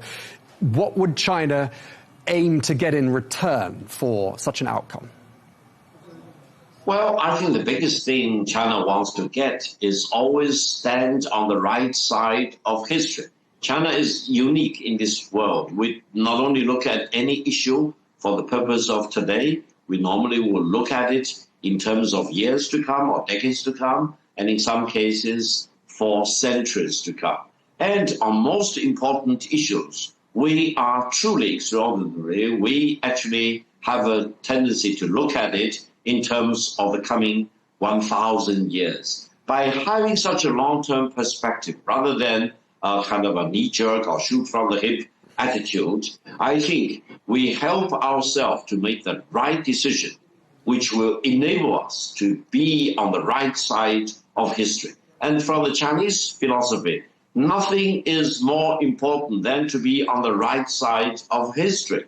For this war launched by the United States and Israel against Iran, the General Secretary, the Secretary General of the United Nations, Mr. Guterres, called it a war of aggression. Many countries, many people in the world agree this is a war of aggression.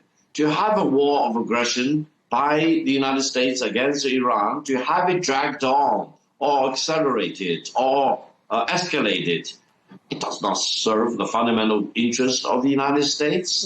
It will drag the whole world underneath it.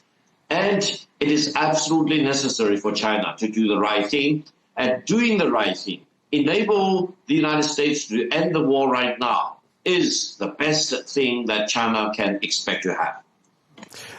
Dr. Gao, I mean, if you say China wants to be on the right side of history, I mean, some people might challenge you there and say, is Iran really the sort of ally China would want? I mean, was Venezuela the kind of ally China would want? Was Syria the kind of ally China would want? These are countries associated with narco-trafficking, state sponsors of terrorism in some cases.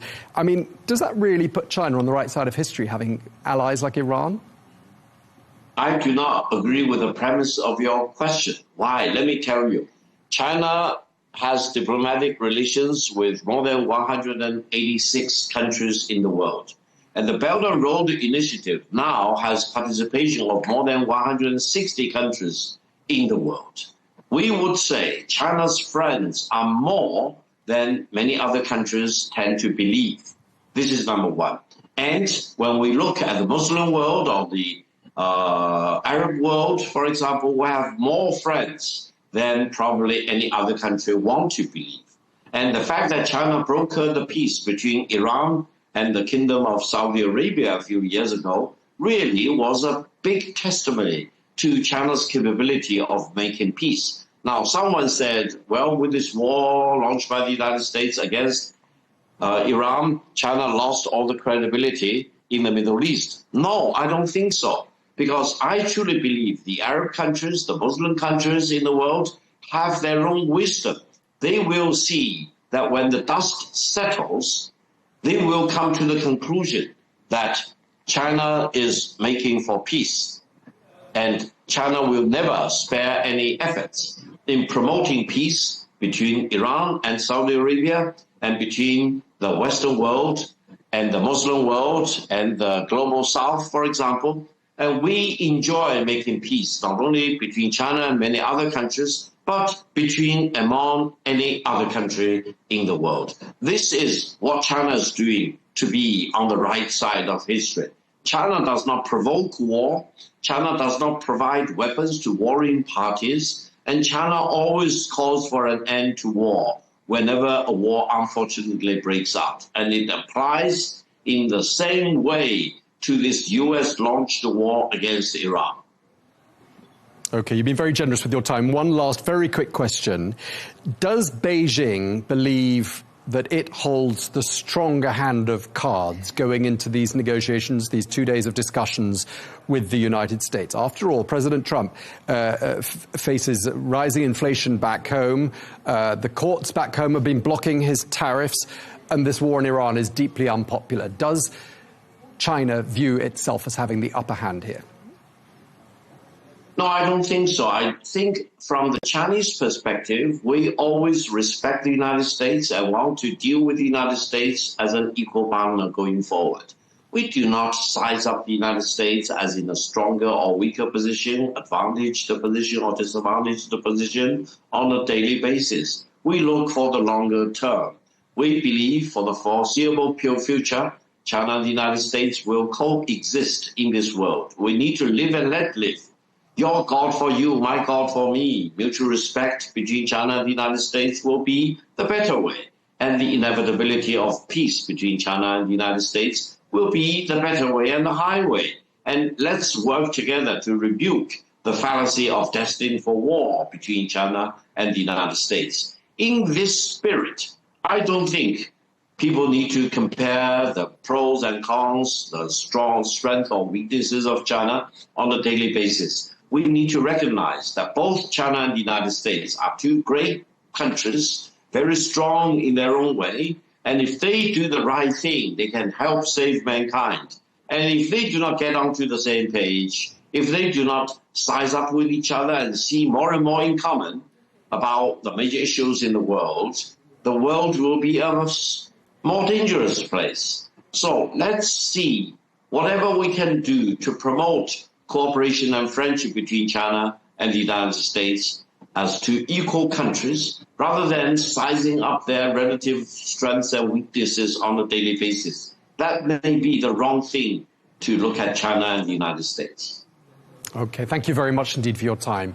Really appreciate it. Dr. Victor Gao, Vice President of the Center for China and Globalization in Beijing. Thank you for your time, sir. Thank you very much for having me.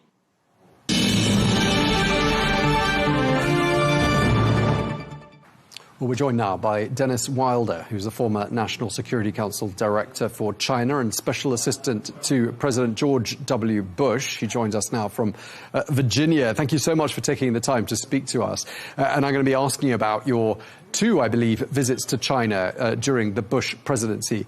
But let's start with the here and now. Two superpowers, that hasn't changed. Two strong leaders. What do you think President Trump can achieve in 2 days in Beijing, and what does he need to come back with? First of all, let's remember this is not just a one-off visit. They could conceivably meet 4 times this year.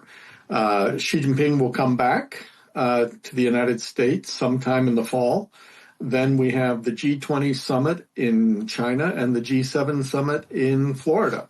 So they could have 4 meetings. So this may be a setup for a dialogue rather than huge deliverables. And I would set the expectations a little lower on those.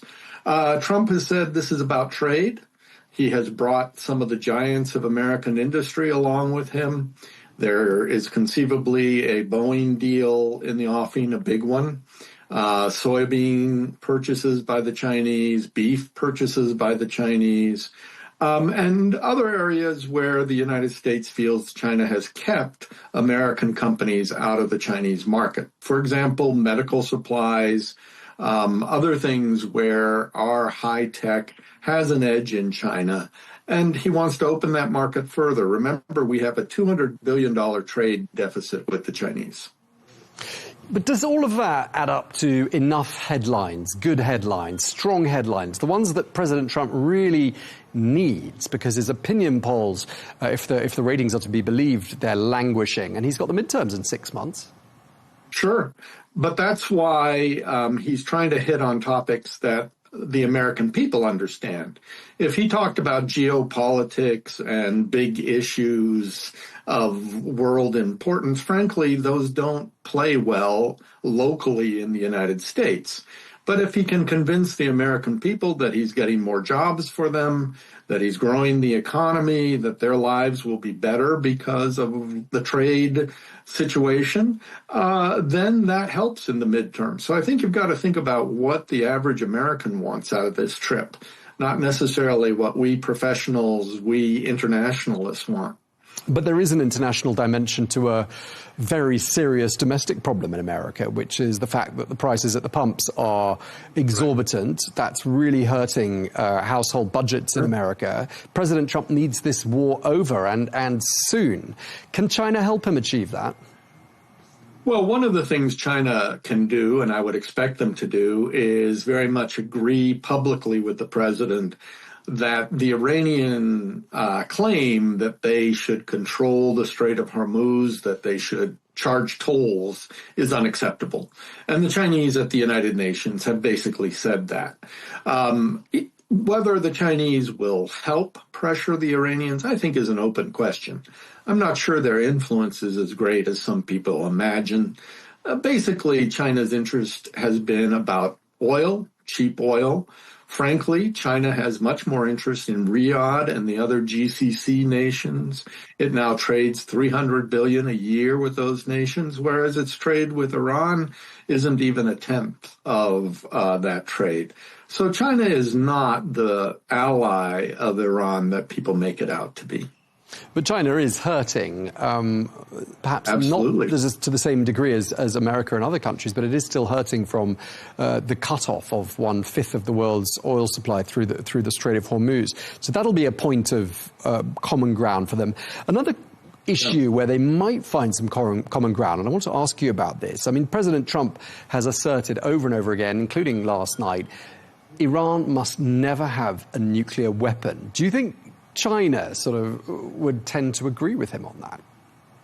China does agree. China does not want to see nuclear proliferation around the world, and they really have not helped nations build nuclear systems. They frankly don't like the North Korean nuclear program, but they haven't been able to do much about it, as we haven't been able to do much about it. So China on the nuclear question is very clear. When Putin talked about potentially using nuclear weapons against the Ukrainians, the Chinese came out very strongly against that. Just drawing on your knowledge of China, and it goes back some decades. You accompanied, as I said at the beginning, President Bush on 2 trips to China. Let me ask you sort of a theoretical question first. I mean, supposing you were briefing President Trump before he went to Beijing, and knowing what we do about his personality and his way of doing business, how would you advise him? Well, very interesting question. Thank you for it. I think that, first of all, you have to understand that Xi is cold. He is not a warm personality at all. He's Machiavellian. The state is he, and he is the state. This is a man who's ruthless. He's just sacked 150 of his generals. He has sacked 2.5 million members of the Communist Party. He's ruthless, but he's also pragmatic, and he's also very methodical. And so you have to play to his interests. You have to be strong. He only respects strength. But you can negotiate with the man. You just have to understand that he is all about himself. He sees himself as the leader for life in China. In that sense, he feels he has much longer runway and can be more patient than perhaps Trump feels. And so this is a tough man to deal with, but he will negotiate when it's in his interest. Right, and President Trump knows him. They've met before, and they've met on home soil, albeit 9 years ago. But quite an interesting comment with regards to the difference between 2017 and today was highlighted by China Watcher and I believe your friend David Finkelstein, who said Trump will encounter a great wall of confidence in China. Is that new? Right.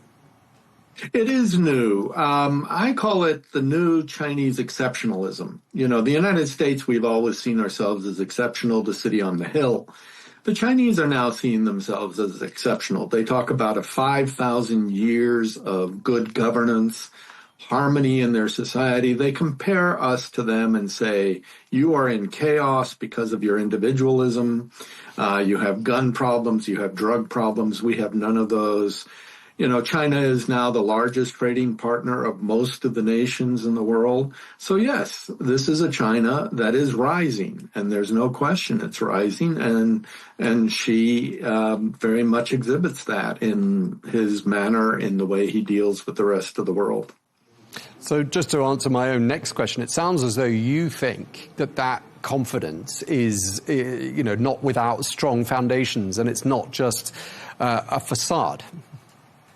No, it's not just hubris, but remember that on the Chinese side, there's also great insecurity about the United States.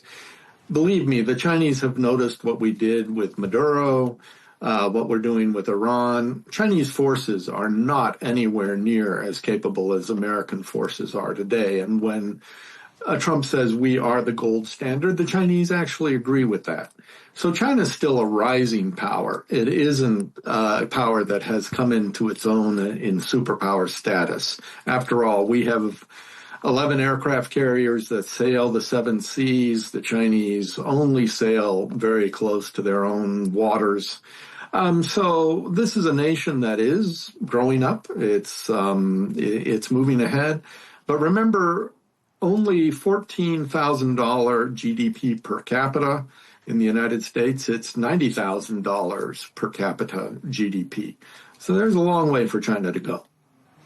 One issue that President Trump will find is an issue common to what President Bush surely faced a quarter of a century ago when you accompanied him, was the issue of Taiwan, a long-standing flashpoint. Has anything changed in that regard?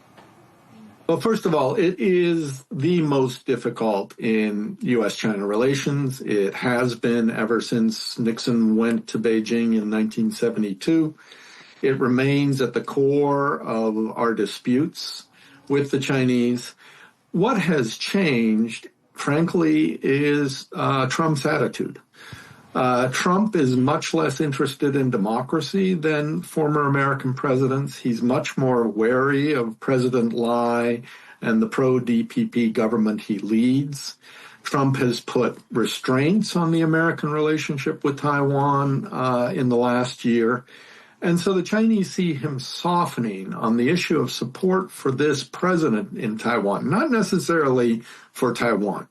We are still building our strength in the Indo-Pacific, building our ties with the Philippines, Japan, Australia. We have just run the largest exercise ever called Balikatan in the Philippines. Japanese forces, for the first time since World War II, were operating on Philippine territory.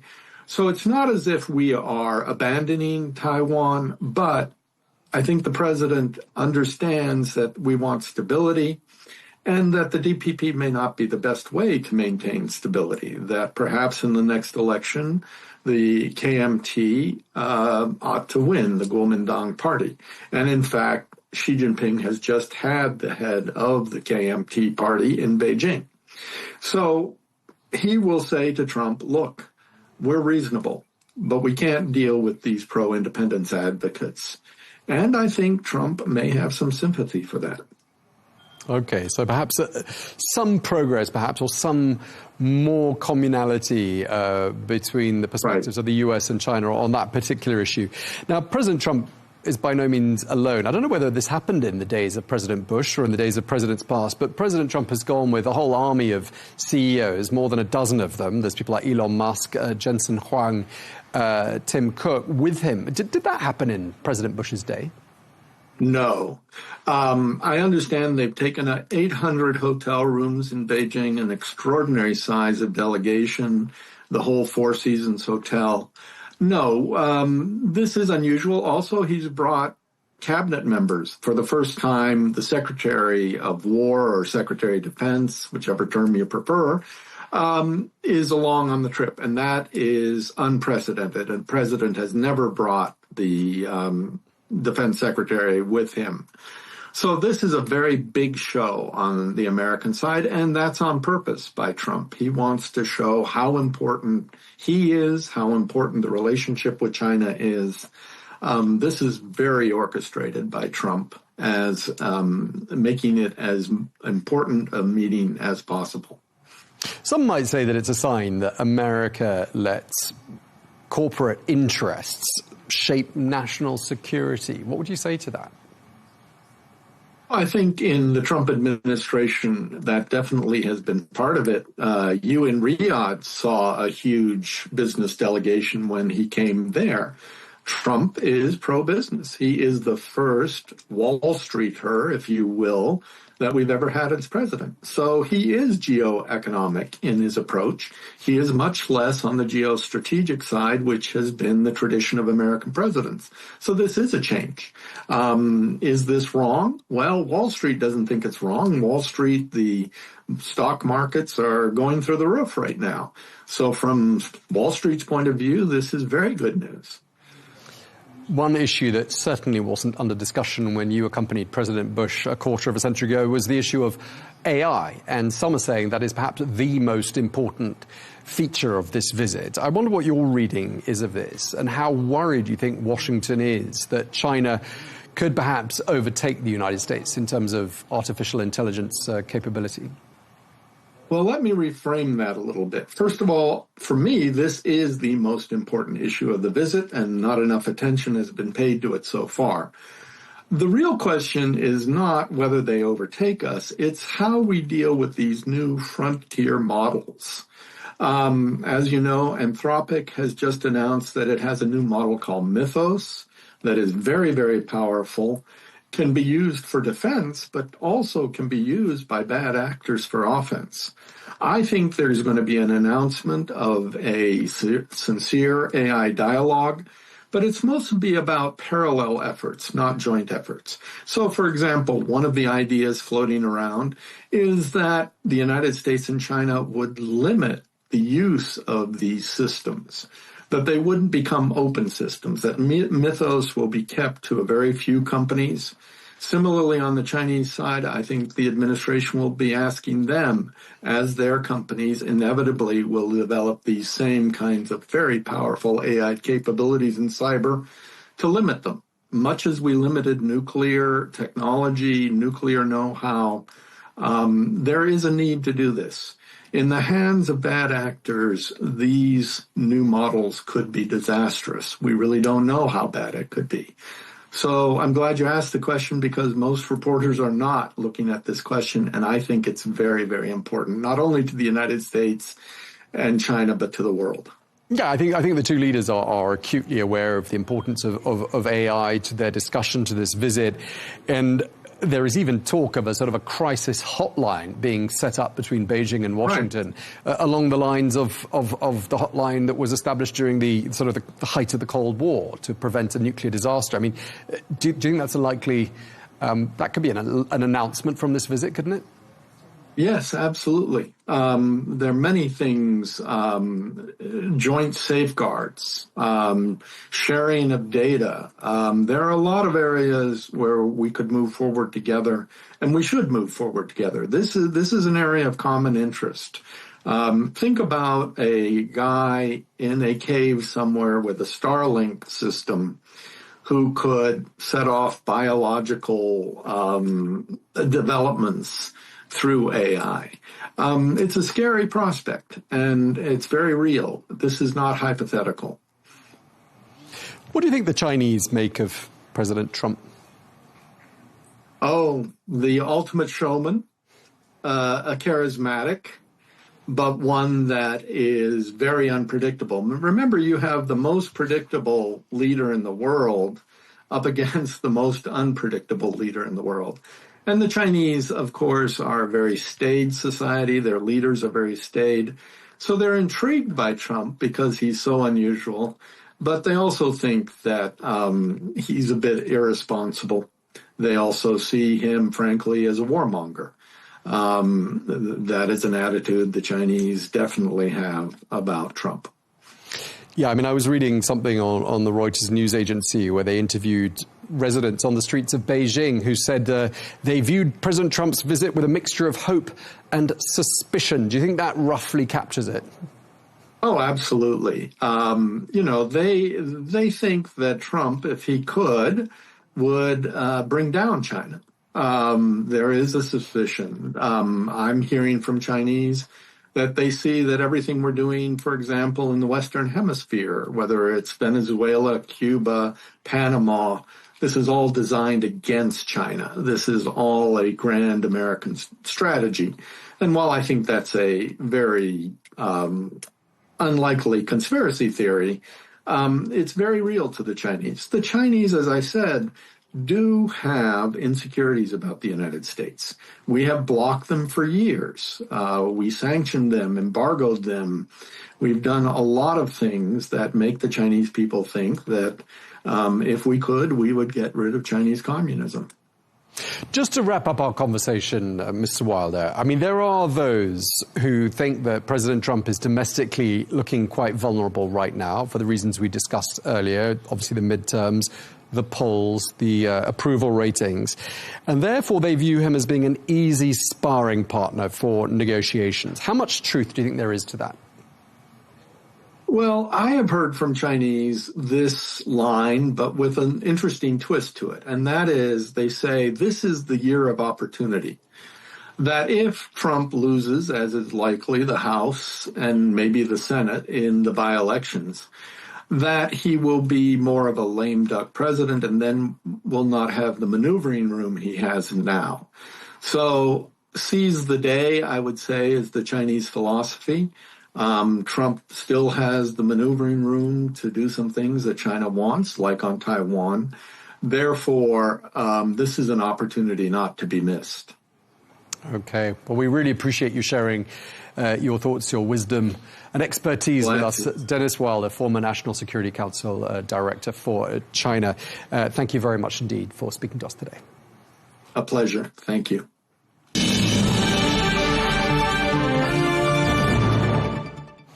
Well, we're joined now by Greg Swenson, Republican strategist and head of Republicans Overseas, who joins us now from London. Thank you so much for being with us, Greg. President Trump says he's going to Beijing, well, he's in Beijing, to, quote, put America first. And I want to ask you, politically speaking, what would a successful visit look like as far as President Trump is concerned? Yeah, the president's got to strike a balance. He has to, appear to have had some wins and come back to that America first argument. But at the same time, he's got to be diplomatic as well. I think there has to be some win-win here. And I think any accommodations he makes to Xi and to China, have to include something for them. But at the same time, it's got to be productive for both. I mean, this is a bit of Milton Friedman. Both parties can walk away with a win. And I think that's the goal here. Yeah, the difference being, though, that President Xi doesn't have to worry about opinion polls. He doesn't have midterms in 6 months from now. Yeah. I mean, could it be argued, and would you accept the argument that perhaps President Trump needs this visit to deliver more than Xi Jinping does? Yeah, there's always that argument, and you're absolutely right, Tom. He doesn't have an election to face, and he can, Xi can play the long game, and that's typically what they've been doing for a generation now. And so that's all true. But on the other hand, Xi has some real economic challenges ahead of him. So he's dependent on foreign oil, obviously, and the president is controlling much of the oil in the world right now.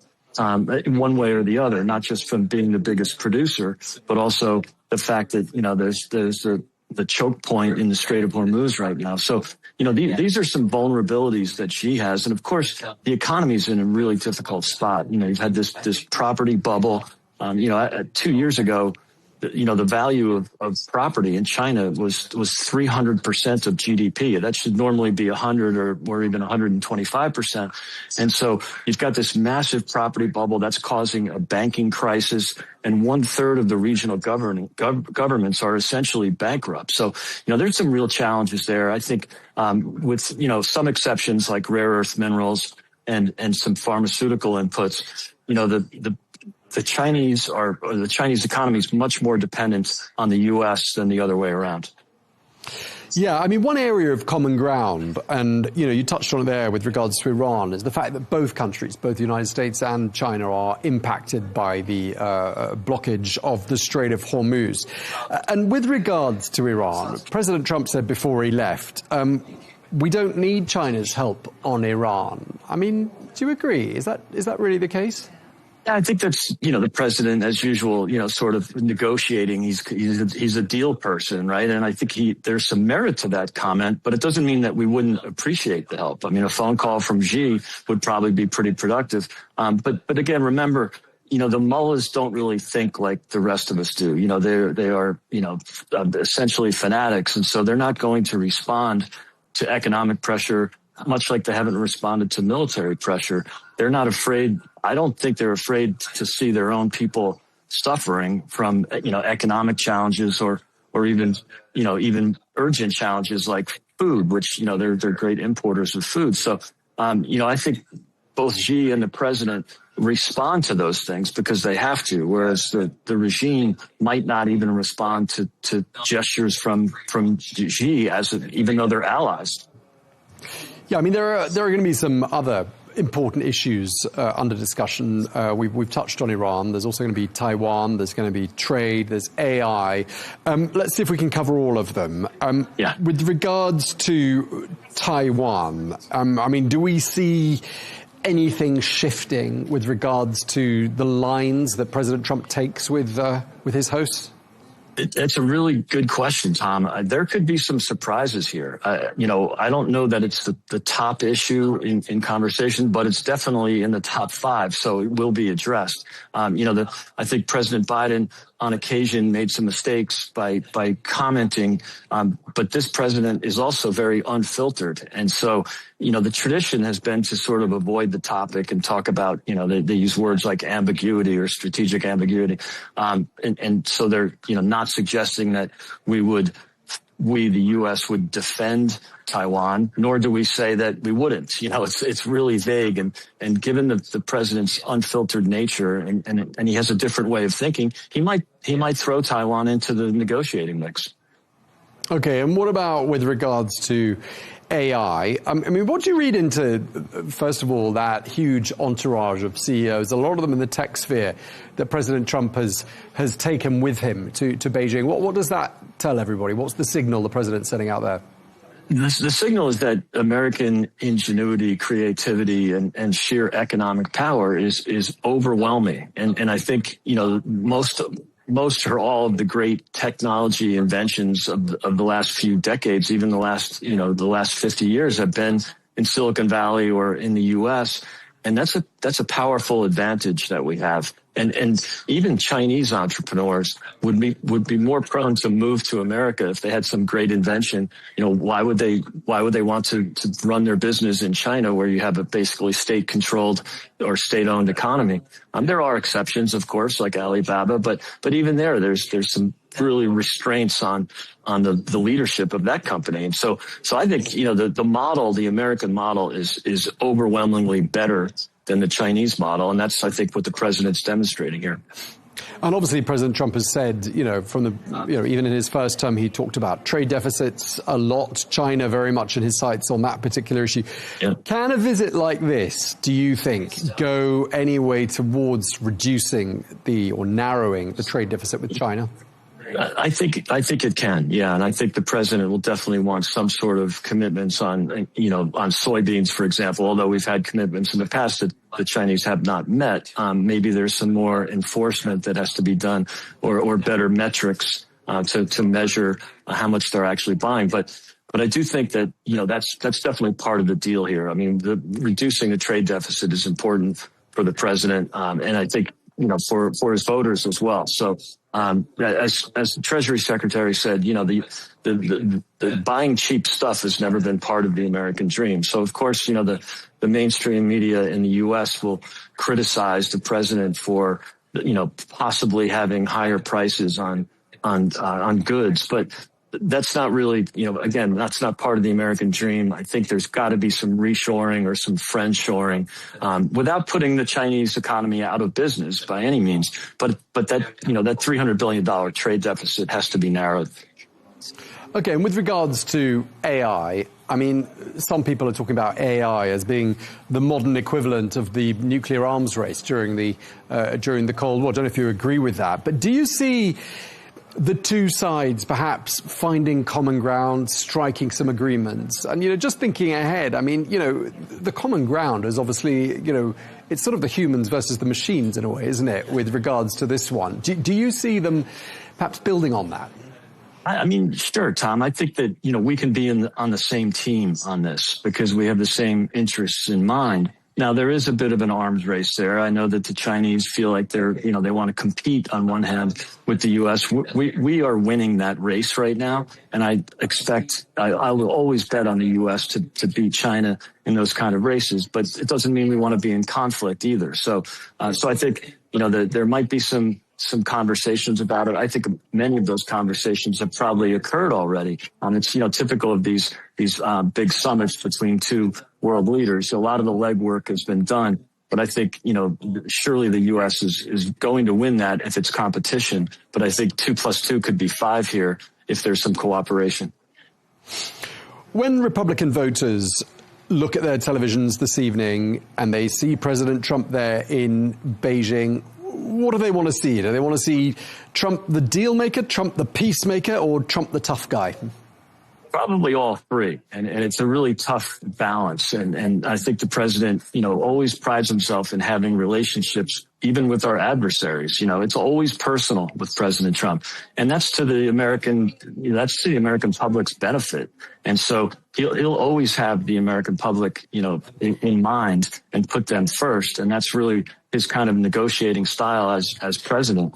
And so, you could see some win-win scenarios here. And I think there has to be some of that. I don't think Xi is foolish enough to walk away from this without a win himself. But, as I said, 2 + 2 can be 5 if there's, economic cooperation and some sort of, win-win scenario for both. I think the president's quite capable of delivering that. Okay, just lastly and briefly, if you don't mind, we're nearly out of time. What's the one thing President Trump absolutely needs to come home with? Well, I think any sort of commitment from Xi to assist with the situation in Iran, and again, I wouldn't put 100% value on that, but I think a phone call from Xi might be able to help the process, or even just his agreement not to support Iran with security or intelligence, because that ultimately might have to be the final blow here in Iran is just another overwhelming victory for the U.S. It's better for the world and it's better for China. Okay, Greg Swenson, Chair of Republican Overseas, thank you very much indeed for joining us as ever. Thanks, Tom. Great to be here. Thank you.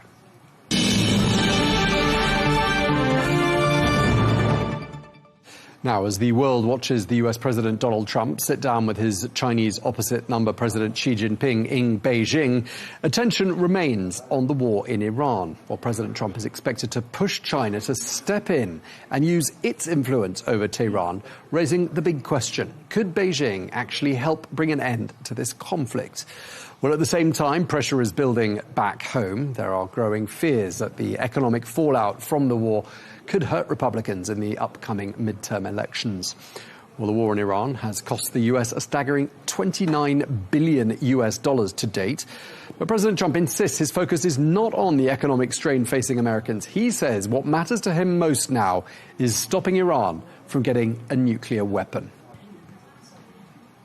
Well, we're joined now by William Alberg, who's the former director of NATO's Arms Control, Disarmament and Weapons of Mass Destruction Non-Proliferation Center. He joins us from Berlin. Mr. Alberg, always a pleasure having you on the program. As President Trump set off, he declared that he did not need China's help with regards to ending the war in Iran. Do you believe him? Not entirely. On the one hand, it would be good to have China putting additional pressure on Iran to negotiate fully on its nuclear weapons program to get rid of its enrichment capability. And on the other hand, China is supplying certain raw materials to Iran, even now, that help it to reconstitute its missile program. So at the very least, you would want China not to continue to support Iran in terms of its missile and other weapons production. Let me press you a little bit more. I mean, how much leverage does Beijing really have over Tehran? I think if Beijing were to make it clear that both economically, politically, militarily, it was not going to support Iran, I think that would be a huge amount of pressure. But I think you're right. I think the main pressure points here are the United States, the Straits of Hormuz, the naval blockade, the threat of further military action. But China could help. I mean, it wouldn't be decisive, as I said, but it would be helpful to have Iran align with the United States on trying to denuclearize, to denuclearize Iran. Yeah, and not to mention the psychological weight of that, having the two largest economies in the world, those two leaders of those two superpowers, on the same page. And with regards to Iran and the blockade or the blockage of the Strait of Hormuz, I mean, that is an element of common ground, isn't it, between the US and China? Both countries are feeling the effects of that. I mean, who do you think is feeling them more? Who needs an end to this conflict more quickly out of Beijing and Washington? I think from a political point of view, certainly the pressure is on Donald Trump and the United States. But in terms of resources, you can't underestimate how much China needs to import oil in order to fuel its massive economy. And the rising prices of everything connected to petroleum, and so many goods are connected to petroleum. But so much of China's boom in its economy has been industrial might, which is fueled largely by oil. So I think it would be a critical concern for them, the rising prices and the chance that could have further deep effects on China's economy, and that then could lead to political turmoil. I think that would have a longer term effect, and it would take a longer time to set in, whereas, as I said, with the United States, it's a much more short-term political pinch that Donald Trump is feeling as he comes towards the November elections.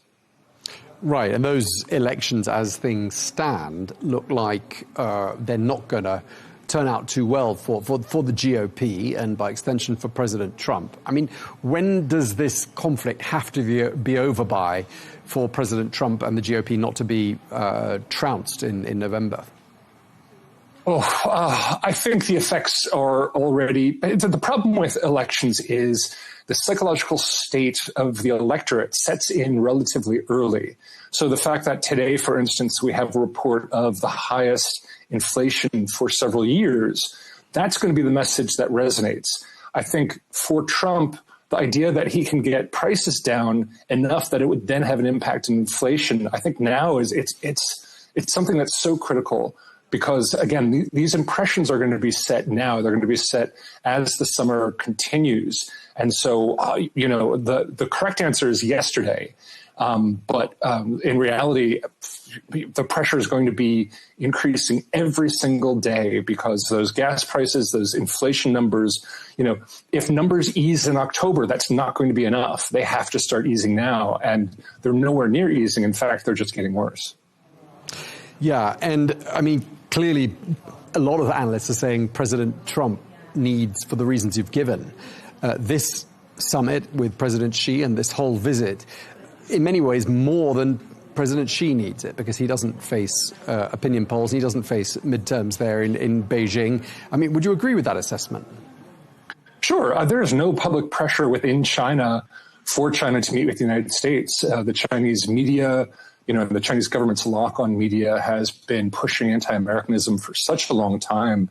There's no public outcry for some sort of reconciliation or summit process or meeting. So this is all on Trump. This is what Trump wants. Trump, wants to reach out. He wants to see if he can get some economic deals.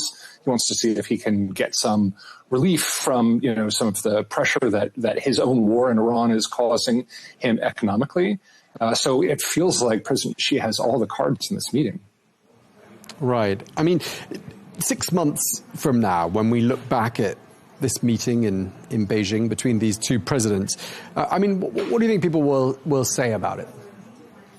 I think they'll say it was empty. I think we're going to hear a bunch of economic promises that are going to mean relatively little to either economy in any real way. I think we're going to see some grand pronouncements, some big handshakes. I mean, there's always the possibility of some breakthrough. But aside from the United States giving up on its, long-standing defense relationship with Taiwan or postponing arms sales to Taiwan or something like that, without conceding a major U.S. security guarantee, there's really nothing that's going to come out of this other than some big handshakes, some big smiles, some empty platitudes. But doesn't President Trump have to come back with something tangible? I mean, at least some deals, something to show his support base, and also something to generate some positive headlines. Like I said, it might be, some big pronouncements, but they're not going to have any real meaning. They're not going to be able to, they're not going to show anything. There'll be 20 billion for this or 50 billion for that, or additional agreements for trade, to increase by a certain percentage. And Trump will try to hype that up. But I think the American public is watching gas prices second by second. They're watching grocery prices second by second. They don't care about this. And so while Trump, he plays this role as though he thinks big meetings between big leaders leads to big outcomes. The fact is, the electorate makes their decisions based on the economy and on the accumulation of 100 bad decisions that have been made since Trump came into office, including, attacking Iran without any real plan for how to end the war. I mean, one thing we haven't mentioned so far in this conversation, and it's something that President Trump said he'd bring up almost immediately on arrival, is AI, and he is after all going with the CEO of NVIDIA. I mean, do you think that AI has sort of really replaced nuclear weapons trade as perhaps becoming the defining battleground of the Beijing-Washington relationship? I think it's become sort of the bellwether for the technological race between the two superpowers. This is an area where the United States had such an unbelievable lead for such a long time and has used things like trade restrictions on microchips in order to maintain that lead. Unfortunately, when you do trade embargoes and things like that, all you really do is create an incentive for the other side to find ways around it, to find their own capabilities. And that's really what's happened. And so China has made huge strides here. So I think it's a symbol of the competition. It's, a bellwether. It's a temperature gauge for what's going on between the two countries. NVIDIA has been pushing to loosen these restrictions for the very idea that if we loosen these restrictions on AI-related chips with China, then China wouldn't develop its own, but would rather purchase American, maintaining our lead. So I don't think it's a battlefield of competition. It's more of a way to see the direction of the competition between the U.S. and China. If China comes out of this with some big deal where they can buy lots of U.S. chips, all I would expect is that China would end up reverse engineering them and building their own. So in the long term, we're really going to lose that particular kind of embargo race. It just remains to be seen. But no, I don't think it's a battlefield. I think it's more of a bellwether of the direction of combat between the U.S. and China for global supremacy. Just bringing our conversation to a close and going back to where we started by talking about Iran. I mean, supposing Beijing did step in and play some sort of a role to stabilize the situation or try to bring about an end to hostilities, what sorts of things do you imagine Beijing asking for in return? Well, I think they would go to their core interests. So it would be about Taiwan. It would be about U.S. naval behavior in the East China Sea, the South China Sea, Sea of Japan, areas like that. It would be support for military developments in China's backyard, the complete removal of any kind of pressure on China and giving China a free hand in its own backyard. That would be the price, I think, that President Xi would seek. And to counter that, I think Trump would say, regardless of anything that's happening in Asia or East Asia, the price of oil is something that's hitting China, and that China should help the United States, align with the United States for that. But again, I think China will try to seek concessions on its core security interests. And just lastly, of course, China has these long-term plans, 10-year plans, sometimes longer.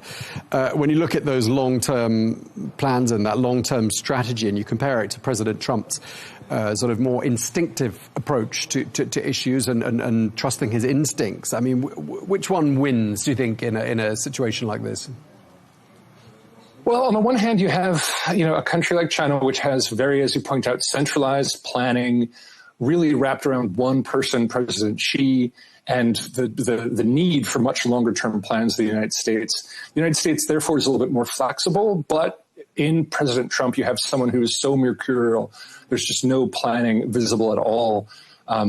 we'd have to look beyond Trump and see if the United States can develop a stable political consensus. But if the United States keeps flipping between parties and, people like Donald Trump, then I think in the longer term, the U.S. is going to lose a lot of its leadership momentum in the world. Okay, well, we really appreciate you taking the time to speak to us. Thank you very much indeed. William Alberg, thank you for your time.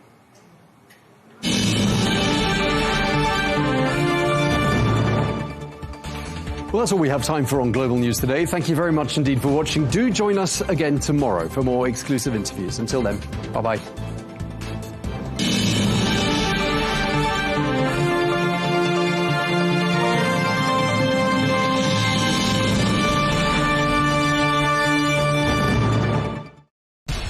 We have to take care of our people, and we're going to take care of our people first.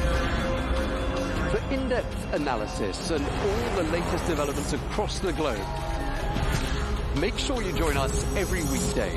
President Trump is trying to negotiate a ceasefire. With so much happening, so much information, and so much noise, International law will have no part in his administration. It can be hard to keep track. Tariffs will just fuel inflation. We're going to fight these tariffs. But you can count on us to tell you what you need to know. We stand by your side. Join me, Tom Burges Watson, for Global News Today, right here on Al Arabiya News.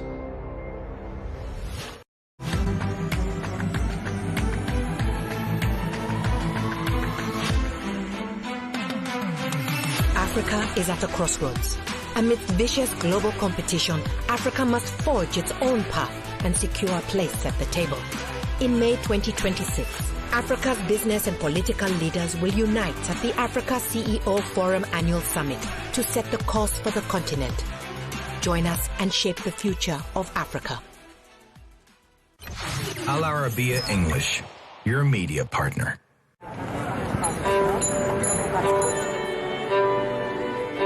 People think that we launder money, but actually we make money black. It's a weird law. They call it gedoogbeleid, like this. That is the law. So they say, okay, bye, but don't let us see you.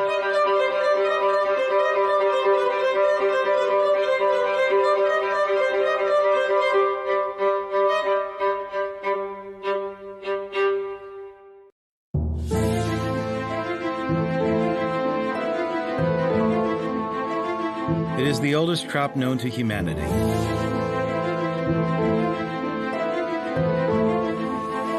It was cultivated by ancient civilizations about 12,000 years ago and used as food and medicine for at least 2,500 years. Cannabis was once believed to be a natural remedy for pain, nausea, and muscle spasms, and was sometimes used as an appetite suppressant and for post-traumatic stress disorder.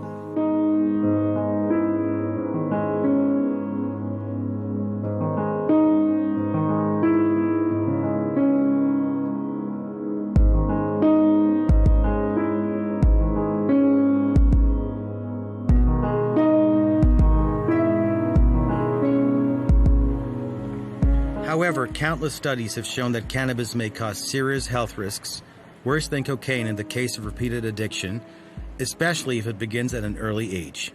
This was confirmed by a psychiatrist at the University of Ottawa, Marcus Salmi.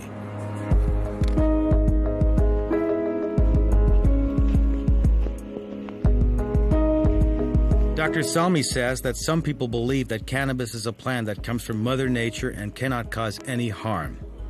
But this is refuted by studies published in the British Medical Journal. People don't die from cannabis overdose, but it can have other serious consequences for physical and mental health, says epidemiologist Deborah Hazen of Columbia University. According to a study published in the Journal of the American Heart Association, people who regularly use cannabis are more likely to suffer heart attacks and strokes. Some of the risks of regular cannabis use include drug use psychosis, where a person experiences delusions or paranoia, severe depression, dry mouth, fatigue, and a temporary loss of touch with reality.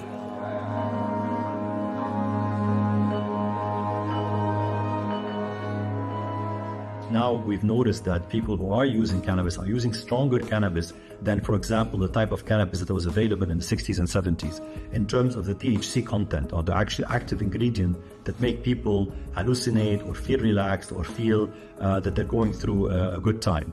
And at the same time, also people who use cannabis have been noticed to have overall poorer health and being admitted to hospital more often. They're also associated with smoking or with more drinking or with more use of other drugs. So overall, with the legalization happening in many countries, we're learning more and more about how cannabis use is developing and growing, whether among young people or older people. And I believe it will continue to be a drug that's available, and most likely a society will accept it just like we accepted alcohol. But to say it is a harmless drug that everybody should be using without worry is definitely not something that I advocate or that the medical profession in general supports. Did you know that alcohol consumption is prohibited in most public places in Amsterdam?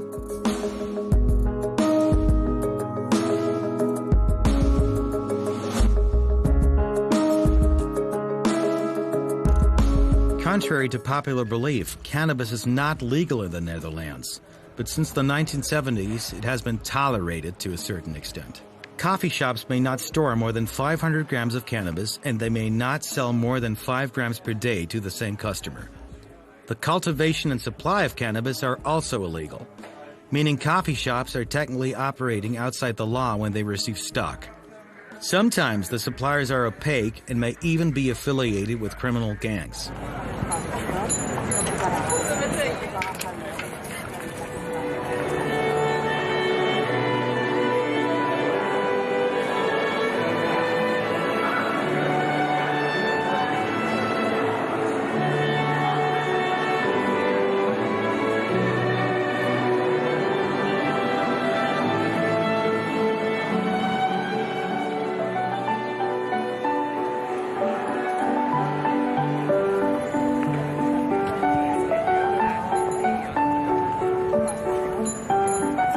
The homeland of Vincent van Gogh, Tiesto, and Rem Koolhaas. Here, tourists visit the Rijksmuseum, which is described as the Dutch Louvre. This is the cosmopolitan city of Amsterdam.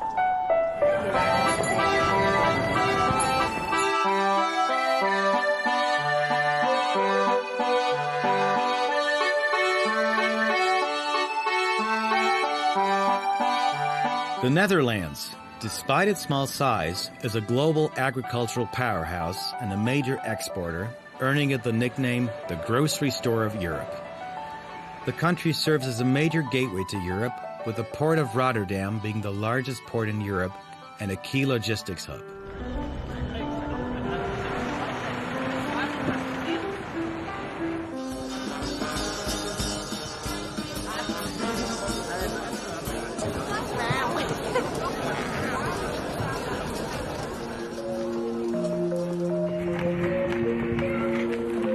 Amsterdam, the Netherlands' most famous city and cultural capital, is also one of Europe's most prominent financial centers.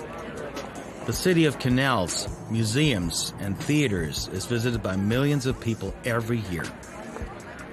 But what percentage of these tourists visit for the smoking freedom in its coffee shops? While the Netherlands was the first country in the world to allow the free use of cannabis in public since the late 1970s, with conditions and restrictions, this policy was intended by the government to limit the risks of hard drug addiction. However, in recent years, the Netherlands has been plagued by the growing influence of powerful drug gangs and the violence of organized crime.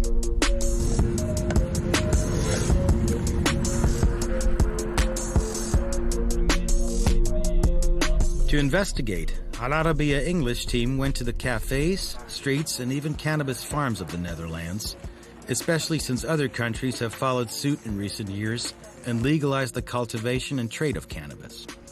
We traveled to Tiel, a town located 85 kilometers from Amsterdam, to meet the first person to sell soft drugs in a cafe he once owned. Soft drugs is cannabis, hash, and marijuana.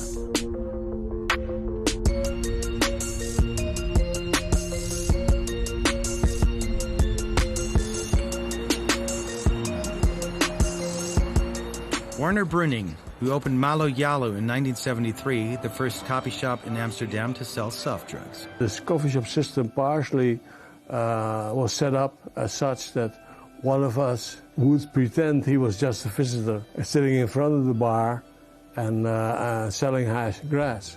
And that I, as an owner, allowed this guy to do so because he gave me a lot of smoke if I wanted and so, things like that. You can suggest a kind of a fairy tale. And that made it impossible to close the shop down because they could arrest the dealer, but they couldn't arrest me. I was the owner who was saying, oh, I don't know, I don't care either. And that was it.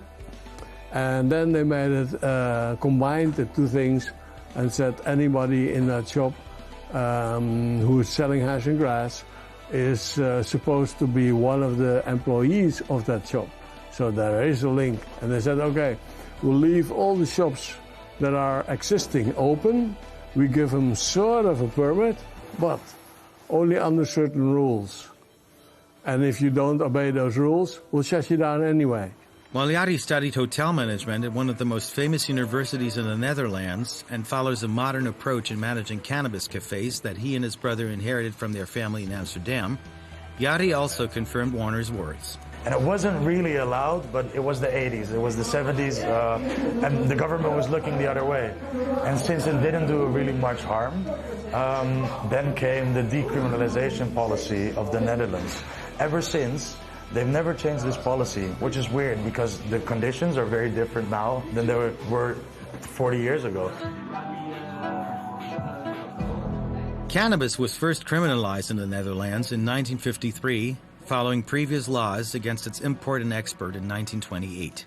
In 1972, the Dutch government classified drugs into two categories: more dangerous and less dangerous, with cannabis falling into the less dangerous category.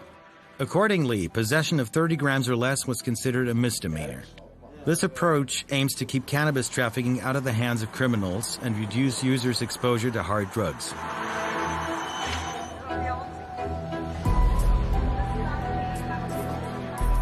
Dan van Gogh, we spoke with via Zoom, is a researcher at Trimbos, the National Research Institute for Mental Health Care, Addiction Care and Social Work, responsible for informing government policymakers about mental health issues affecting the Dutch. It's a loophole. It's the clear loophole in our current policy for many years already. You are allowed to buy cannabis from a coffee shop, but nobody knows what actually it is that you are buying, since there is no control whatsoever or criteria whatsoever, and this needs to be improved, of course. And this is why other countries, they have moved forward. They are doing that already from the start. You can buy and sell small amounts of cannabis without fear of prosecution in the Netherlands, but its commercial cultivation remains illegal.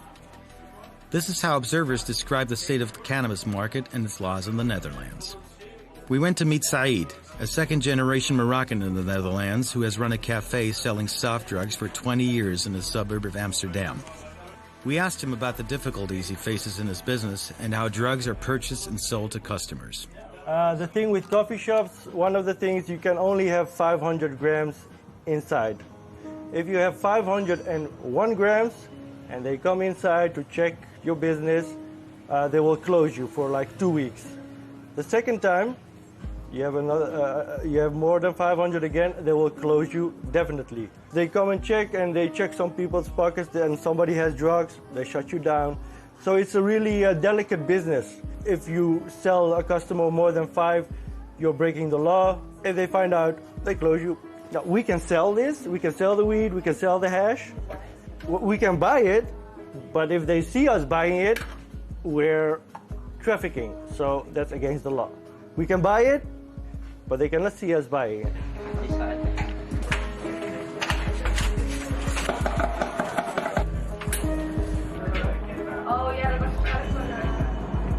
The Dutch opium law prohibits the cultivation, sale, delivery, carrying, and transportation of narcotics within or outside the Netherlands, except for the use and sale of cannabis under specific circumstances and conditions. These conflicting laws in the Netherlands mean that a cafe owner cannot obtain a bank loan, as can a bar owner who sells alcohol. This policy forces them to convert their white money into black money. Everything that happens in the coffee shop, completely transparent. You know, there's a stigma. People think that we launder money, but actually nowadays we make money black. Because what happens, 70% of everybody that comes in here, they pay with a debit card, with online money. But all the weed that we buy, or all the cannabis we buy, we need to do cash. So I cannot go to a grower and pay with my bank card. So what do? We go get 10 bank cards, and every day go to the ATM, get the money from the ATM. So I have white money on my account. I take it out of the ATM with thousands at a time, and then it's black again, right? It's because it's disappeared. And then I can use it to pay the grower or the supplier for the cannabis.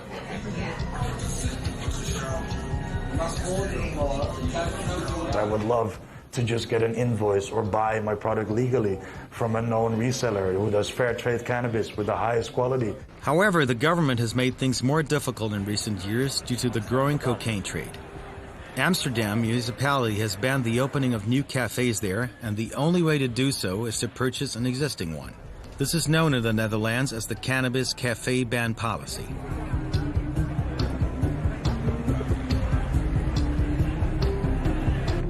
For years, they tried to extinct coffee shop. So the last big extinction, the mass extinction in Amsterdam, was, I think it was around 2013, 2014. Now, instead of 600 coffee shops in Amsterdam, we only have 160 left.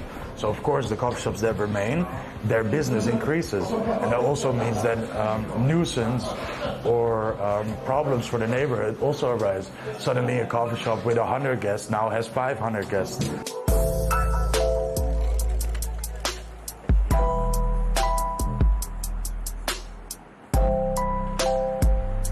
The mayor of Amsterdam wants to attract tourists to the city's wealth, beauty, cultural institutions, and art museums. She sees a large cannabis market with many links to organized crime. An investigative journalist, famous for his investigations into hard drug smuggling in the port of Rotterdam, was assassinated.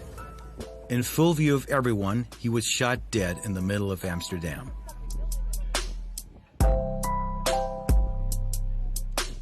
Drug policy is targeting public health, basically, so it takes care of the people who use drugs. Whereas the production of drugs is a different field. It's in the hands of the Ministry of Security and Justice, and they have stepped up in the last, maybe 10 years, pretty much to counteract the production of drugs. And yes, it's true. We are, it's not something to be very proud of, but the Netherlands is the #1 producer of both ecstasy and amphetamine in the world. And also methamphetamine is growing in the Netherlands. So there's a lot of production taking place in the Netherlands, not for our domestic market, but for the world, basically. And this is something that, it should be attacked, but it's different. Then you are attacking the production of drugs.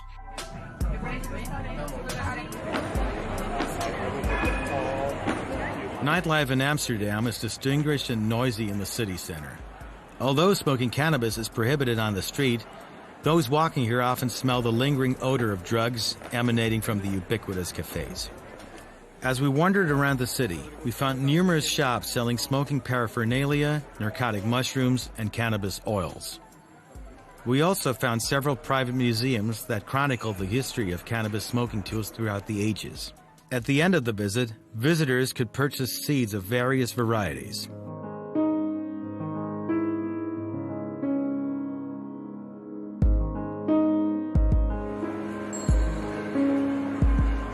Like in Holland, here you can grow 5 plants. Yeah, but there is a but. You can grow the 5 plants, but you can grow them in your garden. So you can grow the 5 plants outside. But once you grow them inside to make good weed, stronger weed, that's more effective weed, it's not allowed.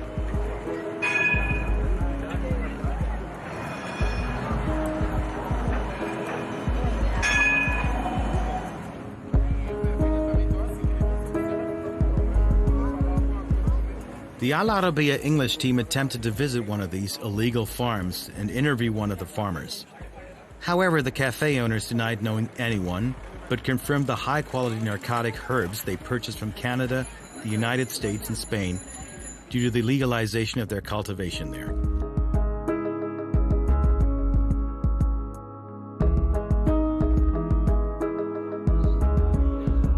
Why is it interesting to buy weed from Canada or from the United States or from Spain? Because the quality there is getting higher. If you can do it legally, the quality will automatically rise.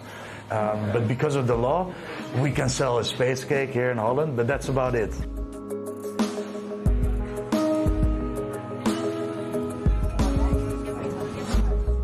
The concern confirmed by everyone we spoke with was that the Netherlands would lose its status as other countries such as Canada, the United States, Spain, Belgium, Austria, and the Czech Republic legalized drug selling and cultivation. Everyone emphasized that the only way to change the current status is through a clear legalization policy so that the Netherlands does not lose millions of dollars in income due to this tourism.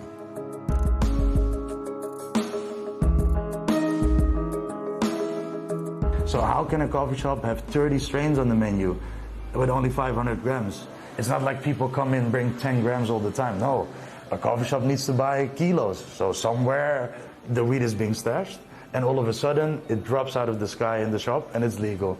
And all the steps that happened before that, we don't talk about in Holland. We don't want to know. But I think it's important that we do come to know and that we do check all these steps and make sure that the right steps are being taken and there's no more contamination. For a safer product, better for the client, more income for the government, and also for us as an entrepreneur. I don't want to have the risk of closing down my business by a single mistake. It's a weird law. They call it gedoogbeleid, like this, and that is the law. There's no store where you can go buy it. You just buy it from the growers. Yeah, we have to buy it from the growers. We cannot buy it from the store. And so they say, okay, buy, but don't let us see you. We didn't go far from the city center to meet a foreigner who lives in Amsterdam and enjoys going to the only bar in the suburb that allows smoking and drinking alcohol at the same time. It's close to home. I live quite close. It's good.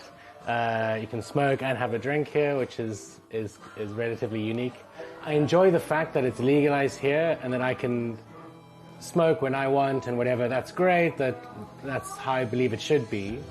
But I think I probably prefer a system where I know the supply chain better, right? Like, where has this come from? Who's grown it? Has everyone along the supply chain been equally paid and for their labor and for how's it got here?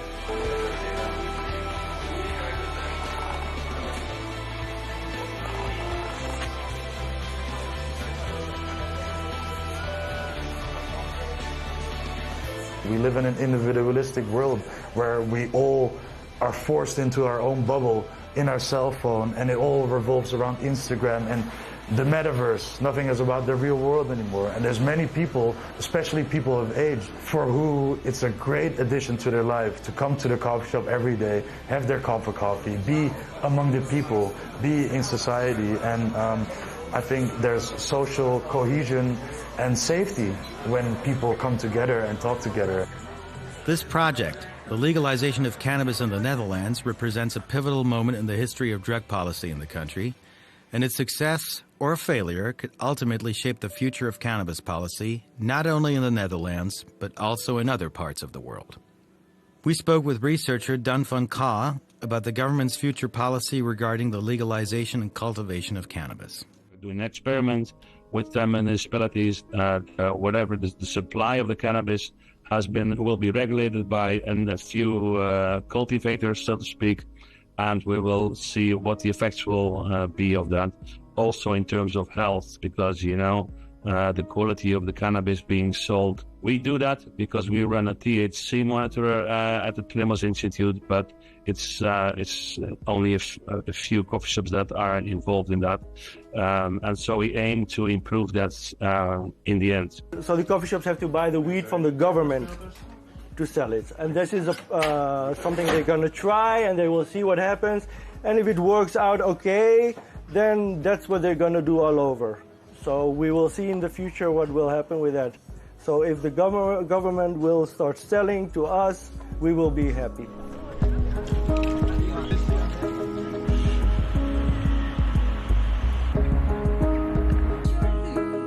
The Dutch Cannabis Legalization Project, which launched its pilot phase in late 2023, required regulating the sale of permitted cannabis.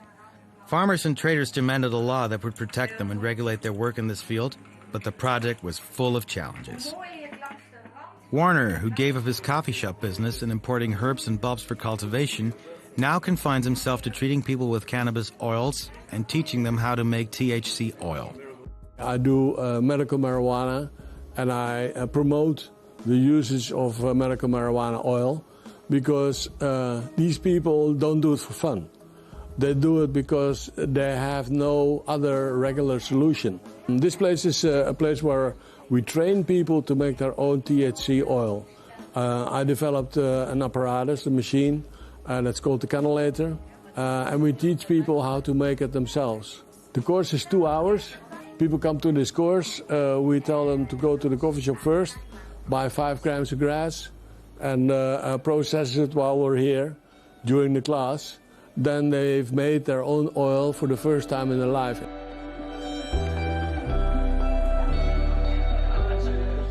Advocates of THC argue that it is less harmful than many chemical drugs extracted from narcotic plants, such as opium, but studies remain inconclusive.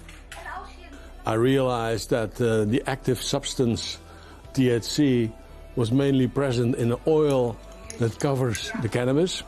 And then you have a very strong oil, which you dilute again with olive oil so that you can take it per drop exactly, and thus avoiding getting high and at the same time gaining the medical benefits of it. Cannabis has been used for centuries as a recreational and medicinal plants in many cultures. But over the last 15-20 years, there's been more interest in expanding its use to more complex medical problems such as cancer, epilepsy, mental health problems, and it has been tested. Unfortunately, the results are not up to the expectations. So it's true that it does help some people sleep, it does help with anxiety, it does help with encouraging people to eat in cancer, or with people who, for example, had HIV/AIDS. But overall, it still remains a very limited use compared to what was hoped for it. We also spoke with Gabriella, a Dutch Muslim of Italian descent who has worked with Warner for more than 10 years. She met him when her husband suffered from drug poisoning, while she herself was diagnosed with cancer. We arrived at contact with Werner because we were searching for alternatives for normal medication. I believe that God created for each sickness, He gave us a medicine, and cannabis, it's a holy plant, you know, it's a gift from God for humanity in general. So it doesn't matter what I am, and also the people who are coming here, it doesn't matter what they are. We are there for everybody. My husband and me, we use it every day. It helps me against the pain. But normally I had strong painkillers, and my husband he was poisoned by medication. So now we only use natural things that God gave us. Some illnesses drive their sufferers or their families to seek any means to alleviate their physical and psychological pain and suffering, even if the methods aren't guaranteed or reliable. This is part of what Gerard, a retired pharmacist, had to say when he came to learn how to make oil because he hadn't learned it in his academic studies.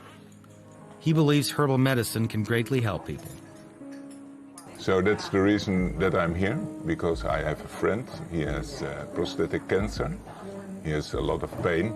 For myself also, I have also pain in the back and have sleeping problems. So I learned about THC, and now I'm making the oil so that I can give it to my friend and make it for myself. I think for plant medicine in general, there should be more attention. So this is a plant medicine, and it shouldn't be handled like now, forbidden. We do consider it, as psychiatrists, a plant that is maybe less harmful than what we thought decades ago in terms of addiction. There are definitely more addictive drugs than it, but at the same time, it is actually quite a serious drug when it comes to psychosis, for example, and creating anxiety in certain people and disrupting overall functioning and motivation. So it's not a fully safe drug. It is, yes, safer than opium. And the fact that it is natural does not change its harmfulness. A lot of natural things are harmful. Let's think, for example, about poisonous mushroom. They're present in nature, but they're actually lethal. Returning to the often controversial issue of cannabis legalization in the Netherlands, although everyone hopes for legalization, Yadi expressed his concerns about the future. So when legalization comes, you bet the biggest companies in the world are coming here to take over. There are huge American companies that have so much financial power that they could take over the complete Dutch market with the two of them, you know, and they will. So I think a legalized market cuts out the possibility for the small farmer or small participant of this market to make money. And of course, I somewhat fear my own position in this future market. This is what drives Yari and his brother to try to keep up with the times by making their cafes trendy and environmentally friendly. Indeed, they have established the first facility in the Netherlands, and perhaps in the world, to educate employees about the importance, characteristics, and types of various narcotic herbs with help from the Dutch government. We made the training together with a biochemist. So she finished her master's or her doctorandus, her master degree, and afterward doctorandus, specifically in the biochemistry of cannabis. So what you do, you get a sample of the marijuana, you test it, you send it to a lab. And in the laboratory, they can see if there's contamination, or they used particular spray, or maybe they didn't cure it well, or maybe there's mold inside. You know, moldy weed is very dangerous. And some of the big trends I saw were healthy lifestyle and sustainability, also a big thing. All the governments are pushing sustainability more and more. And before the government comes with any rules for me, I want to have done all the measures. So I'm trying to become the first carbon neutral coffee shop worldwide.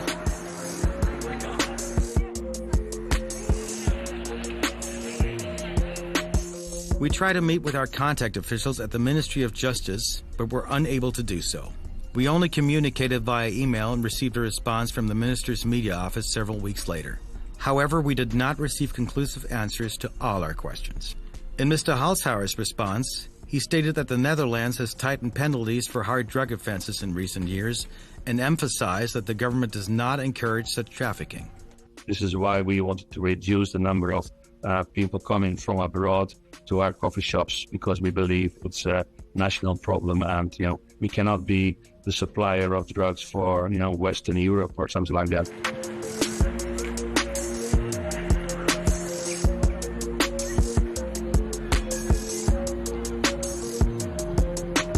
The Dutch government is doing everything it can to combat crime and is pursuing a policy of separating soft and hard drugs, which has already contributed to reducing the number of hard drug addicts, stabilizing their number at around 25,000.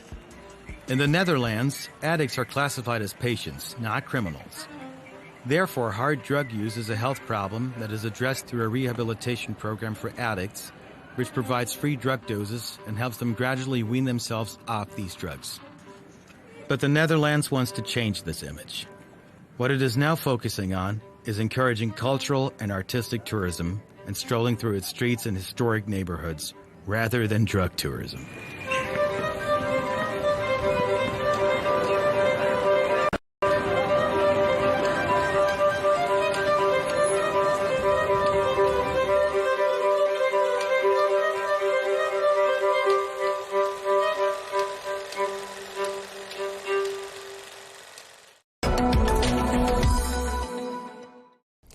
Hello and welcome to this special edition of The Real Deal, marking exactly 10 years since the launch of Saudi Vision 2030. Announced in April 2016 by Crown Prince Mohammed bin Salman, the vision set out an ambitious programme to diversify the kingdom's economy, society and culture, and also reduce dependence on oil. Well, at the heart of that transformation are giga projects which are designed to reshape how Saudi Arabia lives, works and welcomes the world. Well, one of these stunning projects is Diriyah, where we are today. It is the historic birthplace of the kingdom and home to the UNESCO-listed Al Turaif district. Well, to tell us more, we're joined today by the Group CEO of Diriyah Company, Jerry Inzerillo. So thank you very much indeed for taking the time to speak to us. Yeah, very nice to see you. I'd like to start by asking you to take yourself back to when you were first appointed as CEO of this project and you realised, looking at everything around you, that you had an enormous project to deliver. What went through your mind? Excitement. I was very taken because I had a chance in 2016 to read the vision statement of 2030. I thought it was bold. And one thing that I loved, as compared to other vision statements around the world, is that tourism was going to play a very important part. But then I had known Diriyah because I had visited Diriyah in 1998. And there's a few things that I knew. I knew that its authenticity was unquestionable.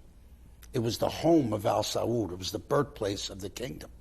And now you had this UNESCO site that really nobody knows about around the world because tourism wasn't open except for pilgrimages to the kingdom. So I said, what an opportunity to be with His Royal Highness, to contribute to 2030, a young, passionate population in an authentic birthplace of the kingdom. Magical. Now, can I put it all together and deliver what will become, by an aspiration, one of the great gathering places in the world? Right. So Diriyah isn't just a heritage site. It's also a giga project. And I just wondered, what was the sort of the thinking behind making it a giga project? Yes. So we knew that in the economic terms of Vision 2030, that tourism would play a big role and that tourism would go from 3% of GDP to 10% of GDP. Now, if you're going to do that, you have a very, very big country, because if you look at the Gulf states, they're relatively small geographically. They can all fit into the size of the state of California in America, where I'm from. However, Saudi is 5 times the size of that, right?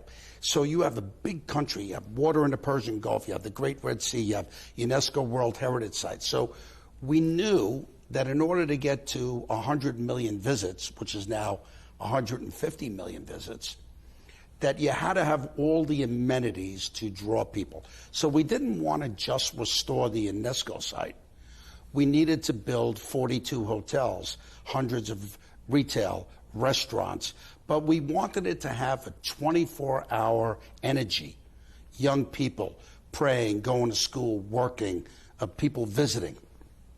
So that meant to put together a giga project, a master plan, that could cater to 100,000 people 24 hours a day, 7 days a week, to give it an urban energy.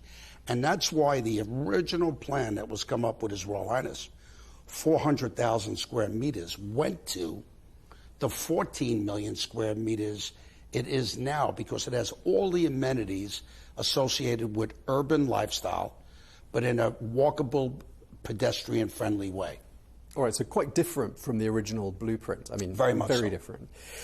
And just walking through parts of Diriyah, and you know, I've had dinners and lunches and things here. I mean, it looks finished, but I mean, I know that's only a part of it. There's still a lot more to do, isn't there? What sort of percentage would you say is done, and what remains to be done? Yeah, that's interesting, but it's a little bit of a deceiving question, with good news. Because what happens is that Diriyah, the 14 million square meters, almost all of it is on rock. You know, that's very important. Now, His Royal Highness wanted Diriyah to be walkable, pedestrian-friendly. Let's have people outside. Now, 7 kilometers of Diriyah is in the Wadi. Also very important to have people outside picnicking, exercising, riding their bikes, going for walks, quality of life, right? You're going to have people visiting from all over the world. Our UNESCO site now has already welcomed 5 million people, right? So you can see that that part is very successful. We opened Bijeri Terrace, Zalal. Last night we did 3,200 covers because the community and the people that are visiting us love it. But here's where it's deceiving. The amenities of the 14 million square meters, only about 5% is done. So you say, well, only 5%, it has that dynamic, that feel. But 80% of the infrastructure is done, which is the messy, complicated part. What's the land? Acquiring the land, demo the land, put all your infrastructure in, 60,000 parking spots underground so it could be walkable above. So this monumental achievement is almost done, 80% done, almost completely done by the end of 2027. That will allow us then to build all the surface apartments, which we've done, hotels, restaurants, Dedeya Square, which will open in the beginning of 28. Okay, so actually the hard part is done, all that stuff that's underneath where we're sitting now, all the underground. Correct, yeah, and not only done, with the most sophisticated smart city technology. We know all usage of water, all usage of mobility, fully integrated with AI, very, very sophisticated infrastructure below ground on the highest level of technology, so above you can have just culture and heritage and people enjoying the outdoors. Right, and when you walk through it as a visitor, you see all these well-known brands, shops, restaurants, you mentioned the hotel chains as well. Has the level of international interest been greater than what you'd anticipated? Yes, we knew that today was going to be a gathering place for everybody all over the world. So Bugatti is very interesting because it was our first asset with 20 restaurants. But we wanted to be careful because we knew that we had to take care of first our community of Dedeya. We didn't want Dedeya to be elitist or aristocratic. We wanted it to be for everybody, all income levels, right? So we had to take care of our community, then Riyadh, Saudi visits, and then international visits. So in that mix of 20 restaurants, you have 5 authentic Saudi different concepts, but then you have Michelin restaurants, you have foreign restaurants, you have all different cuisines. Well, that's taken off great. Then we added Zalal, which is almost all Saudi, and people just love it. So we're very happy with the way things are going. We opened our first great hotel, the Bob Samhan Hotel, prior to the last few weeks, which have been disruptive. We were doing a 91% occupancy. We will open at the end of 2027 an additional 8 hotels that are just beautiful. Amman and Oberoi and a lot of great hotels that are coming. Dedeya Square, where you see the 90 cranes, those will all come down at the end of 2027. That will open shortly thereafter. That has 400 luxury and retail shops, of which over 60% are already signed. So all the big names coming. It's going to be a very exciting 2028 on our way to 2030. I want to ask you a little bit more about the residential side of things, because obviously you're targeting tens of millions of visitors, but there are going to be people living here. There are already people living here. What sort of demand are you seeing, and what's the profile of a buyer? Yeah, it's very interesting because it turned out to be a little bit different than we thought. Now, we wanted to test Dedeya.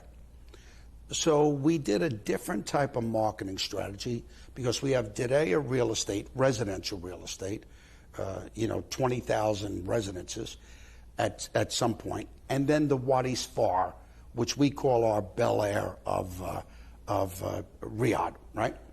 Now, we wanted to test what the high market was because we didn't know what it was, right? So we put 100 plots on sale for the Wadi Sfar, sold 93 of them already. But then we put Ritz-Carlton residences, which people will move into at the end of this year, almost done. Beautiful. Cityscape, we put mid-level residences on, non-branding, sold very well. We've already sold almost 17 billion SAR in residential real estate.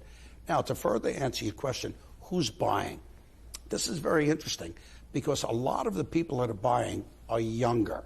Wadi Sfar, older, a little bit more expensive, more established, looking for the amenities, the privacy, 27-hole Greg Norman golf course, beautiful country club finished. This time next year, the Royal Polo and Equestrian Center already will be done this time next year.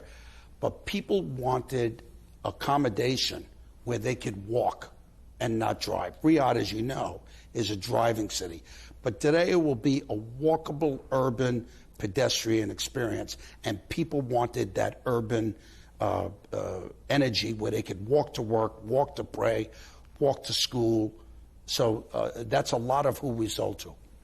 Okay, and one of the big challenges that you must have felt as the guardian of this project is balancing heritage and modernity. Yeah. Has that been a particular challenge? No, it's actually been a little bit easier than most would think. Now, there is, what in the perception of people, an inherent conflict. Are you compromising cultural preservation for modernity or for technology? Here's where the Crown Prince is quite brilliant. First of all, he's very strict on the preservation of what is Saudi identity. Now, today is very important. Birthplace of the kingdom, home of Al Saud, source of pride for all of us, and the source of national identity. So even with his young age and his young leadership, and God bless the king, who, if it wasn't for him, we wouldn't have Tareif and we wouldn't have Diriyah. He is as strict to preserve what's unique about Saudi culture. Saudi music, the Arda, Saudi food, Saudi costuming and apparel, right? So we've done that. Walkable, all in the mud, made 20 million mud bricks by hand like they did 300 years ago, but underground, all smart city technology. Now with AI, the children can go and walk the site of what it was 300 years ago, but when they go into the museums, they can see how life actually was in its storytelling. This is beautiful because not only are we preserving the culture by community telling us the stories, now we have AI that can augment it into user-friendly technology. When people visit Diriyah, what sort of feedback are they giving you? What are people telling you struck them the most when they came here? Yes, there's two things, and I'm going to try and say this briefly. One is what the foreigners say, non-Saudi. Let's call it non-Gulf. The number one reaction is so interesting and makes me so happy. What did you think of your experience at Tareif at the UNESCO site? You know what the number one answer is? Very emotional. And we're seeing a nervous habit from people coming to the UNESCO site. They don't even know they're doing it. Many people, when they're walking in a site, they find themselves running their hands along the mud. It's a very organic, very emotional, very authentic experience. And now it's so beautifully lit at night. It's the largest night-lit UNESCO site, right? So that's the foreigners. But I'm going to tell you a quick story because it's a very, very important story. On Fridays, I walked the UNESCO site and I chased my protocol team away and I said, leave me alone. I just want to walk amongst the public, say hi to everybody. So I come across a family, very traditional family. Father, mother, 4 children, young. But I notice when I'm walking that the mother is crying. So I say to myself, oh boy, I don't want to upset anybody. But I walk by without trying to disturb the family, not knowing what's going on. And the father, the husband, says to me, are you Mr. Jerry? He recognized me. So then I said to him, Salaam alaikum, how are you? Yes, that's what I like to do. I like to walk with my neighbors. So he said, oh, we're so excited to see you. Can we take an only one day a picture with you? I said, my pleasure, but I see that your wife's upset. Is everything okay? And he says, no, she's crying because she remembers when she walked here as a little girl with her grandfather. And it wasn't in the condition. And she's so proud to take her children to see what it is now. She was crying out of tears of joy. Isn't that beautiful? So that makes our job so happy because it shows that we're the custodians of the cultural preservation of what is uniquely Saudi. I imagine that was a pretty emotional experience for you as well, Very. to hear that. How important is it that Diriyah feels like a lived-in city and not just a tourist destination? Well, this is very important because if you look at all the great cities of the world, there's a few things they have in common. They may be structured differently, but they all have an energy, a kinetic energy that's 24 hours, 7 days a week. Now, a few weeks ago, I'm walking to the site at night, which I do almost nightly, and it is a beautiful night of weather. And the place is lit beautifully, and I hear children laughing, I hear people laughing, and I stop for a minute. And I'm in Diriyah every day. and I see Chinese talking Chinese, Japanese talking Japanese, Omanis and Bahrainis and Qataris and Emiratis and Saudis, everybody having a good time. I stopped and I said to myself, this has become what His Royal Highness wanted, a gathering place where people are festive and are proud of who we are and what we mean to the world now. Very, very important. It sounds like that was one of your sort of eureka moments on this journey, because there must have been good and bad moments along the journey, moments where you said, oh my goodness, are we going to be able to deliver all of this on time and on budget and everything else? And there must have also been moments when you thought, wow, we really have gone further than I'd imagined. I mean, was that one of those key moments? Well, you know, when you're CEO of a $64 billion project, this morning we have 63,000 workers on site every day. I go out to I have a terrace over my office that looks at the job site. There's not one day I go out by myself and say, dear, please allow me, give me the strength to see this through, see His Royal Highness's vision through. That's the burden of being a CEO. But what counteracts that is when I walk around my neighbors and see them happy. When I walk around and see the guests coming from all over the world and seeing them happy. This is a manifestation of Vision 2030, and this is a great tribute to the custodian of the two holy mosques, King Salman, and to our great Prime Minister, our Crown Prince Mohammed bin Salman. May Allah always bless them. It's a great tribute to them. You've described Diriyah as being a world-class cultural destination. And I'm wondering what makes Diriyah uniquely positioned compared to, say, other cultural heritage hubs around the world. Is there any way you'd compare Diriyah to? Yes. Well, you see, the beautiful thing is that Diriyah is authentic. So Diriyah is not a modern city of 20, 30, 40, 50 years. It's not in Orlando, Florida, which is great, but it's pop culture. It's not a Las Vegas, right? It's not a Dubai. And our brothers and sisters from the Emirates do a great job. With 300 years of culture, of storytelling, of the demonstration of beautiful music, beautiful dance, beautiful food, beautiful costuming, in an authentic setup, right? So when people come, it is uniquely Saudi. It is uniquely Diriyah. That's why we say there's only one Diriyah. Now, look what historical Vienna is now. Wonderful. Look at Florence. Wonderful. Even look at Marrakesh. That's what Diriyah is meant to be. Walkable, organic, very pedestrian friendly, have people outdoors. We planted 6.5 million trees, shrubs, and bushes. On a weekend now, you have thousands of people in the Wadi with their families, on bicycles, on horses, jogging, walking. It is the most beautiful thing to see the society happy. One other thing that nobody knows about, a little tiny detail, and maybe unimportant, but important to me. When I came here 8 years ago, in the Wadi, I never saw a single bird. A bird, right? Why is that important? You go into the Wadi now, there are thousands of birds. So you hear the music of the birds, but they were there. You know why? Because now you have millions of trees and shrubs and bushes. The ecosystem is beautiful. This is all part of His Royal Highness Crown Prince's vision of quality of life. Okay. What impact do you expect Diriyah to have on Saudi Arabia's position in the world? Well, we know that it will become one of the great gathering places. We already have substantial evidence of that. It will become a microcosm for all that's unique about Saudi. People will come next year, very, very big for us. February 22nd, 2027, our 300th birthday.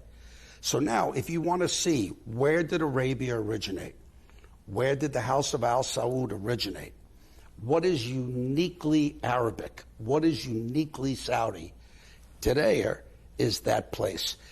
In the middle of what's going to become one of the great G20 metropolises of Riyadh, Diriyah is the jewel in the middle.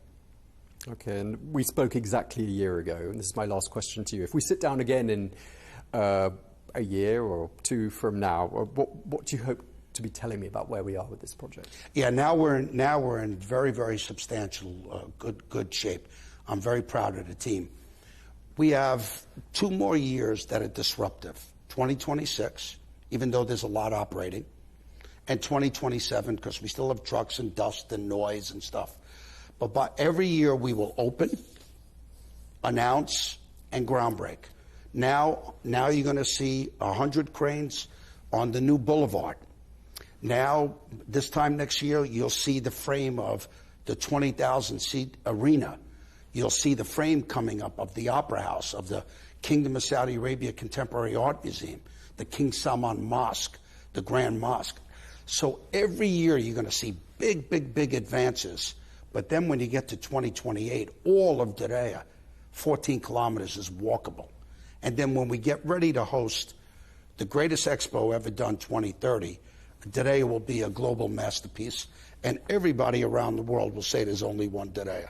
Okay, Jerry, we really appreciate you taking the time to talk to us, but I just wondered, before we wrap up, if you might be able to show me what Diriyah looks like out of that window on that terrace over there. With the greatest of pleasure. Let's go. Thank you. You lead the way. Now, Jerry, just to wrap up, when we spoke to Eric Trump a couple of months ago, he told us something that I now understand. He said he was blown away by the number of cranes on the skyline, which presumably means what we're looking at now over here outside your office is going to be a very different scene in a year from now. Tremendously. There are 87 cranes here. Now, what Eric was talking about, the American record with Hudson Yards in New York is 16. That's 87, but people don't realize that Diriyah Square is almost done. By this time next year, those 87, 90 cranes will be down, and we'll move to Diriyah 2 to the new boulevard, which you can see the cranes already going up. And that will have 100 cranes, and that will be ready for 2029. Well, thank you very much indeed for talking to us. Jerry Inzerillo, pleasure. Thank you. Really appreciate it. That's all we have time for. Do stay with us here on Al Arabiya English.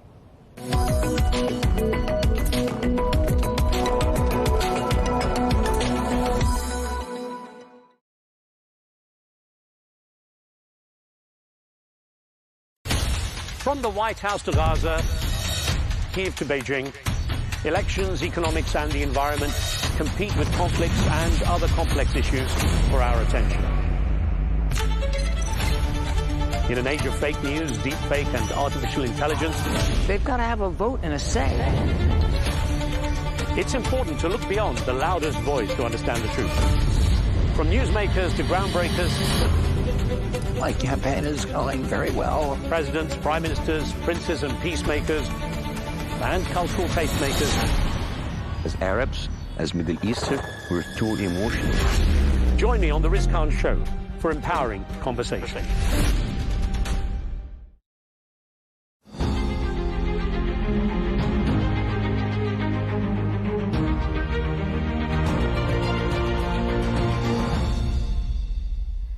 Welcome to this special interview with Lord Roderick Balfour, the great-nephew of the former British Foreign Minister Arthur Balfour. Lord Roderick, thank you for your time and for this interview. I'd like to first start by asking you about your family legacy and the history of the name of the family of Balfour.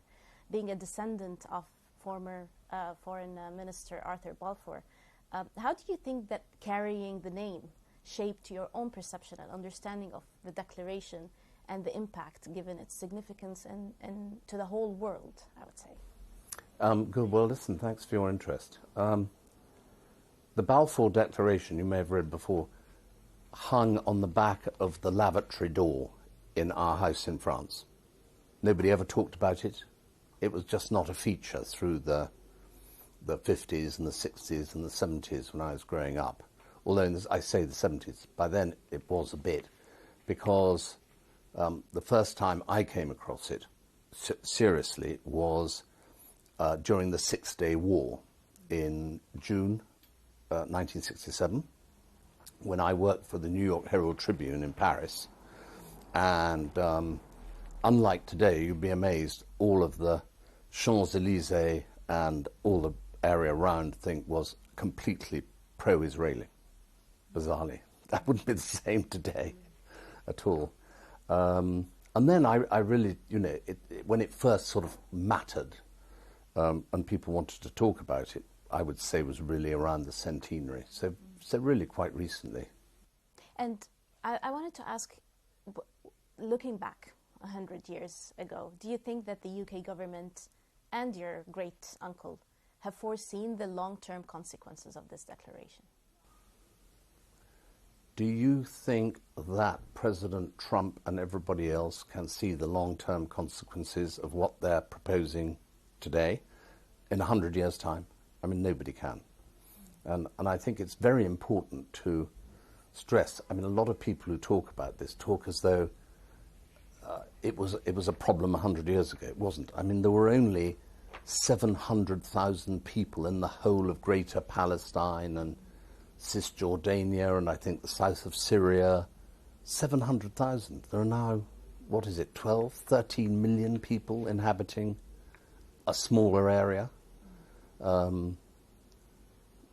We hadn't had the Holocaust, you know, which made a huge difference. And no, I mean, Arthur Balfour and the rest of the cabinet. And I mean, I think it's important to stress that this document was not typed out by his secretary dictating to him over breakfast. I mean, this was, he was the foreign secretary, and somebody else might have been the foreign secretary. In fact, somebody else did say somebody else should be writing it, I think. But anyway, it ended up with his name on it as the foreign secretary.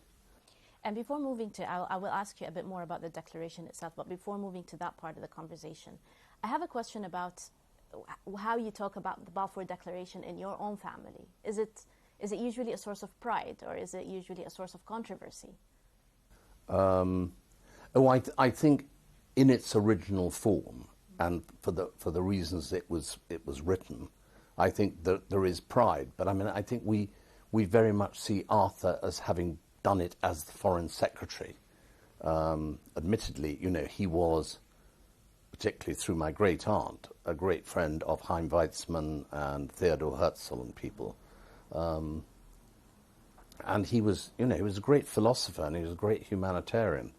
And so obviously he was very influential within the cabinet and as the foreign secretary, you know, because you had, you know, what goes around comes around. You had the Tsar expelling all the Jews from Russia who ended up here and in America, not being able to speak English with their strange habits and everything else. And that preyed on people to say, and they wanted to, you know, go to the land of their forefathers, to the land of Moses. And that meant Palestine. So it was very much a humanitarian gesture, but I mean, it's not as definite in here as a lot of people would like to think it is. And moving on to the declaration itself, and I think this is a question on everyone's mind in the Middle East, as you may know. Why do you think that it was a promise to one group of people, a homeland for one group of people, but did not promise the same for another group of people who were inhabitants of the land at the time? Well, because the Palestinians, if you like, for want of a better word, were not under persecution. Nobody was chasing them. Everybody was, you know, I don't wish to demean them, but I mean, I think when I read about the history, it was basically an agrarian economy with sheep and goat herds, nothing, no sophistication, very few people, as I say, you know, and therefore I think they thought if a few Jews wanted to go and live there peaceably, you know, all the Abrahamic faiths, you know, Muslim, Christian and Jew, why would there be a problem? So, you know, there was no sort of contentious arguments over the breakfast table about how can you do this? You know, everybody was coexisting peaceably. But you know, a lot of it obviously has to do with the Holocaust, population explosion, that there isn't room for everybody. Do you think the declaration, now looking at it, fulfilled some of its goals? When you say its goal, I mean, I have it in my hand because I always want to get it absolutely right. I have much further aspiration. We have a declaration of sympathy, that's all, with Jewish Zionist aspirations, which have been submitted to and approved by the Cabinet. His Majesty's government view with favour the establishment in Palestine of a national home for the Jewish people. So there's no we will support the creation of a state of Israel, as is, under pressure to create for Palestine at the moment. And this is the strong bit. Everything else is what I think in the lawyers call precatory. It's a wish. Okay? But the next sentence is the one that gets me into trouble in Israel. It being clearly understood that nothing shall be done which may prejudice the civil and religious rights of existing non-Jewish communities in Palestine. So I leave anybody listening to think what is going on today is not what he or the government of the day would have wished.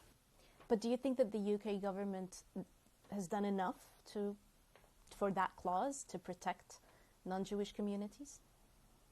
That's a very good question. I mean, when you say done enough, I mean, I felt for many years that the United Nations, who got involved in the Congo, in Sudan, in all these other places, never really got sufficiently involved in the Holy Land. And I call it the Holy Land for all three religions. And I've never quite understood why not. And particularly as, one has to say it, but Israel has never attacked anybody else. I mean, they've gone off and done these missions in recent times, but they've never wanted to wipe out the Palestinians. I mean, the occupation of the West Bank and these settlements under the very right-wing Israeli factions, is not something. I mean, that goes completely contrary to this, as well as to United Nations resolutions and things like that. So, what could we do, just Britain? I mean, it wasn't a, we came out of it after the mandate finished in 1947-48, and the State of Israel was announced, recognized by the US, recognized by the United Nations. They were a sovereign nation by whatever other means you want to call them. So, it wasn't up to us to say, you are contravening the declaration. I would have liked it if they had, and the United Nations had said, we're going to come in here and sort things out, because it's contrary to the declaration. I'd like to move to the to UK's historical decision to recognize Palestine last week, and this was an important day for a lot of Palestinians and Arabs in the whole world. Mm-hmm. What do you think of this recognition, and do you think that it was a step taken too late? No, I don't at all. I think that again, with the United Nations help and everybody else, there should have been a far greater effort to deal with the two population problem much, much earlier, whereby there would have been far more democratic regimes in both Gaza and the West Bank. And instead they've just been able to run riot and do whatever. I mean, the West Bank hasn't had elections for 20 years. Gaza has been ruled by Hamas. I mean, are these, in their present condition, are these really suitable entities for us to recognize as a state? I'm not sure. But I mean, it's symbolic. It shows that we are in favor of the two-state solution, but there's got to be a lot more before it actually means anything. And do you still believe in a two-state solution? Do you think that with today's circumstances that it's still a viable solution? Well, clearly the Israelis don't think so. And I don't think Hamas thinks so, because Hamas want to get rid of Israel, and Israel doesn't trust any of the Arab countries while they're run as, the Palestinian enclaves, until they have a reassurance that they're not going to be populated by people who swear death to Israel from the river to the sea. So you've got these two blocks who are implacably opposed to each other. And I suppose that's what, love him or hate him, but, President Trump is actually somebody who at last is not just muttering warm words, but actually getting on and doing something. And and I think has realized and obviously done a lot of talking around the Middle East and with other Islamic countries, who, you know, you will know yourself because you're from there. I understand none of the countries want to have an unstable world there, you know, which is rife with terrorism and murder and everything else. I mean, I think, excuse me, especially Saudi, I believe, you know, very, very keen to have peace. And of course, you know, we were talking earlier about Abu Dhabi, and I mean, these are now commerce has taken over from the theocracy element, which I think ruled a lot of the sort of views of Islamic countries before. And now they're major economic powers. They don't want to see war and terrorism on their doorstep. So I think that's why they're, as I understand it, giving their full support to this effort, the Trump effort. But moving to today's reality, do you have any reservations about Israel's act of violence? Do you think, what is your view on what Israel is you know, committing against the Palestinians today? I think you've got to take that in two halves. I think the West Bank is something that really has got to be stamped on. That is so contrary to the declaration and against the United Resolutions things which we were talking about. But Gaza, you know, how has Hamas allowed this to happen and not said, listen, please don't bomb all our houses and think we will surrender the hostages? I mean, one feels, and this is evidently what everybody else feels through the Trump proposal, that Hamas, I mean, he said it, Hamas has got to be neutralized because they're the destabilizing force. But I think the West Bank and Gaza are, but you know, I'm no lawyer, I'm not a professional historian, so these are just my personal opinions, but you've got to separate the West Bank problem from the Gaza problem. And how's your relationship with the Palestinians and the Israelis, if you have any? Well, I've not really come across too many Palestinians per se who live in Palestine, but I have come across a lot of the Arabs who live and work in Israel. And of course they don't like it either because they've peacefully coexisted in Israel, done a lot of business with, they're integral part of the business landscape. And I just want to ask two more questions. One of them is, when you reflect back at the declaration, for you personally, do you feel that it's a source of responsibility? Do you feel it's a burden that you carry the Balfour name and you do these interviews? And that's interesting. I mean, I suppose that really why I accept sort of the invitation to do these interviews is it gives me an opportunity to defend the declaration and point out what it actually says. I've read up quite a lot of opinions on the declaration, and one of the things I find, which I think are provocative to the Palestinian side, is all sorts of people have read this and said, oh, this is definitely an official document. This is, we will create the Israeli state. And it doesn't say that, but it's been seized on by sort of the more, I suppose you'd call them extreme or right-wing in this day and age, elements who want to say that this has a force of law. As I say, I'm no lawyer, but when I read it as it says, and I'm not trying to interpret it like a scholar. I have one last question, just because a lot of people did take this as an official document. Well, it's official in the sense that it came out of the British government and was expressed a wish with a particular reservation. Yep, official. But then what do you say to the millions of Palestinians? Some of them are still refugees in some countries. What do you tell them now that this declaration and the name of Balfour was so central to the path that they had in life, or they took in life after what happened in 1917 and 1948 and everything afterwards? I think I've never understood why the Palestinians and the Jews did not all just get on and build the fabulous economy together. It's been so one-sided, and I never understood why the Palestinian side was not keeping up with the Jewish side. Maybe because a lot of them were expelled out of their homes. Arab Israelis who very happily coexist.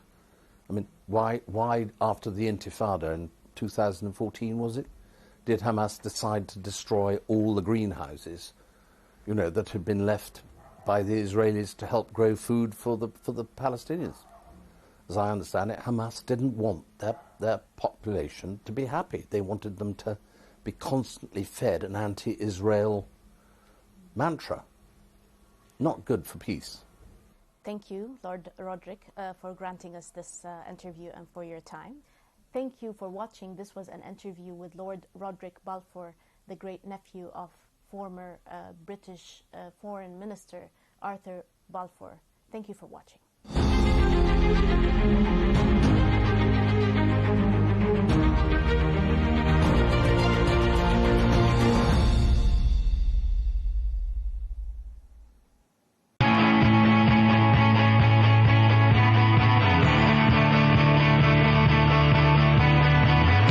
Welcome to the metropolis, the big city.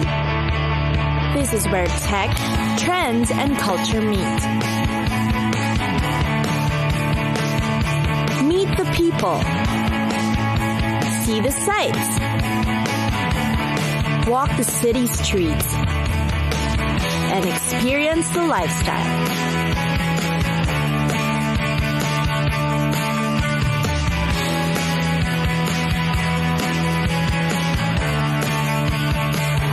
This is your first-class ticket to the cities of the world.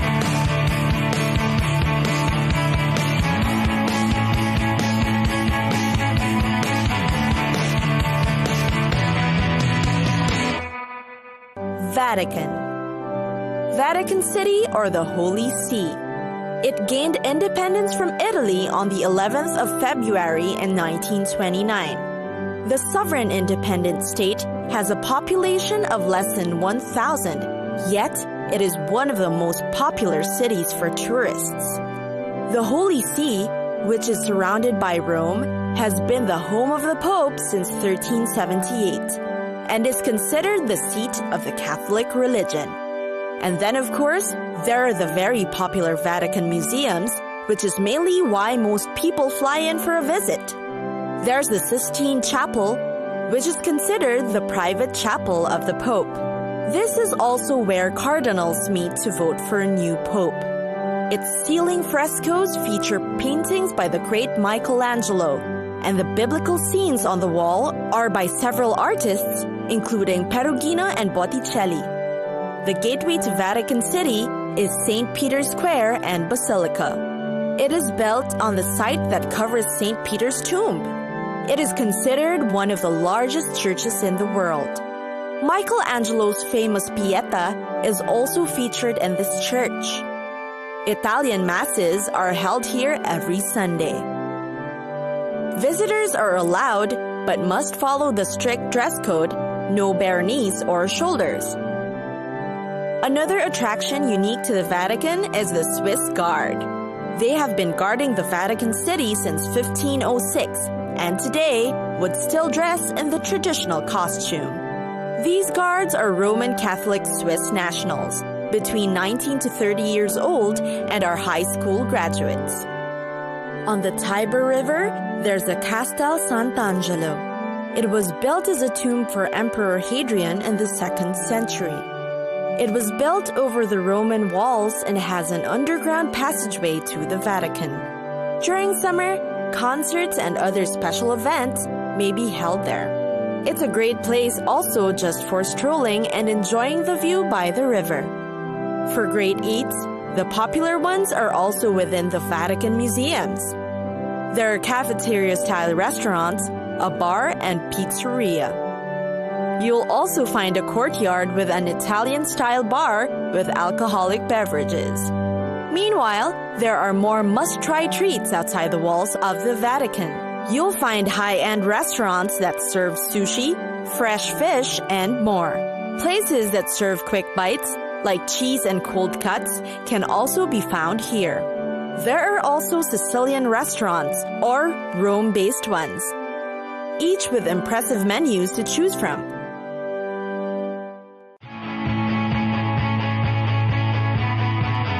It's time for us to go. Pack your bags and get your tickets ready. And we'll see you on the next destination. Catch us again next time on Cities of the World.